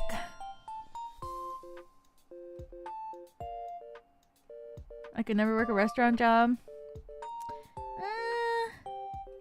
It was okay. Definitely, but I had a pretty bad experience with like the owner of the restaurant. I didn't like that guy. So if I were to rate like all the jobs I've ever had, that would be like the bottom of the jobs that I've had. The restaurant. I did not like that guy.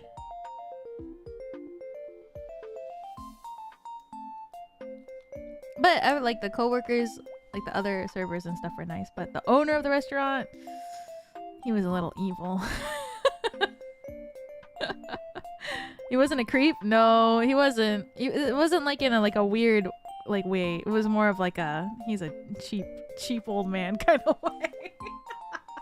He was a cheap old man kind of way where he was like, you can work less shifts, so I pay you less. And I was like, I need to pull in my games. I need more shifts.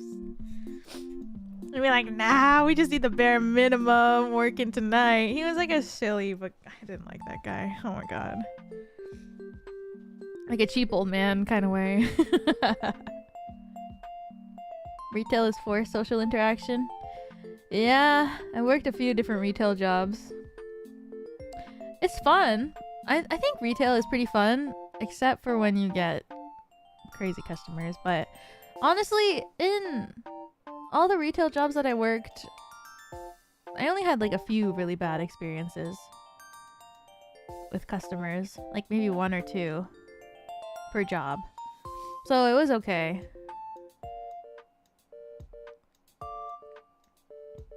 It was okay. What job did you think was the most interesting? Can I count this one? Because if I can count this one, it's this one. Oh, yeah, I also worked at summer camp too. Summer camp. I guess summer camp was the most interesting. I mean, I've told you guys stories. People fucking in the kitchen. People fucking in the dining room. People fucking in the bed beside me.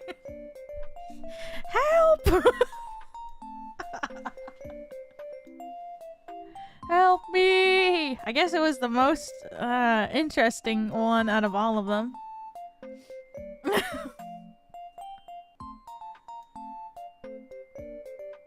And you ain't getting any, girl? Do I look like I want any?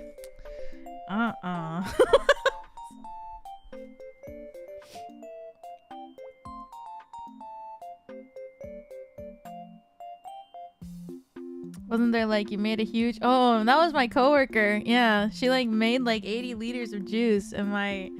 Yeah, one of the chefs was like, don't spill it. And she was like, I won't. And then she pushed it over by accident and it spilled everywhere. So bad. 80 liters? Yeah. 80 liters of juice. It was so funny. She cried so much and I felt bad, but I was like, she was like fucking around though, so I was like, girl. That's what you get for fucking around.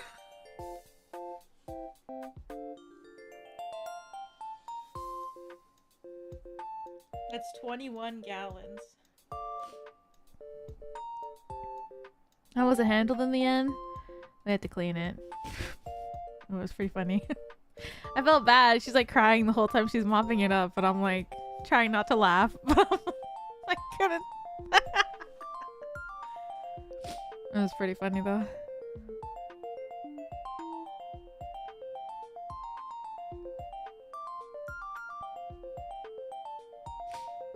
So funny. Fucking in the kitchen? No. Well, I don't know the people who are getting freaky in the kitchen or getting freaky in the dining room. Those are the camp counselors. I worked in the kitchen. Like in the back. Like I didn't... Sometimes I saw the kids. Sometimes I didn't. Those are the counselors though. In the middle of the night. And then the people who fucked in the bed beside me, that was my coworker.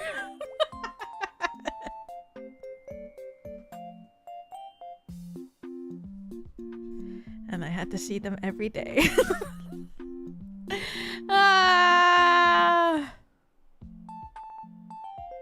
So fun, guys. I recommend. Working at summer camp humbles you. It builds character.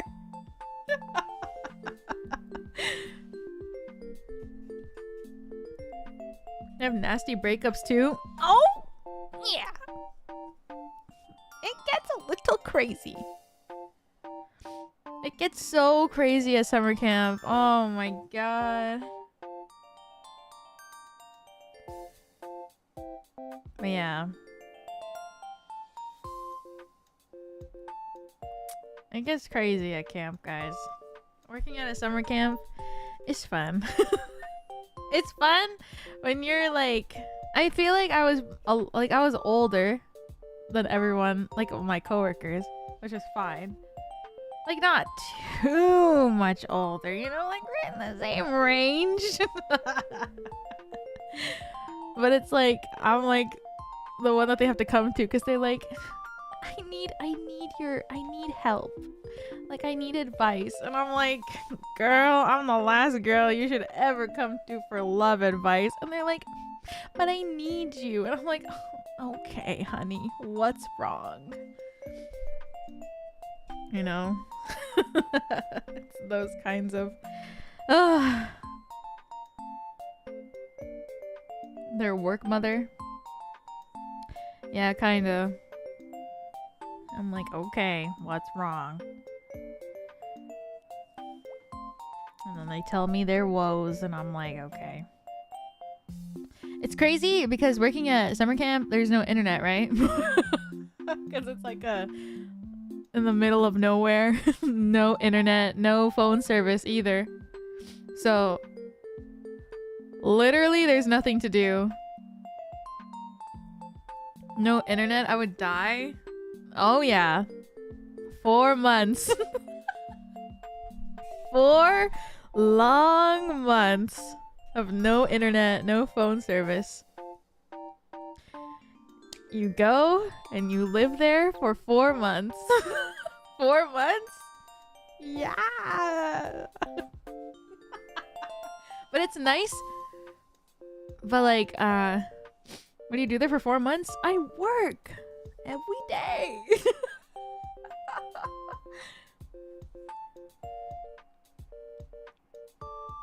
No AO3 for 4 months? I know. Well, sometimes you can like ask for like a long period of time off, being long period of time, quote unquote, meaning 3 days. So then my dad would come and then we'd like spend like a weekend. My family would come and then we'd spend a weekend together, which was nice. But like the best part was that they would pick me up and then they would bring me back to civilization. So I would have to like fucking download so many. I like open my Kindle app and be like, all right, it's time. And I'd download all my shit. Oh my god. And my PDF fix, bro. I literally would search for like the longest fix and be like, this will last me a while. And I didn't realize that you could download fix on AO3 back then. I don't know how I missed the big download button. So I would press like the show all, and then I just wouldn't close my Safari app so that they would stay all open. And if there was a time where it refreshed the page by accident or it just automatically refreshed, I was done. Oh my god, it would piss me off so bad. I genuinely can't imagine living 4 months without internet nowadays. I mean, this was a while ago. This is a long time ago that I worked at a camp, but this is a long time ago, but it's fun though. It is fun. Like, you definitely get to meet a lot of people, and you meet a lot of people. You get to like learn a lot of people, and you make like nice friendships. But yeah.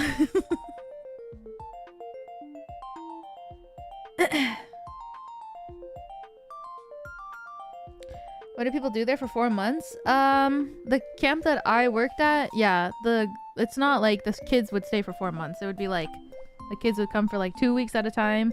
I think some kids could stay for 4 months though. Well, I don't think the kids were there for 4-month programs though, because most of the time before, so I would come early before the kids would come, because like we have to start setting everything up for the camp so that the kids, when they get there, everything would be ready. So I have to go to the camp early.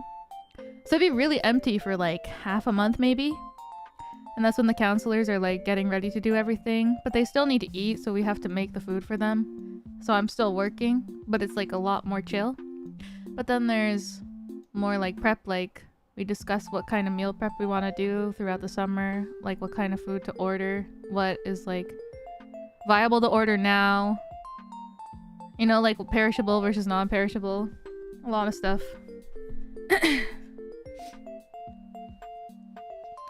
And then the kids come, and then they stay. Some of them stay for longer. I think it just depends on whatever program they choose. I don't really know much about the like camp side, mostly just about like the behind the scenes stuff, but yeah, there's a lot of stuff that happens. But the kids do like rotate out.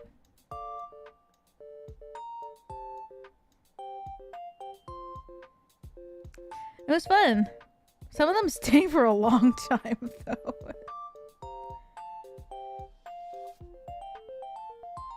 Yeah.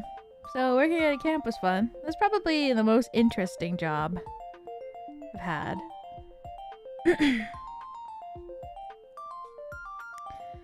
That's probably the most interesting job I worked. There was a lot going on, but I think it was still fun.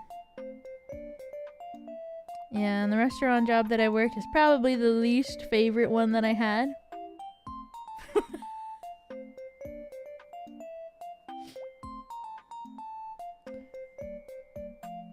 My restaurant job, I got fired.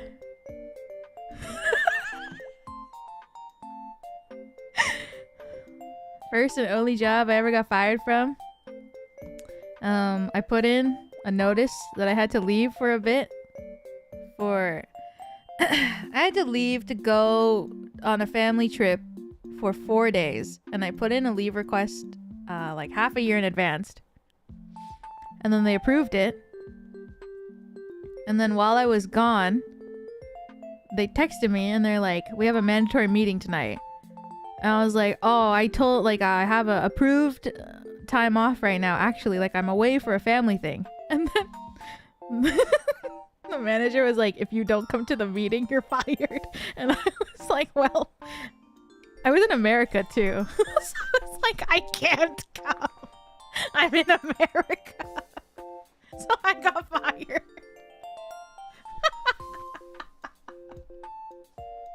But you know what? I hated that job anyway, so I was like, whatever.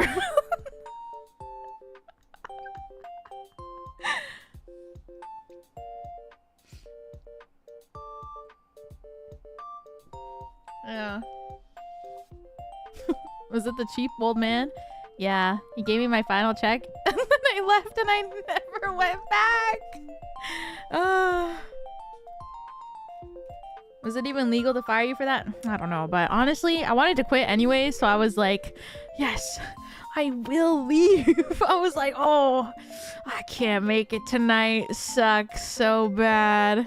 And they were like, if you can't come, you're fired. And I was like, oh no.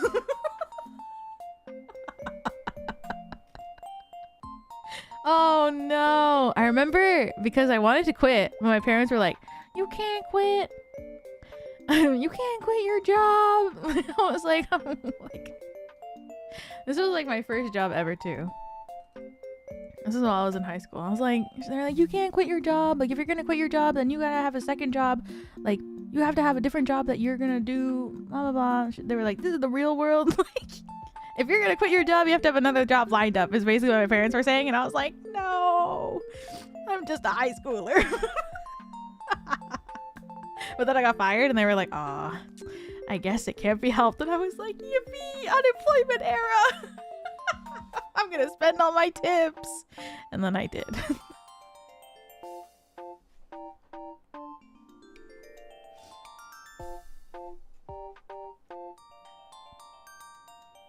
That's what I did back in the day.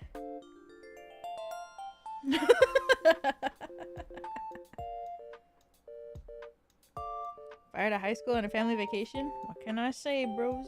I'm telling you, it was a cheap old man who was like... Now I think back on it, it was hilarious. But I think, like, in the time, I was so stressed. Like, I remember being so distraught. And being like, oh my god, I can't make it to the meeting. I'm not at home. But, like, now that I'm thinking back on it, I'm like, that's funny as fuck. Is the restaurant still in business? I think so. I think the last time I went there was a long time ago. Not a long time ago, but the owner changed. Because I saw my friends wanted to go, and I was like, oh god, I used to work here. And I went, and one of the people that I work with still work there, and I was like, dude, how long are you gonna work here?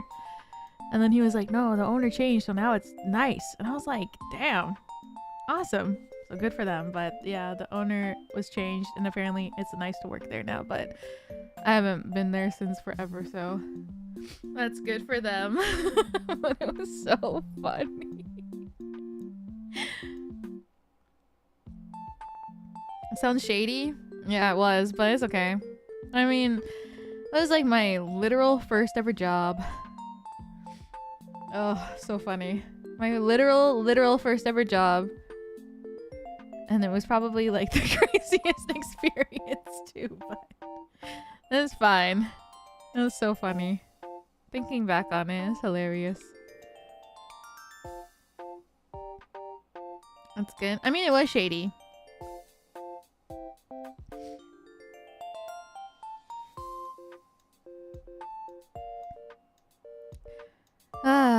Was it even crazier than summer camp? I mean, it was really shady, like, I don't know if I should talk about it, but, like, it's really shady to the point where, like,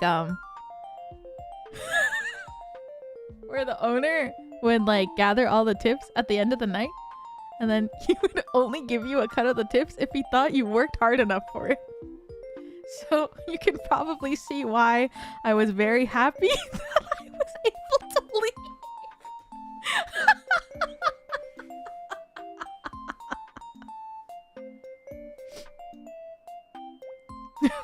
That's insane. Oh my god. Yeah, it was a crazy time. One of those. Oh my god. If you've had experiences like that too. Oh.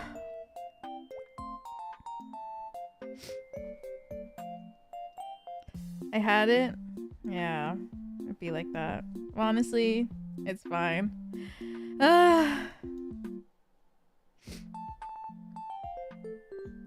But it's okay. It's funny when I think back on it now. There's probably a good reason why he's not the owner anymore. I remember I worked there because I just wanted I wanted money because I wanted to like hang out with my friends. And I remember one time one of my classmates, she came to apply and I was working that day and I was like, don't do it. And then she didn't come back. They were like, yeah, let's do an interview. And then she was like, maybe not.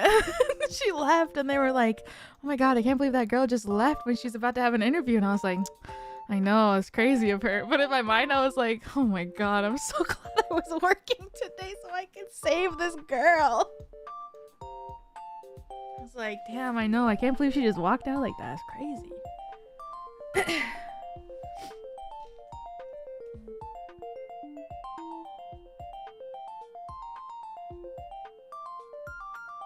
That was a crazy job, but honestly it's funny now. I think about it, but it's not funny in the grand scheme of things, but good thing that that owner got replaced. Hopefully. I mean, yeah, when I went back they said that everything was better, so hopefully that means they're following the law.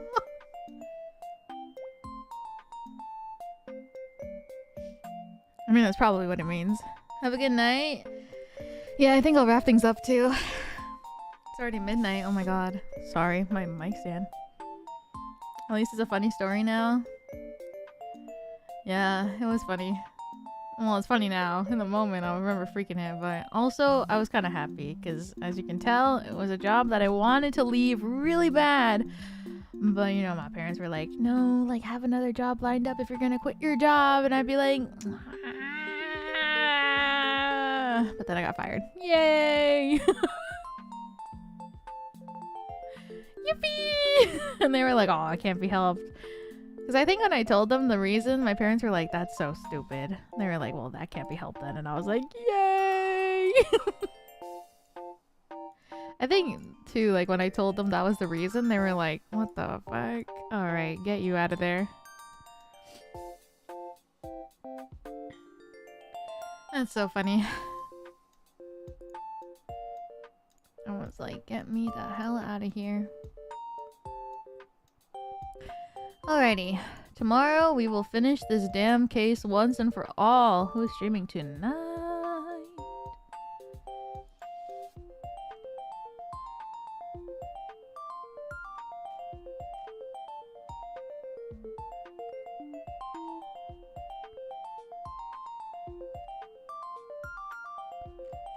Who's streaming? Luna anniversary? Oh shit. You're right. I'll send you there. Ren Zodo. Where the hell is Ren? Oh, there he is. Oh, they just started like 30 minutes ago. And it doesn't look like they started playing the game yet either, so this is perfect timing. Wait, I'm like looking at the stream. It's like the three of them standing and then Scarla like crawling up behind them. How random leaders for kick noises. Thank you for the super chat. Thank you, thank you. My first job was also a restaurant. I didn't know the concept of tip. I'd always return it back to the customer. When I learned what tip was, I realized the money I lost. Oh, the owner pockets them. No. Thank you for the super chat. Thank you, thank you. That's like the opposite of me. Because I'd be like, oh my god, I want my tips. And then the owner of my restaurant be like, but did you work hard enough for them tonight? I mean, sometimes I would go home with $0 tip, and I was like, why am I still working here? I'd go home and be like, why do I still work here? But like none of my friends be working except for me back in the day. And they'd be like, oh my god, it's so awesome that you have a job. And I'd be like, I know. So I didn't let it go. Stupid pride. Me like shaking my old self.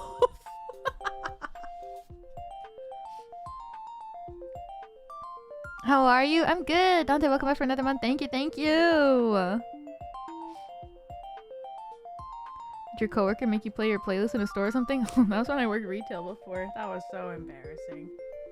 Yeah, that was when I worked a retail job before. And then they were like, oh my god, you should totally play your music. And I was like, no, you don't want to hear.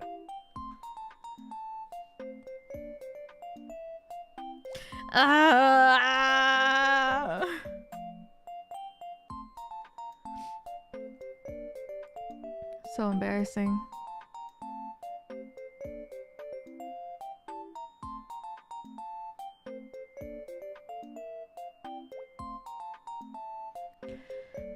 Alright, I'm gonna send you to Iluna. They're having their 30-year anniversary celebrate with Mario Party. The only one celebrating is Ren. Because playing Mario Party with this guy is like hell. Pull up the fake playlist with normie songs. I literally have a normie song playlist now because of that day. Like, I literally have made a playlist now just filled with like normie-esque songs for if ever one of the... Okay, what's on it? Okay, let's see. Where is it? I don't even know where it is. Playlists.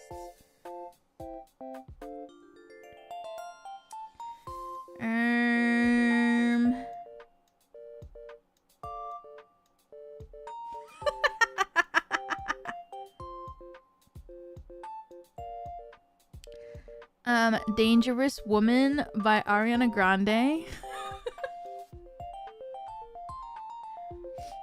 A Dua Lipa, You Already Know. I think more recently I've been mixing it into like my other playlist. I don't know. Let's see.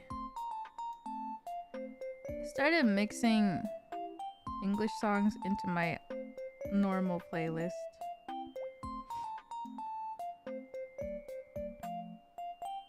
It's all like such normal stuff, like Valentine by what's her name? Loewe.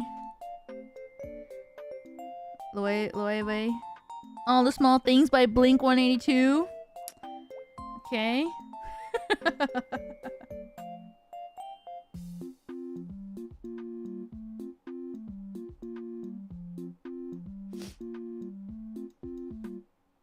Apata song. I don't have it in my playlist. Maybe I do. I have It's Corn in my normie playlist.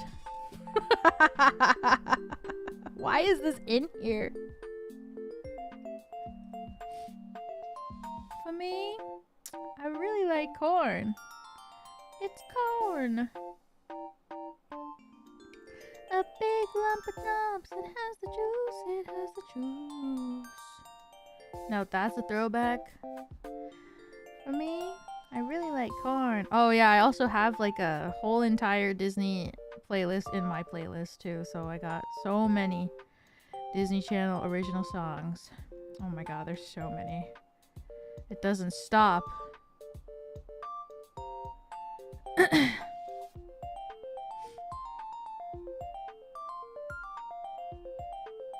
I do have a lot of Dua Lipa too. Because I really like that one song. What the fuck is it called? Yeah, yeah, yeah, yeah, yeah. I got you. Moonlight, your light. Bam, bam, bam, bam, bam. Whole life, come and dance with me. levitating. You can fly away with me tonight. You can fly away with me tonight. I really like her disco aesthetic. It's so good. I love like all the instrumentals on all her songs. They're so good. I love her disco. It's so much. It's so nice to listen to. I really like it a lot.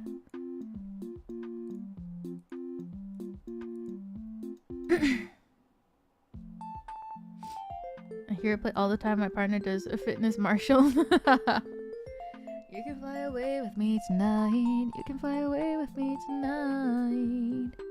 Yeah, yeah, yeah, yeah, yeah. That's it, basically. I should put more songs in the playlist. I should actually try to make a normie playlist. Alright, I will now send you off to Iluna. Thanks guys for coming to today's stream and for hanging out. We will finish the Ace Attorney case tomorrow. Yeah, hope you guys have a great rest of your day, night, morning, evening, afternoon, wherever you are. Thanks for listening to me ramble and yap about stupid shit for the last hour. Thanks for listening to me talk about my previous job experiences. I worked so many different jobs. What's for dinner? I don't know. I'm not too hungry, but we'll see. I think I do want to eat a little bit. I wasn't listening. Can you yap some more? No, my throat. I gotta rest it. Also, I've been watching RuPaul's Drag Race lately. I'm sorry, Uma must have missed season 2. I'm sorry. I can't help it. I started watching RuPaul's Drag Race season 17, so now I'm gonna go and watch that tonight. That's what I do in my free time.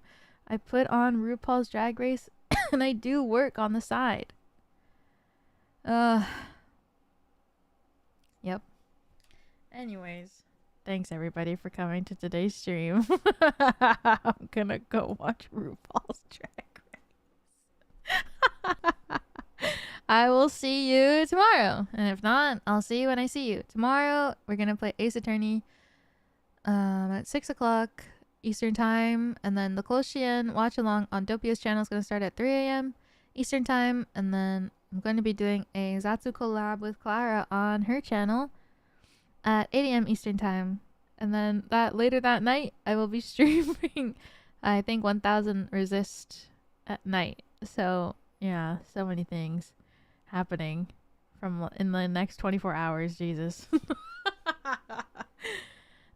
So, I will see you maybe at one of those streams because there's so many streams happening in the next, 24 hours. So, I'll see you somewhere. Hopefully. Okay, meow meow. I see you. He's waiting for me. I don't know why, but he's sitting right beside me waiting. So I'm gonna go and hug him. I gave him a little treat before stream, so I think he's happy. So I think I'm gonna go hold him and tell him I love him. And I love all of you as well.